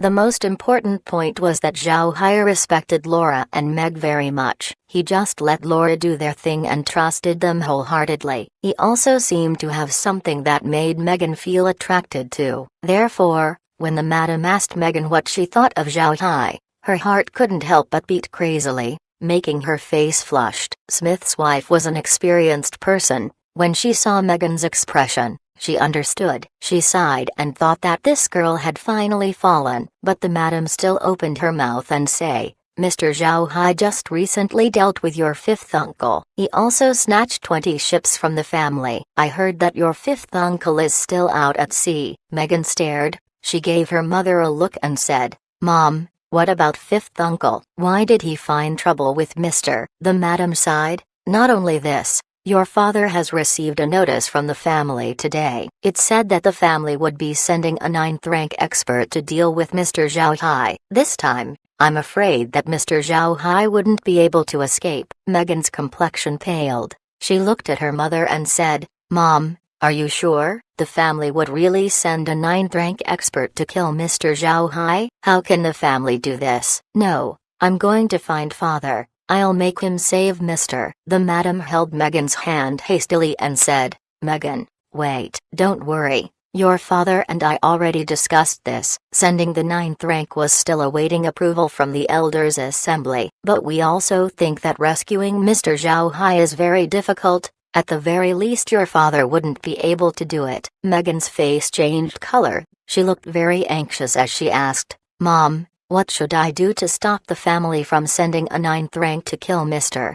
The madam looked at Megan's face and knew what her daughter was thinking. She patted Megan's head and said, "Your father had thought of a way to save Mr. Zhao Hai. Megan, you're not young anymore. I think we should start looking for your husband. Did you already have someone on mind? You can tell me and your mother will help you in this matter." As soon as Megan heard her mother, her face immediately reddened. "Mom, we are talking about Mr.'s matter. How did we arrive to my own matters?" The madam smiled. "You're already not young. At your age, your mother had already kissed your dad. Let's talk about it." "Why are you so embarrassed?" Chapter 420, Megan's idea. Megan looked at her mother. She wasn't embarrassed, but she really didn't have someone who had moved her heart inside Skywater City. For her this matter was quite awkward.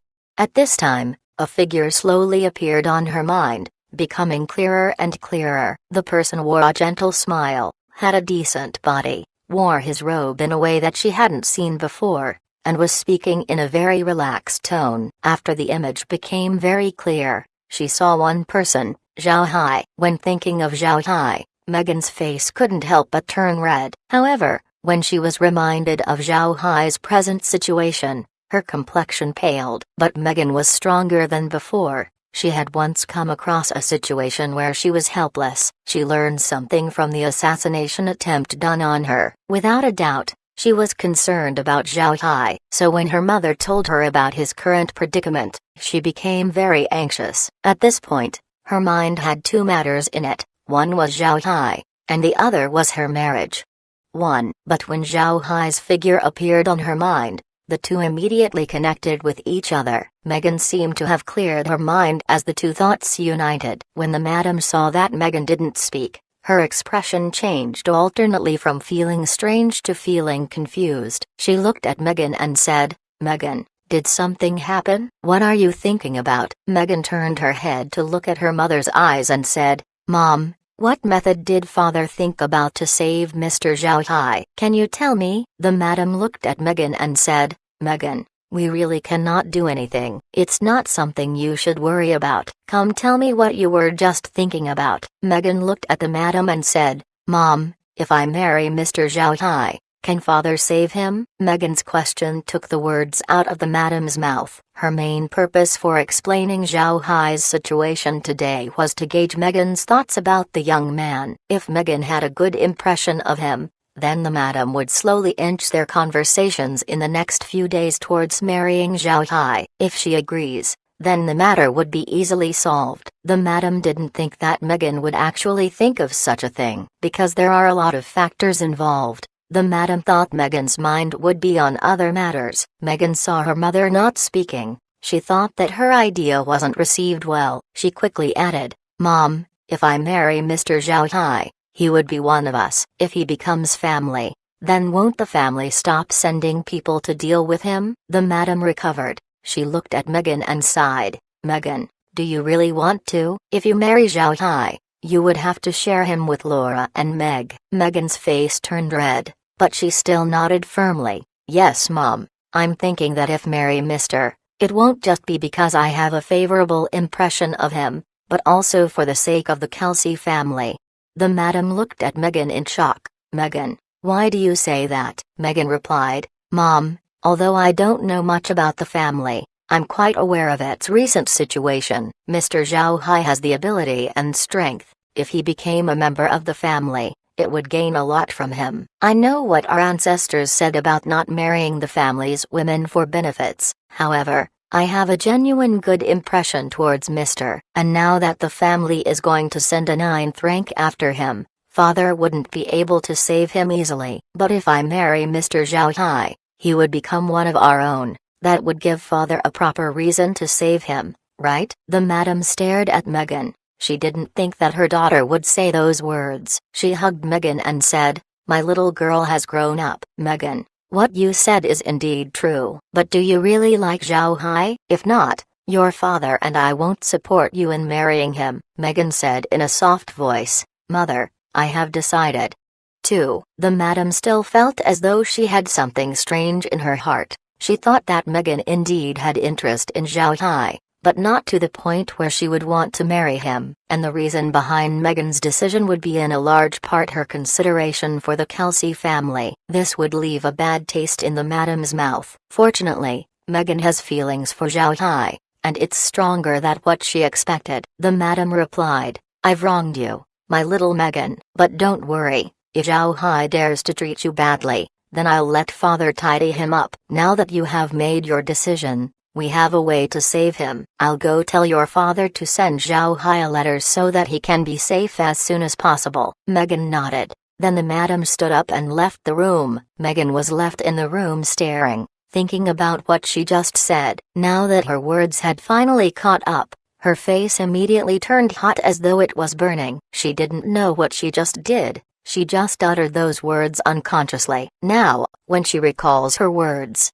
she couldn't help but blush. But no matter what, she has already decided. Changing it now would be impossible, and Megan didn't think of changing it anyway. She just felt strange. She didn't expect that she would actually get engaged. At this point, the madam's mood was very complicated. When she returned to their courtyard, she found Smith and told him about Megan's situation. Smith didn't think that Megan would make her decision this quickly. While he felt relief, he was also angry at Zhao Hai. Smith didn't know when Zhao Hai had unexpectedly captured her daughter's heart. Although Smith looked highly upon Zhao Hai, as a father, he was obligated to get mad at the person who took the heart of his daughter. At this moment, the madam looked at Smith and said, "Dear, will you write Zhao Hai's letter now?" Smith thought for a moment and shook his head. Is not the time. We'll wait until Zhao Hai returns to Jade Water City before sending it. In any case, We have his blood hawk with us. He'll receive the letter at the quickest time possible." The madam nodded, then sighed. "I hope that nothing goes wrong this time, otherwise, Zhao Hai will be in danger. I wish that the family wouldn't be quick in sending people to deal with him." Smith agreed. "Right. Now we can only trust Zhao Hai's speed." When Zhao Hai saw this blood hawk, he knew that this should be the one he left behind for Smith. He immediately went outside and took the letter that Smith wrote to him. After reading the contents of the letter, Zhao Hai's complexion changed. Naturally, Smith didn't include his plan of marrying his daughter to Zhao Hai in this letter. He only wrote about how the family disagreed with his plan of reconciling with Zhao Hai and that they were prepared to send ninth-rank experts. He also expressed that he has a plan to deal with the matter and that Zhao Hai needs to meet him at Skywater City. Zhao Hai didn't expect the Kelsey family to send ninth-rank experts to deal with him, although he didn't fear the other party's ninth-rank expert. He also didn't want to develop a mortal enmity with the Kelsey family. If he does become enemies with the family, it would be disadvantageous to his future plans. The family might pressure Charlie, and Charlie might not want to offend the Kelsey family in favor of him. At that time, Zhao Hai feared that he wouldn't be able to stay inside Rosen Empire. When Zhao Hai returned to the room, he gave the letter to Laura. From what Laura saw in Zhao Hai's complexion, it must have been a serious matter. She immediately read the letter and soon enough, her expression also changed. She handed the letter off to Meg as she turned to Zhao Hai. "Brother Hai, what do you think?" In a serious voice, Zhao Hai replied, "I guess we have no other choice other than to head towards Skywater City and go see what Smith plans to do. Otherwise, we can only deal with the ninth rank of the family and hope that they will stop bothering us." Laura thought that this situation was impossible. If they really kill the ninth rank of the Kelsey family, they definitely wouldn't let them off. Ninth ranks are extremely important to any family. After Meg and the others read the letter, their faces changed as well. They understood that if the Kelsey family goes through with sending ninth ranks after them, then that meant that the family has decided to completely destroy their group. Laura said, "When do we leave?" Zhao Hai replied, "I'll go and talk to Trisbo first, then let's have the Haven head towards Ape Island while the rest of the ships stay behind to be filled up by Muon. I'll go send a Bloodhawk carrying the ghost staff back to Skywater City. After it arrives, we'll appear there via the space. For us, the seas are no longer safe." Laura understood what Zhao Hai meant. If the Kelsey family sends its ninth rank after them, the seas would certainly be unable to keep them safe. For a ninth rank expert, there was no need to use a ship to travel the sea, flying was enough. Laura nodded. "All right, I'll go inform you and while you go see Trisbo." Zhao Hai nodded and immediately went out to give the Bloodhawk the ghost staff before releasing it. Then he went to look for Trisbo. At the same time, Laura took the carriage and headed towards Muon. Although he might be exposing some of his secrets with his method of going to Skywater City this time, Zhao Hai didn't care. If they cannot deal with the matter of the Kelsey family, then they would have a powerful enemy. Zhao Hai didn't want to see that. Trisbo was currently on his room resting and drinking wine. At this moment, a servant came and reported that Zhao Hai came to ask for an audience. He stared for a moment before immediately inviting Zhao Hai inside. But when Zhao Hai came in, Trisbo couldn't help but notice the strange expression on Zhao Hai's face. Trisbo quickly said, "Mr. Zhao Hai, what happened?" Zhao Hai looked at Trisbo and said, "City Lord, I'm afraid I have to leave Jadewater City immediately. I might be gone for several days, but I promise to return as soon as I have taken care of the situation." 1. Ruian got baited by her mother. Moms are scary, man. 2. I love how they just knew that Zhao Hai would agree. XD, what do you think our homeboy is? Chapter 421, doesn't need a reason. Trisbo looked at Zhao Hai and said, "For Mr. to leave immediately, it seems like a really important matter. Can I do something to help?" Zhao Hai shook his head and said, "We'll handle this matter ourselves. I just came to say my farewells to the city lord before we leave." Seeing Zhao Hai's reaction, Trisbo decided that there was nothing he could do, so he just nodded and said, "All right, then Mr. must go immediately. If there's anything I can do, Then don't hesitate and tell me. Even if I'm busy, I'll try my best to help. Zhao Hai smiled. Very well, if the time comes, I won't be polite. Well then, I'll go take my leave. When Zhao Hai left the city lord's mansion, Shu and Shun were already outside. The three immediately rode the carriage that Trisbo prepared and hurried towards the pier. After arriving at the pier, they immediately boarded the haven. This was also just a way to let people see that they left Jade Water City using their ship. Shortly after they arrived at the haven, Laura and the others also arrived. They told him that Muan was already informed. Zhao Hai left the 5 ships that they had stolen from the Marquis family behind Jade Water City. Zhao Hai didn't know, but after he left Jade Water City, Trisbo immediately asked his people to see what happened that made Zhao Hai very anxious to leave. At the same time, he also wrote a letter to Charlie. Trisbo knew how much importance Charlie had attached to Zhao Hai. After seeing Zhao Hai so anxious, Trisbo understood that he must have ran into a very thorny matter, otherwise he wouldn't be acting like this. This also made Trisbo very concerned. At this time, Zhao Hai was sitting inside the cabin while looking at the monitor. He was very annoyed right now. He actually didn't want to see Smith at this time. However, he didn't expect the Kelsey family to be very imposing. But reason told him that he needed to endure this time and go take a look at what Smith had planned. Laura and the others were also closely observing the monitor. In reality, they weren't actually worried about the 9th rank experts of the Kelsey family. They believed that with Zhao Wen and Care, even if the other party came with 3 or 4 9th ranks, they could still find ways to kill them. But the Kelsey family cannot afford to send that many experts for just this matter, so naturally they wouldn't send that much to deal with Zhao Hai.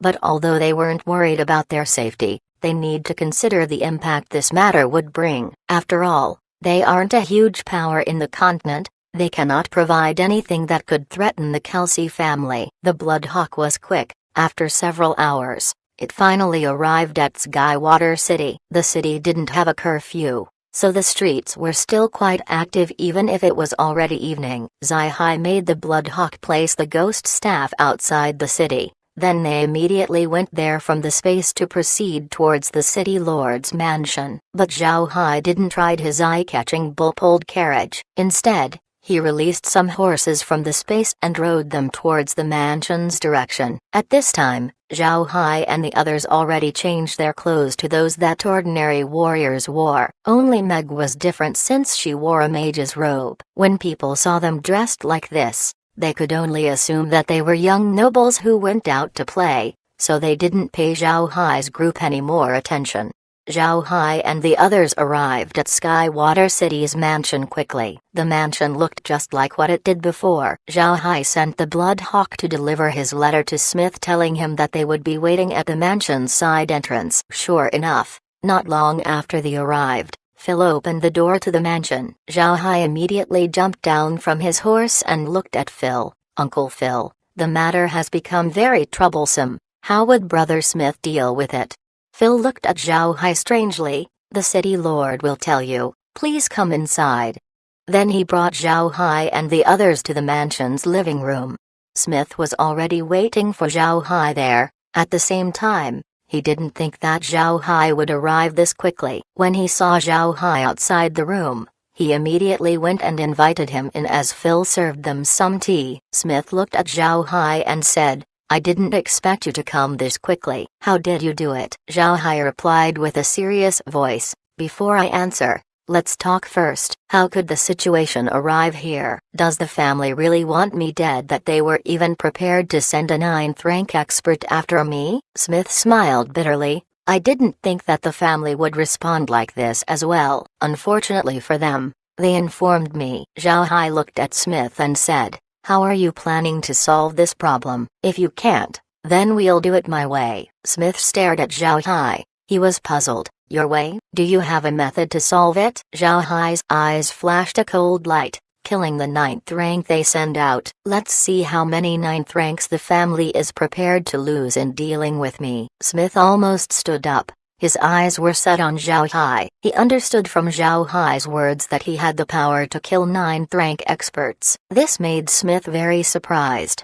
Ninth rank experts aren't people who were easy to please. Ordinary clans wouldn't even have a ninth rank to take care of them. Smith looked at Zhao Hai and said, "Are you sure? We're talking about ninth ranks here, not eighth ranks." Zhao Hai coldly snorted, "I'm speaking the truth. If the Kelsey family were to send one ninth rank after me, he will definitely die. If they send two, they will die as well. To be frank, as long as they don't send 5 ninth ranks, everything they send will just be exterminated. I can assure you that I will stay intact, but I cannot say the same for your Kelsey family." Smith stared, then his complexion turned ugly. "What, are you threatening me?" Cold lights passed through Zhao Hai's eyes. "You all want to take my life and I can't even say threatening sentences? Are you afraid?" Smith looked at Zhao Hai and suddenly laughed. "Good, young man. Your words are very good. Ha ha ha. Alright, I'll tell you my method." Seeing that Zhao Hai was determined, Smith couldn't help but calm down. "Looking at your appearance, you don't really want to be enemies with our Kelsey family, am I right?" Zhao Hai nodded. "I don't want to. To be honest, I'm not afraid of the people from your family. I'm not actually afraid of your Kelsey family. But I don't want to get in trouble with the Rosen Empire. I have a lot of things in my hand, but they still needed to be turned into money to provide for what I need. Currently, other than the Rosen Empire, the influence of the Radiant Church is very strong in the continent. And since the Church is my mortal enemy, doing business on other nations would be very difficult. This is the reason why I don't want to get driven away from Rosen Empire. If there's a way to avoid fighting with your Kelsey family, then I would prefer that. If I have no means of getting money, then things would be very hard for me." Smith nodded and said, "Looks like I guessed right.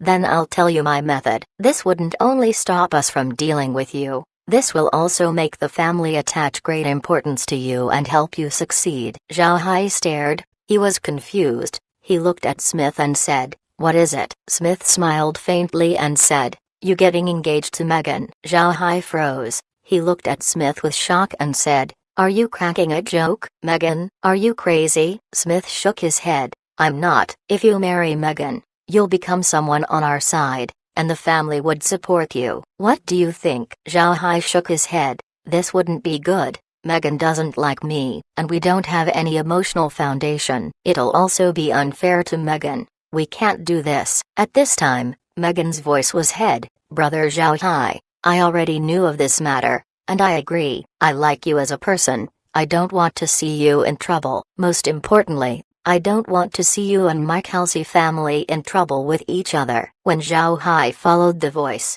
he saw Megan. She was standing in front of the living room and calmly looked at Zhao Hai. Zhao Hai looked at Megan and gave a smile. "Megan, why are you doing this? We have no feelings with each other. You don't know much about me. This will be unfair to you." Megan shook her head and said, "There's no reason to like someone. There is also no such thing as unfair. I just came to like you, and I don't know when it started. I know that we haven't been interacting for long, and you don't think much about me, but I still like you."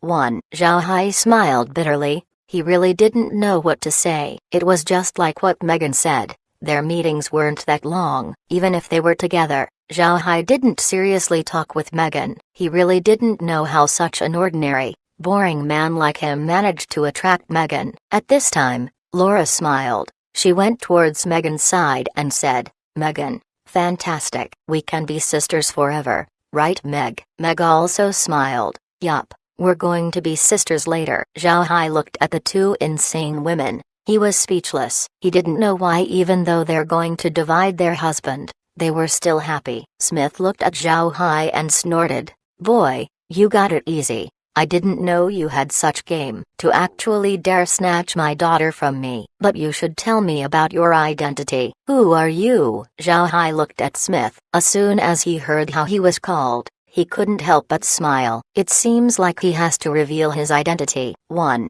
Monbryu. Chapter 422, Identity. At this time, Laura and Meg were at the side chatting with Megan. On the other side, the madam had been led to the living room by Phil, and then she sat in front of Zhao Hai. Zhao Hai can only force a smile and said, "Actually, my background isn't really that mysterious. but there were only a few who knew about it. My surname is Buddha. I changed my name to Zhao Hai later. Upon hearing that Zhao Hai was surnamed Buddha, Smith stared blankly. His complexion changed as his voice was raised. Are you really surnamed Buddha? That Buddha clan's successor who was bestowed the Black Wasteland by the Xia Empire, Adam Buddha? Zhao Hai nodded. Right, I am Adam Buddha, but I have changed my name to Zhao Hai. The Adam from before is now dead. Smith looked at Zhao Hai and said, didn't you drink the water of nothingness? Why can you use magic? Right, according to Bell, you're not using magic, but a divergent ability. So you really can't use magic? Zhao Hai shook his head and said, no, I can use magic. The toxin from the water of nothingness has already been solved. I'm now a magic and battle chi dual cultivator. My battle chi is at 8th rank, and my magic is at 8th rank as well. Smith was very surprised. He stared at Zhao Hai. Water of nothingness can be cured? Is that really possible? You're not deceiving me, right? Zhao Hai shook his head. I'm not deceiving you. My toxin from the water of nothingness has indeed been cured. But there is only one cure and it took me a long time before completing it. Otherwise, why did you think that Laura and Meg were still my fiancés and not my wives? Zhao Hai understood why Smith was too worked up. This was because the water of nothingness was a hereditary poison. If Zhao Hai's toxin was not solved, then Smith might not let Megan marry him. After all, if they have children, they wouldn't be able to cultivate either magic or battle chi. Because he read Smith's mind, Zhao Hai immediately told Smith that his toxin has already been solved. When Smith heard Zhao Hai, he couldn't help but turn to look at Laura. Laura smiled at Smith and faintly smiled. It's true, Brother Hai's poison has indeed been solved. If you didn't call us today, we might have had our wedding 2 days later. Smith relaxed and said, good, it's solved. Good. No wonder nobody can find out about your origin. You're actually a member of the Buddha clan. Ha ha ha. Nobody in the continent would think that the water of nothingness actually had an antidote. Zhao Hai smiled faintly. This isn't strange. There's no poison that didn't have a cure. So what about the engagement that you proposed? Will you reconsider it? Smith blinked. What? You don't want to? Are you saying my Megan isn't worthy for you? If you dare to decline, I will really have the family chase you with 9th ranks. Zhao Hai forced a smile. All right, I'll talk to my elders at home later and discuss when we'll get engaged. Smith coldly snorted. No need to discuss it. It will be tomorrow. The sooner the better. Otherwise, it will be troublesome if the family sends its 8th ranks. Zhao Hai couldn't help but frown. Did the family really plan to send 9th ranks my way? Isn't his too strange? Is there something I have done to offend the whole Kelsey family? Smith sighed. Then he told Zhao Hai about the guesses that him and Phil had made. After Zhao Hai listened to it, his shocked face turned to Smith. Because of that, killing me because of my leadership ability? If they continue doing this, then the dark mage profession would surely die out. What kind of idiot decides to kill talented people? How did it came to this? Smith smiled bitterly. I don't know, but this has always been the family's style. Even I cannot prevent them from doing this. Zhao Hai forced a smile and said, I initially felt it strange that the Radiant Church didn't defend any other mage profession other than the dark mages. So this was the reason. The Kelsey family was actually destroying the profession's future. Smith smiled bitterly. He didn't have any good thing to say. He just sighed and said, let's let that go for now. You should head back and rest. Tomorrow we'll release information about your engagement with Megan, not only to the family, but also to the entire continent. Zhao Hai wrinkled his brow. How about Charlie? If information about my engagement with Megan gets passed on,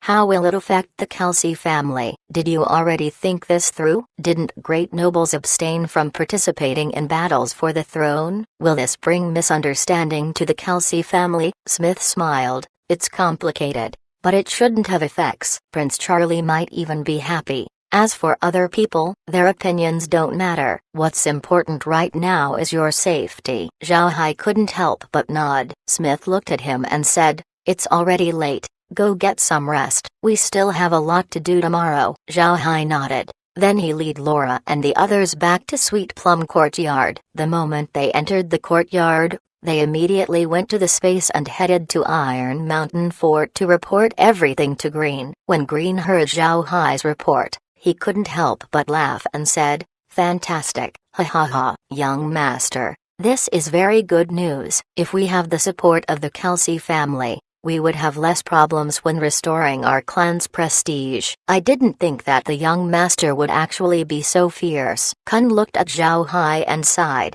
"Boy, why are you so lucky? First, Laura likes you. Now it's Megan. One day you will make all the women in this world crazy." What would the other young men say then? Zhao Hai can only smile bitterly while listening to their teasing. Even he didn't expect it to be like this. He didn't have anything so say. Marian didn't care so much. When she heard Zhao Hai had acquired another fiancé, she couldn't help but happily said, "Good, young master. We should find some time for your wedding as soon as possible. It's important for the Buddha family to have a proper branch." Green agreed. "Before, we didn't get to arrange your wedding with Laura and Meg because of your toxin. But now that you've been cured, we should immediately arrange for your wedding." Zhao Hai just smiled and said, "I also thought that, and I told Laura and Meg about it today. In the past, I really wanted to marry them, but that would be unfair for them. I think that since the Buddha clan still hasn't re-emerged on the continent, it would be an injustice to them if we marry secretly." And now, with the addition of Megan, the situation became even more complex. Who is Megan? She's Kelsey family's little princess. Even if she becomes engaged, it was impossible for her to immediately marry. So if I arrange my marriage with Laura and Meg, the Kelsey family would certainly not agree. In the end, it seems like we need to delay the marriage. Green sighed. Looks like we can only do this. Also, for a great noble such as the Kelsey family, they should have their own special customs. I heard that there are some other ceremonies to do if a female from their family gets married. It seems like we can only delay the wedding. Kun nodded. Actually, it doesn't matter if they wed later. Now that little Hai's body has been solved, his body is much better than before. Not like in the past where we fear that he will only live a short life. Now we only need to avoid being enemies with the Kelsey family. Otherwise trouble will keep chasing us in the future. Green agreed. That is true. Right, little Hai. You said that you want to be engaged tomorrow? Do you want me to come? Zhao Hai shook his head. No, Smith wanted to engage us by himself. Let's just wait and see what the Kelsey family will do. Green nodded. That's also good. It seems like Smith wanted this engagement to be simple, just for the sake of announcing it immediately. All right. It's still an unusual time to get married anyway. Let's just wait and prepare a better wedding. Zhao Hai nodded. My engagement with Laura and Meg was simple as well, so we might as well do the same with Megan, so that it's not unfair on the two. I'll tell this to Smith tomorrow. Green nods. Right, little Hai. Yesterday, the final beer product finally came out. It's just as you said. It's good. Its taste is very nice. Zhao Hai's eyes lit up. They're done. That's great. How were they? Are there several types? Green smiled.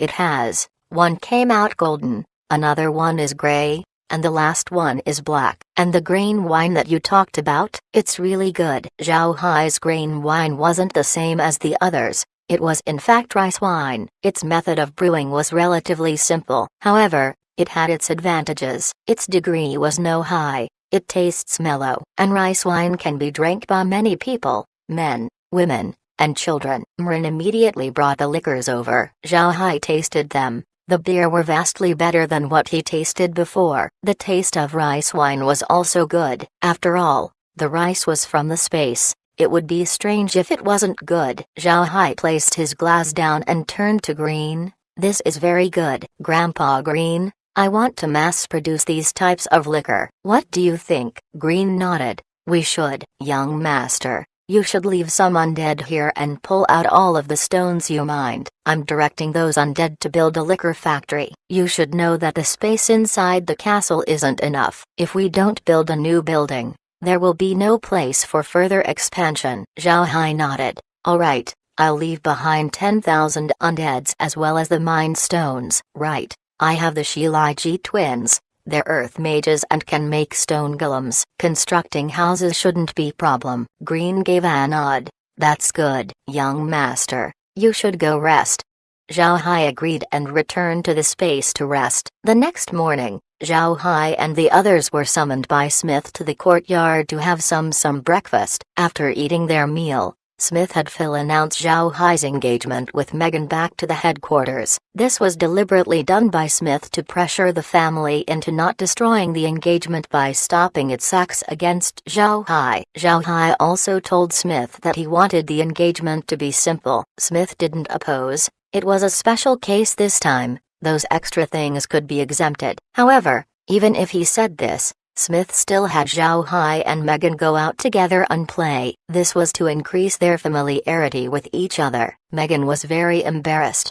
Her face was entirely red as she and Zhao Hai left the city lord's mansion. But at this time, news of Megan's engagement with Zhao Hai had already spread all over the entire Skywater City. This threw an unexpected bomb into the usual state of the city. One must know that in Skywater City, there were a ton of people who wanted to marry Megan, but they hadn't imagined that Megan would actually get engaged suddenly. There was even no ceremony for the engagement, nor was there a banquet. In deep silence, Megan would no longer belong to them. Soon enough, the people of Skywater City became crazy. When Zhao Hai went out to play, there were more than 20 noblemen who approached as though Megan needed to be rescued. When Megan told him that the engagement was true, they all turned away with their hearts broken. Looking at this scene, Zhao Hai couldn't help but smile bitterly. One must say that Megan was very popular inside Skywater City. It seems like this has also become a quite troublesome matter. Even more troublesome was the fact that Zhao Hai didn't know what the Kelsey family felt about his engagement with Megan. Smith engaging his daughter to him this time was a clear indication that Skywater City's lord was adamant in protecting him as well as the future of the Kelsey family. In front of the supposed action against Zhao Hai,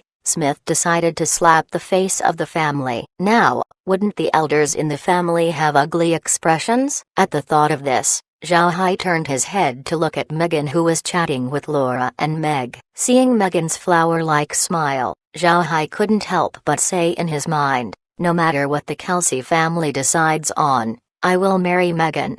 Megan felt Zhao Hai's gaze on her. She looked up and met Zhao Hai's eyes before lowering her head again as she blushed. Her brave appearance yesterday seemed like a dream, but Zhao Hai had to admit, this Megan was quite cute. Chapter 423, The Family Patriarch Arrives. Just as Zhao Hai thought about this, the Kelsey family received the information regarding Zhao Hai and Megan's engagement. Their initial response was surprise and was immediately followed by anger. The Kelsey family are experienced in regards to their member, so naturally they understood what Smith wanted to do. Smith wanted to guarantee Zhao Hai's life. Initially they wanted to disregard the engagement and continue on with their plans. However, upon further consideration they didn't want to have a falling out with Smith. Although Smith was a member of the family, he was strongly independent. If they really made Smith distance himself from the family, they would definitely lose a huge chunk of their income. Moreover, the family understood that with Zhao Hai's engagement with Megan, he was now on the same side as them. This was equivalent to gaining more strength. For the family, this was great. Although the ancestors had ordered that the women of the family cannot be married for benefits, for families like the Kelsey family, that kind of situation rarely happens. No matter what kind of marriage they do, it will always be linked with politics. In the end, the marriage would inadvertently bring forth benefits. Megan was in good graces with the family. She was their precious little princess. Naturally, the people from the family wouldn't want to marry her off as a tool. But at the same time, the family had concerns about who Megan was going to marry. In any case, they have to find a common ground. From their point of view, Zhao Hai's identity was not worth marrying Megan. But if the family didn't acknowledge their engagement, the people will lose faith and at the same time they would become a laughingstock among the nobles. Similarly, Megan's reputation would also be ruined. But they really couldn't just swallow this outcome. In the end, the patriarch of the family, Smith's father, Randolph Kelsey, couldn't sit still anymore. So he decided to head towards Skywater City and personally meet this Zhao Hai. Although Randolph was the patriarch, he was also a person, and he loved Megan. So he wanted to go to Skywater City to see what kind of person Zhao Hai was and see how he will handle the situation. Ever since he heard Zhao Hai's name until now, he hasn't seen Zhao Hai's face. He only decided on his impression of the young man based on the reports of his subordinates, as well as Bell, Smith, and Juan. However, these people had differing impressions of Zhao Hai. According to Bell, Zhao Hai was a very good divergent mage. Moreover, he also had a lot of businesses that could make money. Smith's assessment of him was high as well. According to Smith, he was a very smart person.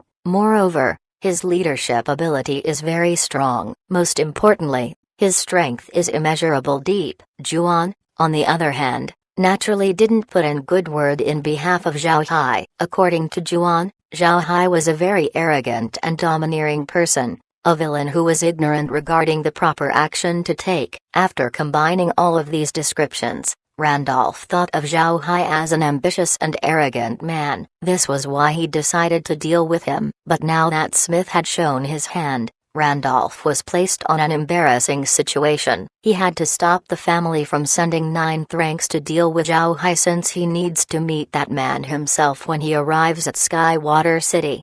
At this time, Charlie also received the information. Upon receiving it, he was glad. Then he felt that something was wrong. He knew that Zhao Hai was in conflict with Juan from the Kelsey family not too long ago. So how did he arrive to the situation of marrying the princess of the family? Charlie was very familiar regarding the Kelsey family. He was someone who was fighting for the throne, so of course he was informed about the old nobles of the empire. And for Megan, he also knew about her. It was impossible not to. She was the family's precious sugar plum princess. This was why when Lionheart made a move against Megan in the past, Charlie knew that he wouldn't live long. The Kelsey family wouldn't allow him to. Then suddenly, Zhao Hai unexpectedly got engaged to Megan. This made Charlie feel awe. He wanted to know what was going on, so he sent a letter to Trisbo in order to check it out. Trisbo was also very confused. Just a day after Zhao Hai was very anxious to leave Jadewater City, he suddenly got engaged to Megan. This made Trisbo extremely surprised. Judging from Zhao Hai's expression when he left, it didn't seem like he was going to be engaged. The fifth day after Zhao Hai arrived at Skywater City, Lando arrived. He came in secret this time. He didn't want to be overly known. Just as he disembarked from the ship, he saw Smith and Phil already there waiting for him at the pier. When he gazed at the people who received him, he didn't see Megan's figure, nor did he see Zhao Hai. His face became sullen as he looked at Smith. "Where is Megan?" Smith quickly replied, "She went to sea 3 days ago. Little Hai had something to do, and Megan wanted to follow, so she went." Randolph snorted. He looked at Smith and Phil and said, "Let's go to the mansion and talk." Then they rode the carriage and headed to the city lord's mansion. Upon arriving at the mansion, they entered the living room. Smith asked Randolph to sit down before he waved his hand to order everyone other than Phil to leave the room. Smith and Phil had long prepared for this day, so they calmly stood there and waited for Randolph to unleash his anger. When Lando saw that the two were acting like dead pigs who weren't afraid of boiling water, his anger couldn't help but flare up even more. But he suppressed his rage, then looked at Smith and Phil. "Talk. How did this happen? Why did Megan get engaged to Zhao Hai? Why didn't they wait for me to arrive? They actually dared to not see me?" Smith calmly replied, "Because Megan likes Zhao Hai. Therefore, I just allowed her and Zhao Hai to be engaged. As for why they went to sea, it was because God's grace day is fast approaching, and Zhao Hai had already made an appointment with Charlie to give him a set of shipments before then. That's why they needed to leave early." Randolph looked at Smith and snorted. "What? Since you're now old and quite established, you can now ignore my words? You knew that I already gave the command to deal Zhao Hai, but you actually engaged him to Megan. What are you thinking? Are you still Kelsey family? Why did you decide to trip us over?" Smith looked at Randolph and calmly said, "Naturally, I'm still a person of the family. I did this for the family. Megan was my very loved daughter. Do you think that the daughter that I very much love would just get married, without even a ceremony, to Zhao Hai, just for nothing? It was you who forced me." At the end of his dialogue, Smith was almost roaring. Randolph looked at Smith and said coldly, "Good. You even dare shout at me. You say that you're doing it for the family. How could it be good for the family?" Smith looked at Randolph coldly as well. "Of course it's good for the family. You shouldn't treat Zhao Hai like that. If you do, the other members of the League of Dark Mages wouldn't think well of us." "Do you really want to disband the League? You want to make the Dark Mages scattered, only to be cleaned up by the Radiant Church?" Randolph retorted. "What do you know? I'm doing this to fight against the Radiant Church. As long as we unite all of the Dark Mages under our family, then we will have the strength to fight the Church." Smith seemed to not listen. He then gave his reply. "Is it? In the past when the Radiant Church didn't suppress us, didn't we also try that? What happened? Did those Dark Mages listen to us? In the end, what we did was make it harder for people to learn the profession, causing our numbers to get fewer and fewer. And when the Radiant Church finally wanted to deal with us, the Dark Mage profession almost got exterminated." "Is this what you call unity?" Randolph's face was currently very ugly. He knew about the past matter, but he thought that time would be different. With the plan provided by Zhao Hai, he felt like the Dark Mage was to the top. At that time, the Kelsey family would happily assume its leadership. It would make the family's strength almost as great as the Radiant Church. However, when he thinks about these, Randolph couldn't help but be embarrassed. The method was given by Zhao Hai, and now they were actually planning on dealing with him. Smith looked at Randolph and said, "Are you thinking that with Zhao Hai's idea, the Dark Mage profession would grow explosively? So in that case, even if you kill some Dark Mages here and there, then it's no big deal? Is that what you think? How long do you think training in becoming a Dark Mage would take? 20,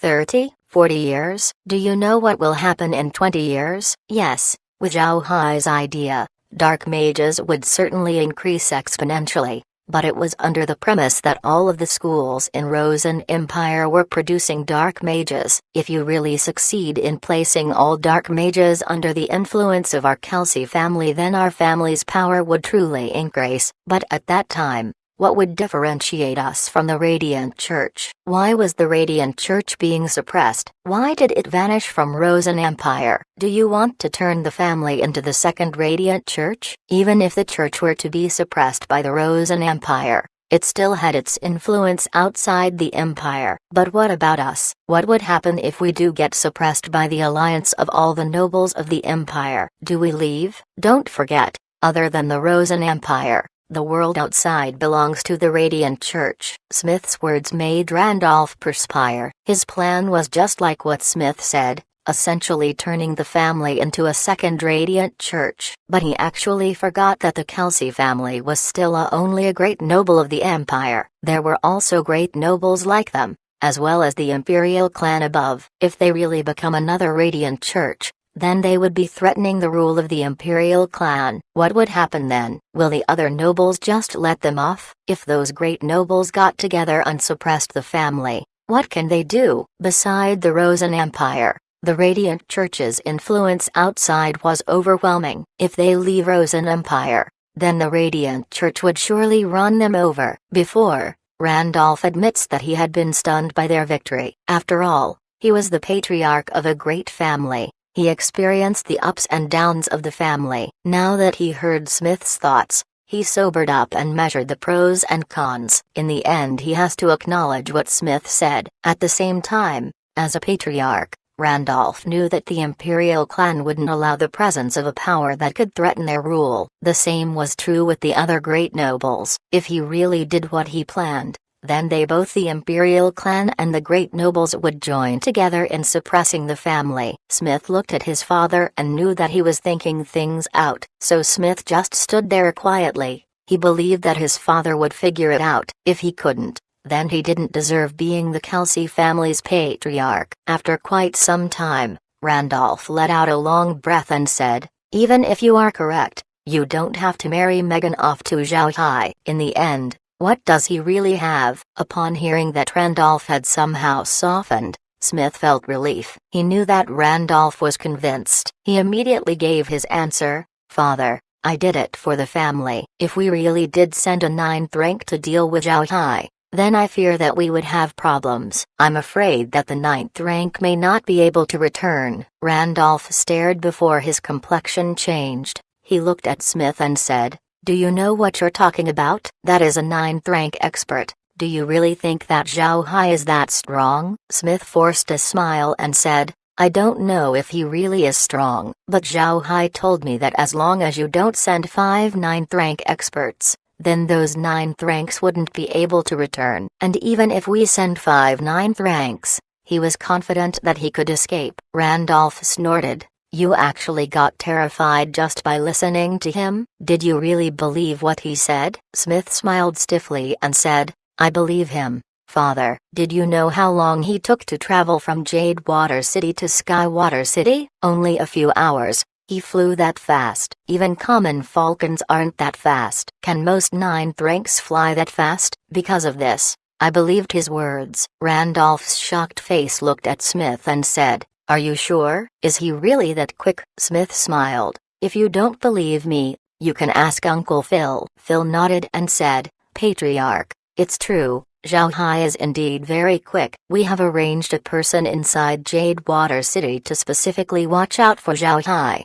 As long as Zhao Hai appears in Jadewater City, that person would immediately send us a letter." 6 days ago, in the morning, Zhao Hai arrived at Jadewater City. After his arrival, the person immediately sent a winged falcon to us. After we received his word, we then quickly had a Bloodhawk deliver a letter to Zhao Hai, telling him to rush towards Skywater City as soon as possible. When the Bloodhawk bearing his reply arrived at Skywater City, Zhao Hai also arrived. Chapter 424, The Sea. When Randolph heard what Phil said, he couldn't help but frown. It would take a wind falcon several hours to fly from Jadewater City to Skywater City. But after Zhao Hai received the letter, he unexpectedly arrived along with the Bloodhawk. This made him extremely surprised. He had also seen the Bloodhawk that Zhao Hai gave Smith. It was very handsome. Whether it be fighting strength or speed, it was much better than a wind falcon. However, Zhao Hai actually reached Skywater City at the same time as the hawk. A feat like this is extraordinary. Smith looked at Randolph's appearance and said, "Father, I heard some whispers coming from the Shelley family. It said that Zhao Hai is a space mage, but I don't know if it's true or not." Randolph couldn't sit still. He immediately stood up and said, "Space mage? Are you sure?" Smith nodded. The Shelley family had issued a gag order regarding this. No matter how hard I tried to inquire, I couldn't get certain proof. Randolph circled the ground twice. If he is really a space mage, then he is certainly worth of Megan. But what is his identity? I never did find out about it. How can you be assured in leaving Megan to such a person? Smith forced a smile and said, "Father, I already know his identity. Although I just knew out about it, I should not be wrong." Randolph said, "You found out? How is that possible?" "Almost all great clans in the continent were determined to find out,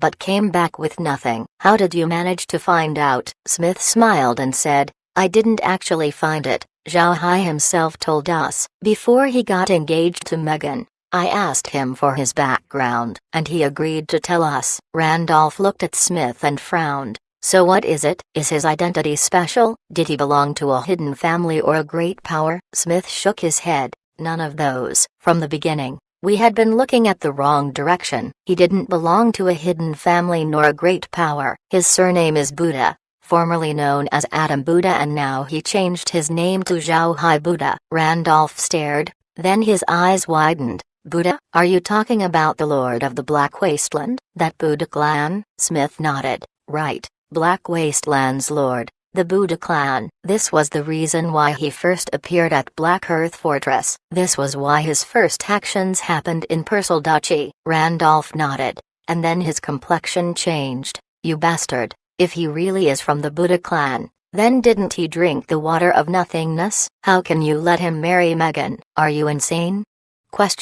Smith looked at Randolph and sighed. When looking at his father's appearance, it seems like he was looking at himself. At the time, when he found out about Zhao Hai's identity, his reaction was the exact same as Randolph. However, he still needed to answer his father's question, so he smiled and said, If Zhao Hai still had the toxin from the water of nothingness, then how could I possibly give him Megan? The poison on his body has already been solved, Randolph replied. Solved, really? Smith nodded. Indeed, I made him demonstrate magic as well as battle chi. Right now, his magic has reached 8th rank, his battle chi as well, 8th rank. But since he didn't practice his martial arts that well before, he can only combat a 7th rank in regular battle. However, he is actually a mage of every element, and he's skilled in them as well. He can also do compound magic. According to my calculations, his current fighting strength would make him invincible to those below 9th rank. Randolph stared at Smith. Are you serious? Is he really a multi-element mage in all elements, dual cultivating magic and battle chi? What kind of fortuitous encounter did he experience? Smith smiled stiffly and said, I also want to know, but he didn't agree to tell me. Perhaps he will tell Megan later. He couldn't just tell anyone he couldn't fully trust. Randolph knit his brows. He's very careful, but this is good as well. Your decision this time is truly correct. I didn't expect this kid to be this strong. If we really did continue to cause him trouble, then we would certainly suffer huge loss. But for this youngster to steal my granddaughter away from me, I definitely won't forgive him. Smith smiled. Father, you should know that because of our earlier actions, Zhao Hai had been pushed towards Prince Charlie. Will this affect our family? Randolph thought for a moment and then shook his head. I don't think so. Zhao Hai is still engaged to Megan, not married. And even if they are married, he is still primarily a member of the Buddha clan, not the Kelsey family, so it shouldn't affect us. Just pay attention to not get too close with Charlie. Smith nodded and looked at the weather as he said, Father, it's already quite late. Let's go eat something. Right. Zhao Hai told me that he would return in a while. I think you're better off staying in Skywater City for a while if you want to see Zhao Hai. Randolph thought for a moment and nodded. All right, I haven't seen Megan in quite a while. Then I'll stay here for some time. Smith nodded. Then he led Randolph towards the dining hall along with Phil. But they didn't think that at this time, Zhao Hai was heading towards the Rock Shrimp tribe. After getting along for a few days, Zhao Hai and Megan were now comfortable with each other. Although it still didn't reach the level he had with Meg and Laura, it was still very good. However, Zhao Hai was still indecisive about telling Megan about the space. Megan's situation was different than Laura and Meg. Laura had a falling out with her family and cannot return. Also,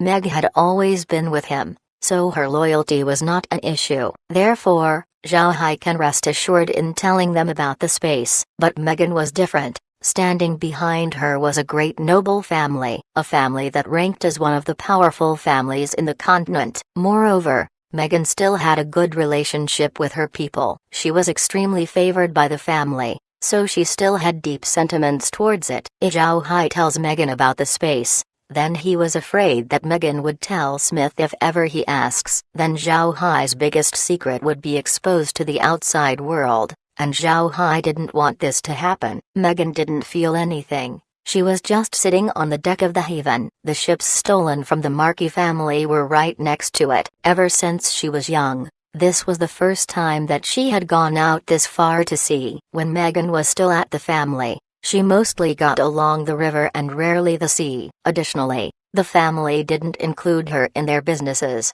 so she was mostly just riding the boat near the coastlines. It was the first time that she got to travel such a long distance. 2 days after they left, Megan was still very excited, but on the 3rd day, she became quite bored. In addition to the sea and the people on the boat, there was hardly anything to see. Zhao Hai and the others were already used to Megan being on the ship, so they didn't enter the space during the day. They needed to wait until the evening before entering the space. In the morning, they could only play around on the ship. In reality, the ship was very big, so there were a lot of things to play around with. But because Zhao Hai and the others were used to the ship, they just chatted peaceful while drinking some tea and eating, unknowingly making the days passed by. It was already the 3rd day after they left Skywater City. Megan was currently feeling boredom. She just stood on the deck, watching the sea silently with a frown on her face. At this time, Laura saw Megan's frown. She immediately walked over and asked, Megan, Why do you look so unhappy? Did you miss home? Megan turned to look at Laura and said, I don't really miss home. It's just that I'm feeling quite bored of the sea. We can only stay inside the ship. It's too boring. Laura gave a smile and said, we really have no other choice. This is how it is at sea. We still have 7 days left of travel before we arrive at our destination. Megan rolled her eyes and said, I'm afraid I won't stay sane at that point. It's terrible. I don't think I would be able to endure the boredom. Laura smiled and said, if you really can't stand it anymore, just make something fun for yourself. There are books on the ship. We can also chat. You can learn how to cook. If that's not enough, we can fish. If you always think about boredom, then you will be really bored. Megan smiled and said, all right, then you should teach me. Well, I want to learn how to cook. Laura smiled and said, we can't right now. Mealtime isn't here yet. Actually, it isn't that boring sometimes. There were moments that we will come upon some pirates and might meet an attack. Those times were the most exciting. Ballistas firing arrows, magic cannons roaring, those really stimulate your senses. Megan smiled stiffly and said, I really couldn't understand how that could be interesting. I'd rather be bored than be attacked. Laura smiled. Rest assured, I'm just talking about it. It isn't necessary that something will happen, especially since we have a 5-masted armored SHP. There weren't a lot of pirates that would attack us. Pirates would generally attack 3-masted ships. At this time, Zhao Hai walked over. He looked at the two and said, what's wrong? What are the two of you talking about? Zhao Hai also understood that Megan was probably unhappy. Actually, he wasn't prepared to take Megan to the sea this time, but he didn't have the means to decline her joining them, so he could only bring Megan along. He didn't expect that Megan wouldn't be able to adapt to life at sea. It has only been 3 days. Megan looked at Zhao Hai and said, Elder Brother Hai, aren't you bored? There's nothing at sea, only a few occasional seabirds passing by, or maybe a ship. Moreover, you have an undead crew. Isn't that more tiring? Chapter 425, Decision. Zhao Hai smiled faintly and said, a little bored, but there are advantages in having an undead crew as well. They will not betray you, they don't need any salary, and moreover, they won't bother us. Isn't that great? Megan pouted her mouth and said, is it really? Why couldn't I see it? Elder Brother Hai, how about you tell me about your life? What happened to the Buddha clan after being bestowed the Black Wasteland? Zhao Hai smiled bitterly.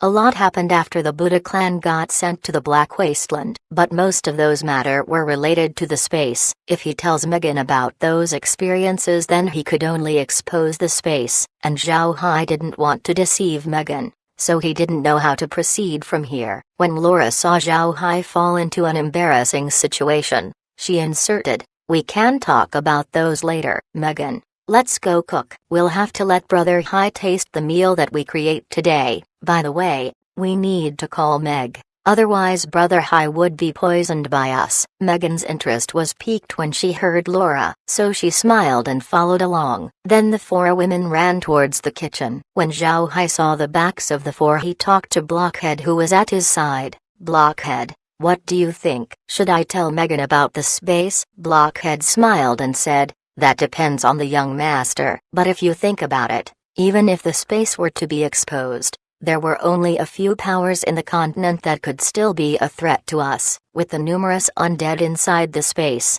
we have numerical advantage against anyone. If we really can't endure, we can just escape to the Beastman Prairie. Zhao Hai smiled faintly, and said, your ambition isn't small, but what you said is right. Right now, we don't need to be afraid of anyone, and I also feel like I've been deceiving Megan. I feel sorry for her. Anyway, if I didn't trust her, then I shouldn't have gone and got engaged to her. Blockhead smiled and said, I don't really understand much about these things. Young master can do it himself. Zhao Hai looked at Blockhead and smiled, while we're here, you and Rockhead are already quite old enough to get married. I'll go discuss this with Grandpa Green. The both of you can't just be single your whole life, you need a woman to look after you. When Blockhead heard Zhao Hai, his face couldn't help but turn red as he said, young master, You really do like to make jokes. I'm already quite happy serving the young master along with Stonehead. Zhao Hai smiled. Serving me and getting married are two different matters. You can get married and still serve me. It seems like I really do have to tell this to Grandpa Green. After the group had their lunch, they went on to have an afternoon nap. In the afternoon, Zhao Hai practiced his battle chi and fighting techniques on the ship. At the side, Meg was teaching Megan how to fight using magic. Although Megan was a 5th rank water mage, while also having good magical skills, her practical experience wasn't good, so Meg went forward to guide her.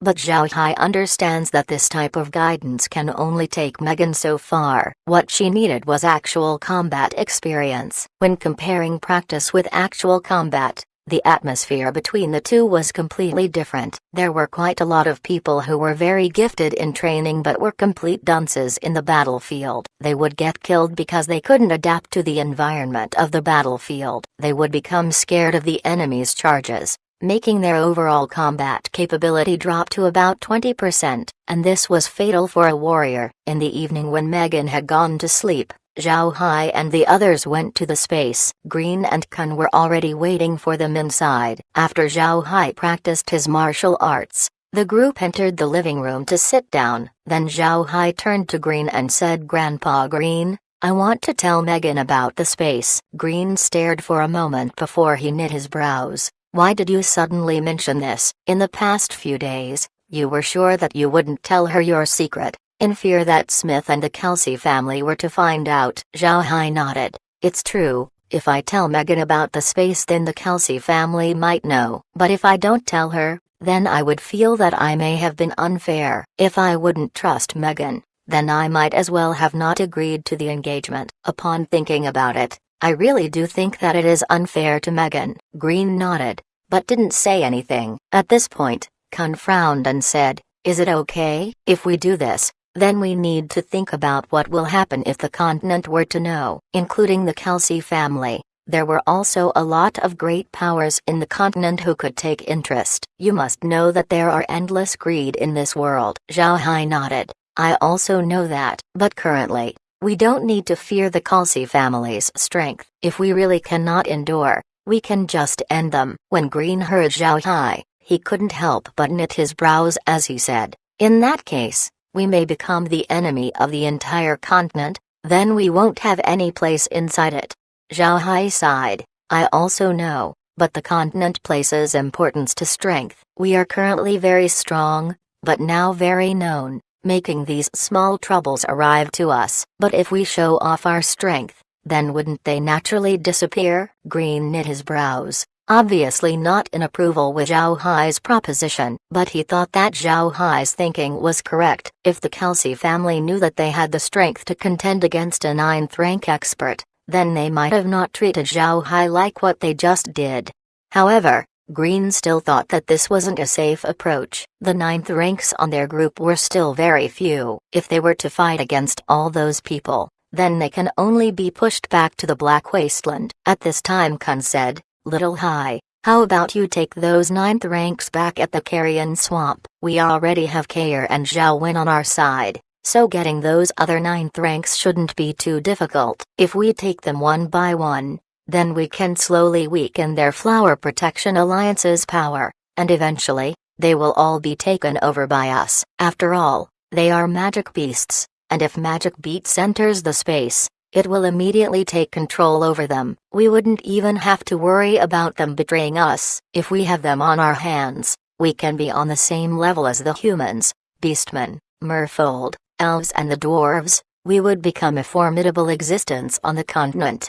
Zhao Hai froze. He didn't think about this, because they were always thinking about the Flower Protection Alliance. They actually forgot to take into consideration that those magic beasts have their own respective domains, rarely coming in contact with the others. If Zhao Hai can subdue those 9th ranks, then his strength would immediately be risen to among the top of the continent. Green's eyes also lit up. If this is the case, then we could definitely do it. However, now's not the time. We must wait until afterwards. "Right, young master. I think you can tell Megan about the space, but you have to make her promise to not divulge it to any other person no matter what." Zhao Hai nodded. "Grandpa Green, another matter. It's about Blockhead and Rockhead. They aren't that young anymore. How about setting them up to get married? There is also Shu. I think we should find them a companion. They can't serve me while being unmarried forever. Wouldn't that be unfair to them?" Green didn't say anything. It was Mrin who smiled and said, "Right. Young master's idea is quite good. The two boys, Blockhead and Rockhead, should have a family. Shu even more so. They should get married." Blockhead and Rockhead's faces looked like boiled shrimp. Their necks were red as well, but Shu was very calm. He turned to Zhao Hai and Mrin and said, "I thank the young master and Madame Mrin for the good intentions, but I've already made an oath to never marry in my entire life." Zhao Hai stared at Shu for a moment before he nodded gently. He didn't talk anymore. He knew the Shu might have his own reasons. He was also afraid that he might have made Shu recall a painful experience. Mrin didn't ask further, but she still looked at Shu and sighed. "All right, you're free to have own reasons, but young master, I think you need to talk to Megan about the space tomorrow. It's just like you said, since you're now engaged to Megan, then you should trust her. Otherwise you would be unfair to her." Zhao Hai nodded. Then he turned his head to Laura and Meg and said, "Laura, Meg, are you fine with this? I felt that if I leave Megan out of the spaces matter, then I might have been deceiving her." Laura smiled and said, "Of course we're fine, Brother Hai. You don't know, but we have long wanted to tell you about this matter. If we discuss sentiment, our feelings towards Megan is comparatively better than yours." Zhao Hai cannot help but laugh. "If you say so,